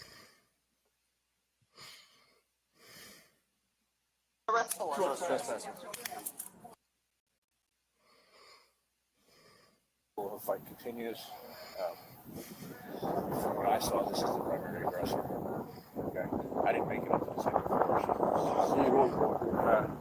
She came down, mouth running, just total disorder. She's running on adrenaline. Mom, same way. Which one was the mom? The mom was the one. The mom. Okay, I was Ted. Okay. Yeah. All right. I told her, I was like, you got to calm down and put, cuffs on. So she continued on. I tried to, scoop her up, and Mom blocked. Okay, twice. Okay, and that's when I pushed Mom out of the way, and then she pulled. I grabbed her clothes. She pulled away, started going down the steps. I said, "You're going in cuffs." I got the taser out, and she's going to tase me for what? Well, she's like, "All right, I'll go in your car." Now, Lakita, I'm giving you the benefit of the doubt here. You have to leave with your kids, okay? No more coming back, all right? Well, I appreciate you cooperating. And when we give you this paperwork, you're gonna leave and not come back today, right? No. All right, I appreciate it. 0323. I get it. What's their issue? Like, why are the kids having issues? So yesterday, I was told by my two girls that my baby had a party, or not a party, but like a get together this weekend, and she invited a bunch of different people. And one of the little girl who the major issue was with, her daughter, her boyfriend came with her as well. So she's mad at my children for whatever reason. I don't know, it's crazy. I don't understand everything, but these new teenage Yep. So, ladies, it's a criminal trespass. It's a low-level misdemeanor. You will have to go to court, unfortunately. You guys can fight it in court and tell your story, but based on how much this escalated, that's what they're wanting to do. It's a misdemeanor of the 4th degree, not the end of the world.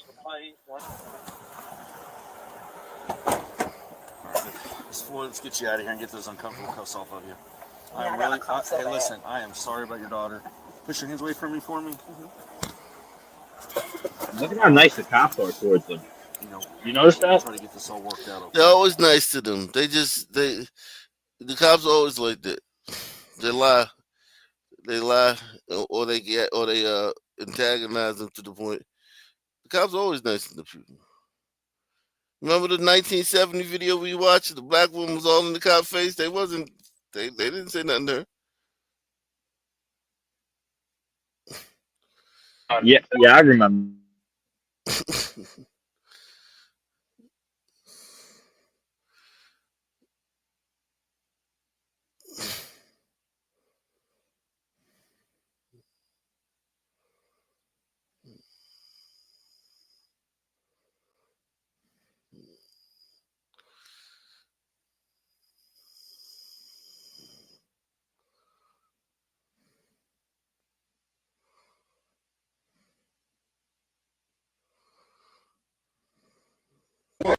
I know what you talking for, nigga. What you talking for? I know what you talking for? Hey, the wrong nigga. Hey, the wrong nigga, bro. Hey, the wrong nigga, bro. Put him on. We put the wrong nigga. Talking for? I ain't no whole ass nigga, bro. Whole ass nigga, boy. That's my city, nigga. I ain't no whole ass nigga. What you want? I ain't no whole ass nigga.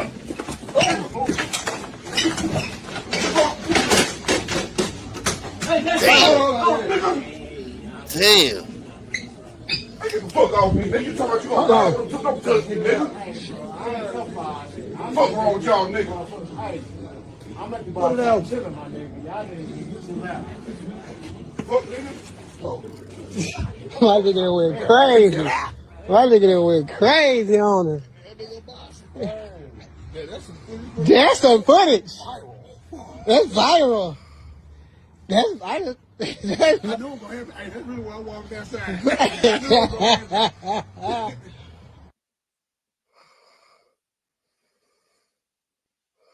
I know what What you talking for, nigga? What you talking for? I ain't no way nigga. What you talking for? I got the wrong nigga. What you talking for? I got the wrong nigga, What bro. you talking for? I got the wrong nigga, bro. Put him on. We finna go inside. What you talking for? I ain't no whole ass nigga, You a bro. whole ass nigga, boy. That's my city, nigga. I ain't no whole ass nigga. What you want? I ain't no whole ass nigga.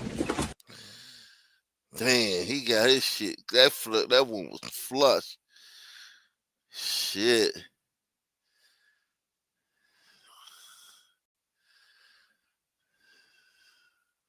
If you, well, we could stop. No. We could stop if you want. Stop what? The podcast. What are you f***ing worried about? I don't know. Okay, whoa. No, it's cool. It's cool. Don't worry about it. Don't worry about it. Don't. Take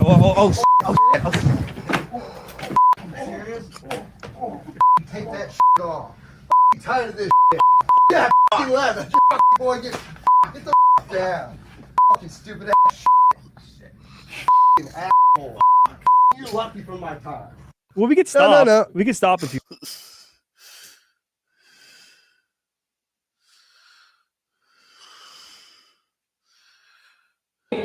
This woman, Arena, I believe is her name, she met her demise on the train. And it was at the hands of, wait for it, the boogie man. That's correct, the black man. That's... Well, of course he is. You see what he did? Yeah, he is a boogeyman. He is a monster. And he should have been locked up. He has, he's a career criminal. He shouldn't be even on the streets, but because of black... about this story, about what transpired. We don't give not an ounce of caring about what happened to this girl on the train. That's a weird flex. Many of the white ignorants, they don't care about white people. What If Lucas, man, whatever, man. Well, he's not completely wrong, but Yeah. Yeah.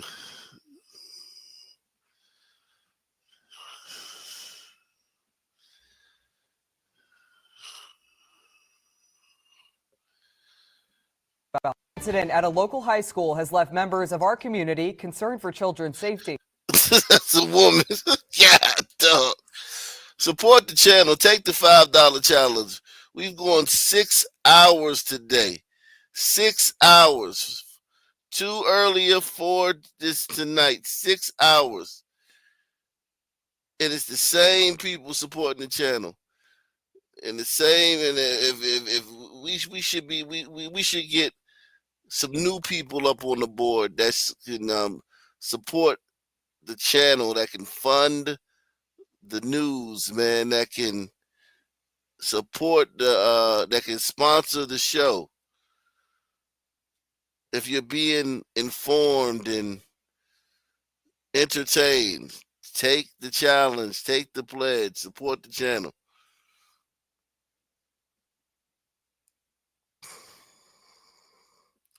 I think this is the story about the N-word, the white girl who got the shit kicked out of her, and then she got up and said the N-word. I think this is the news story about that. Incident at a local high school has left members of our community concerned That's for it. children's safety. WMDT's Heidi Christine joins us live from Parkside High School where a fight occurred. Heidi, what can you tell us about this?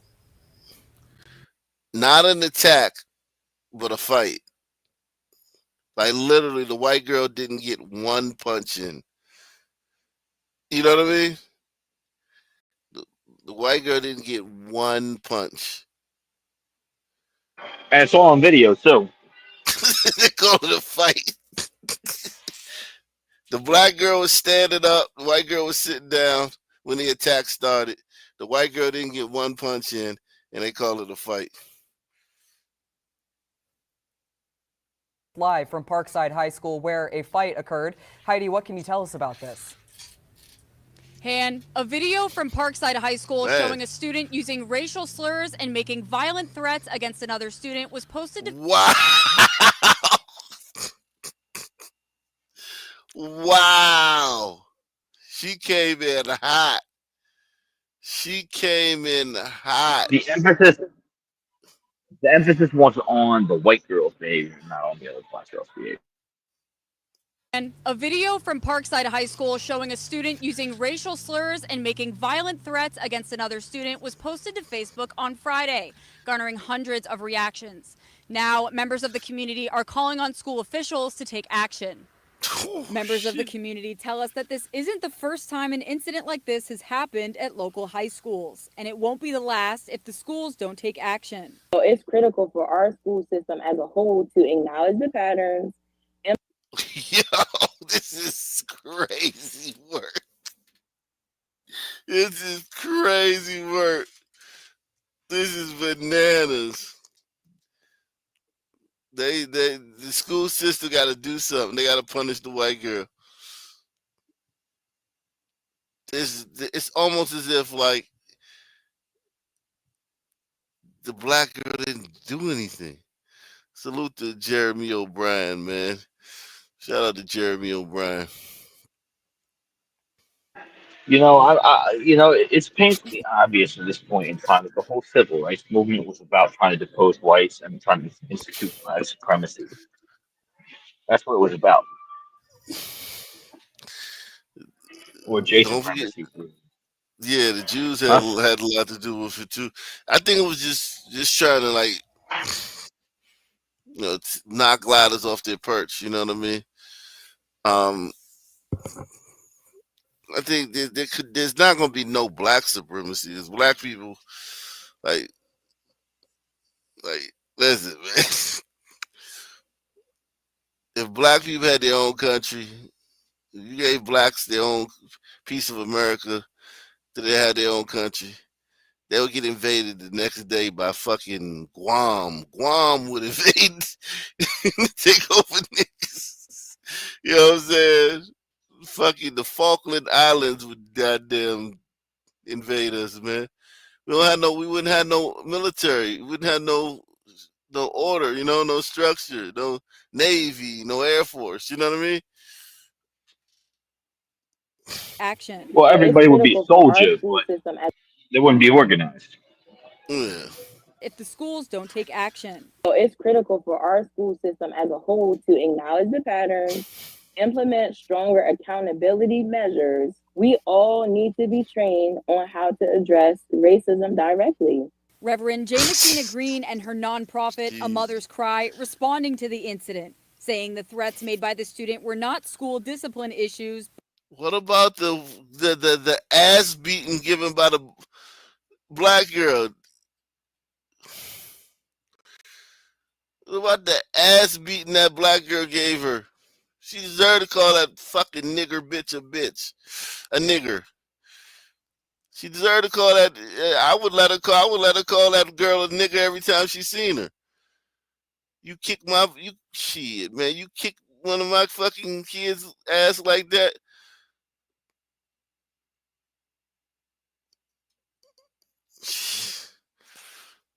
And her nonprofit, A Mother's Cry, responding to the incident, saying the threats made by the student were not school discipline issues, but, quote, terroristic threats and federal crimes. In the video, a white... Holy shit. Holy shit. They going... This is how they go. They going hard, man. Federal crimes? Yeah. Yo, if that were me and they tried to charge me with a federal crime over this, I wouldn't be taken alive. I'll just say that right. Yo, son's going for the jugular, man. The goddamn jugular. Shout out to Jimmy Fields, man. He says, challenge accepted, support the channel, everybody. Yeah, man. Yo, this is insane, man. Shout out to Gil Brown. Gil Brown says, great contact, Tent Black Colombo. Shout out to Gil Brown, man.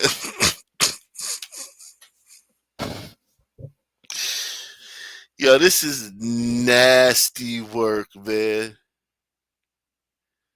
This is nasty.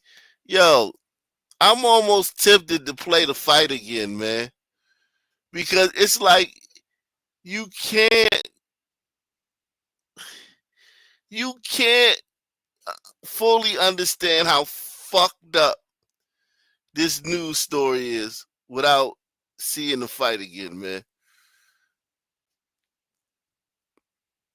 Like, This news story is insane. This is literally insane.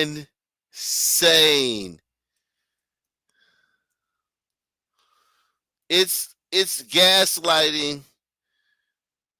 It's gaslighting to the point where it's like,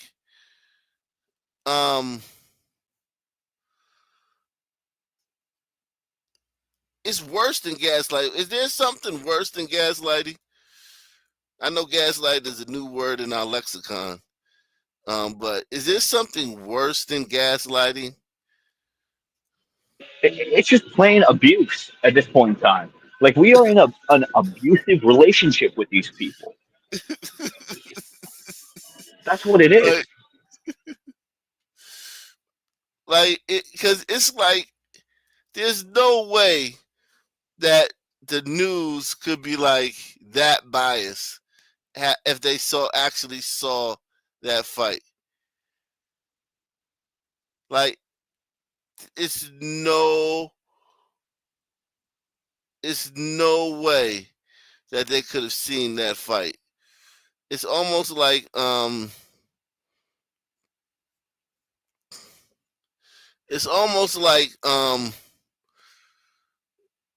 they didn't see the fight.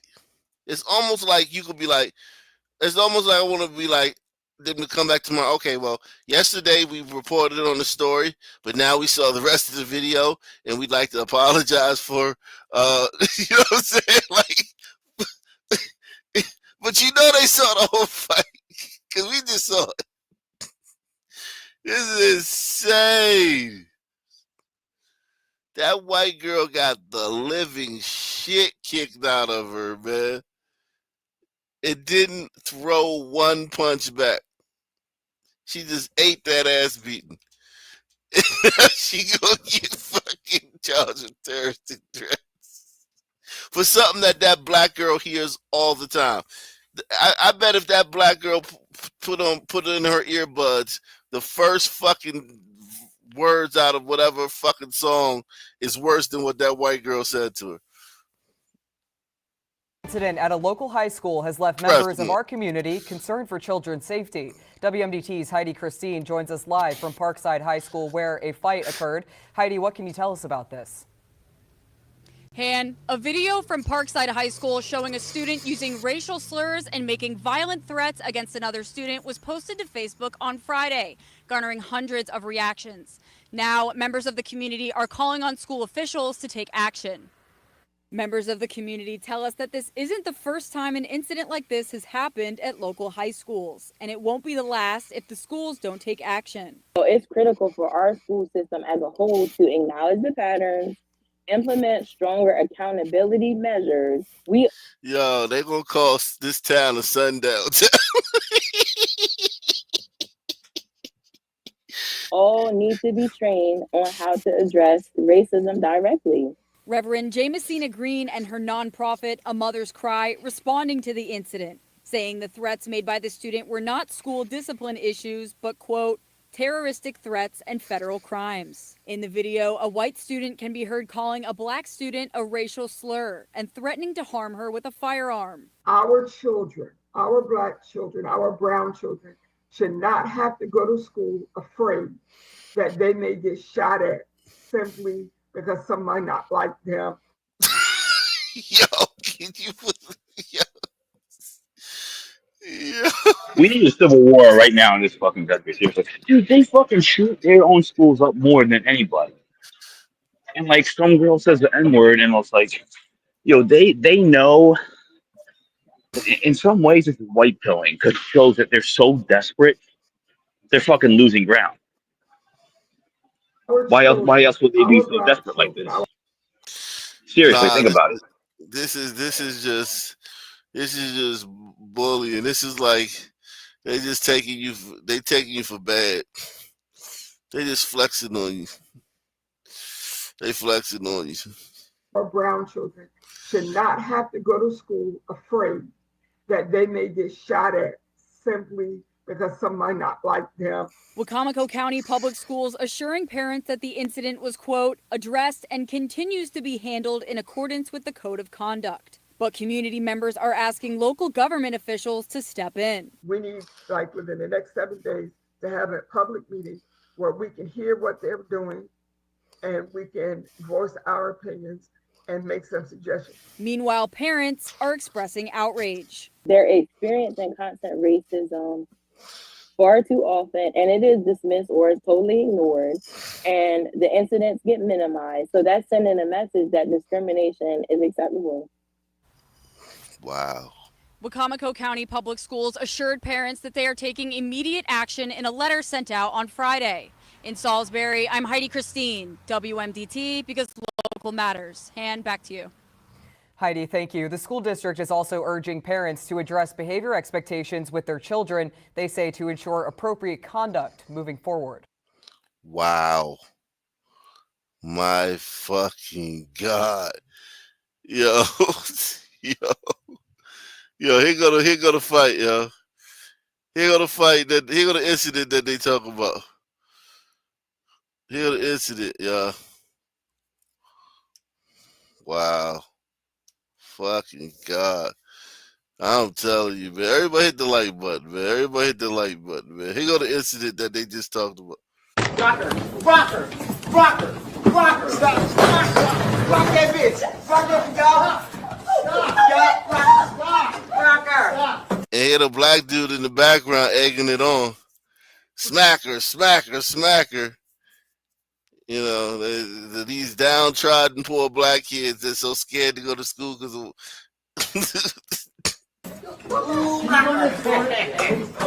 Yeah. Get in there. Shoot that now. Stop.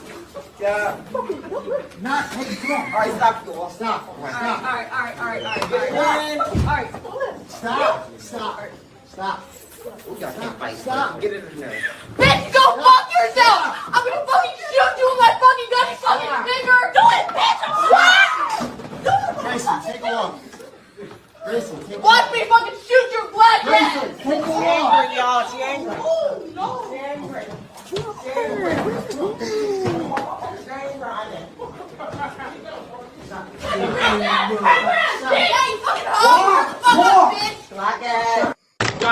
Rocker. So that's the situation they made that news story about. Wow. That is absolutely crazy. Said, poor girl, why is she in that school?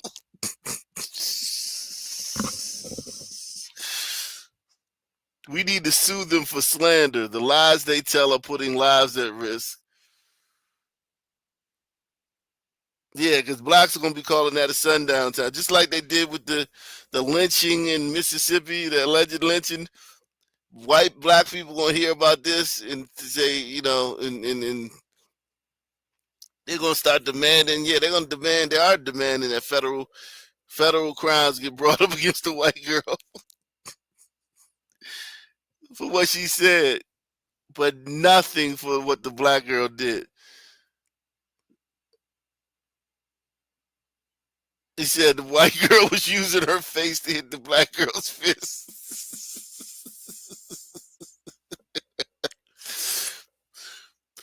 Friendly reminder that allowing your white child, especially daughter, to go to a black school is child abuse. And frankly, you should be charged and fined until you get them into a white private school.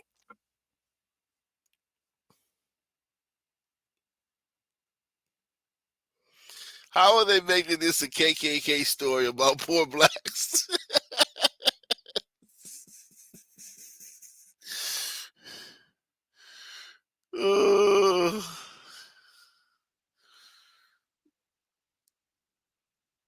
He said, realistically, the white girl should have taken the L without resorting to threats of gun violence.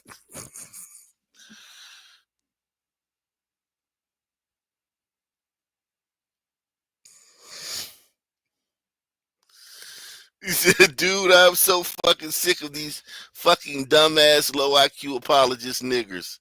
Calling them monkeys is an insult to monkeys. There's zero benefit to having these animals here. I'm glad the victim called her a nigger and threatened to defend herself. She's 100% right.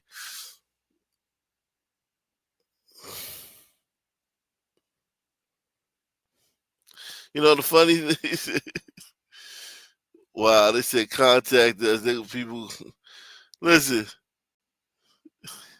they were both wrong.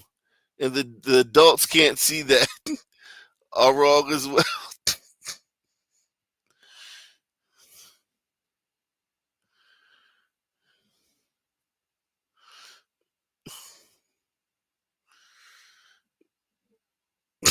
He said, what the fuck is that? I don't know. I have no fucking clue.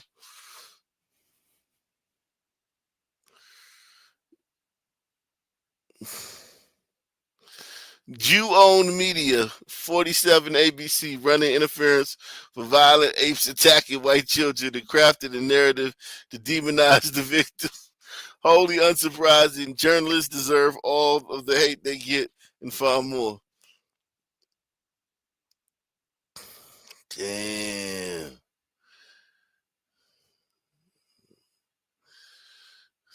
Damn. Parkside High School. You know, the funny thing about this is that, look at the end. The black girl's trying to throw a chair at her. Watch this. I want you to watch the very end. You see this teacher? He's holding her back. Watch her try to throw a chair at the white girl as she walks out the room. What? She tried to throw a chair at the white girl while she was walking out. While she was being held by a grown-ass man. It's a grown-ass man got her in a bear hug, and she's still trying to throw a chair at the white girl.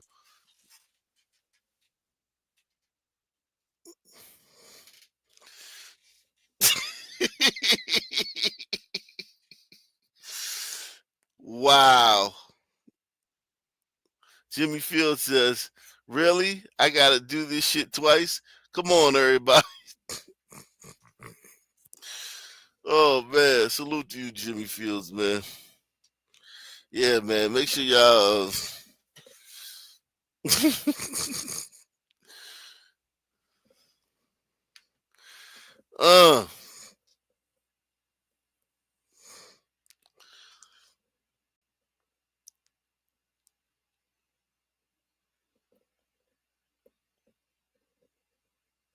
Wow. Yeah, man. Great show, man. Any final thoughts? As free. Yeah, fuck them all, and fuck them all the way. Same black time, same black channel. Yeah. Salute.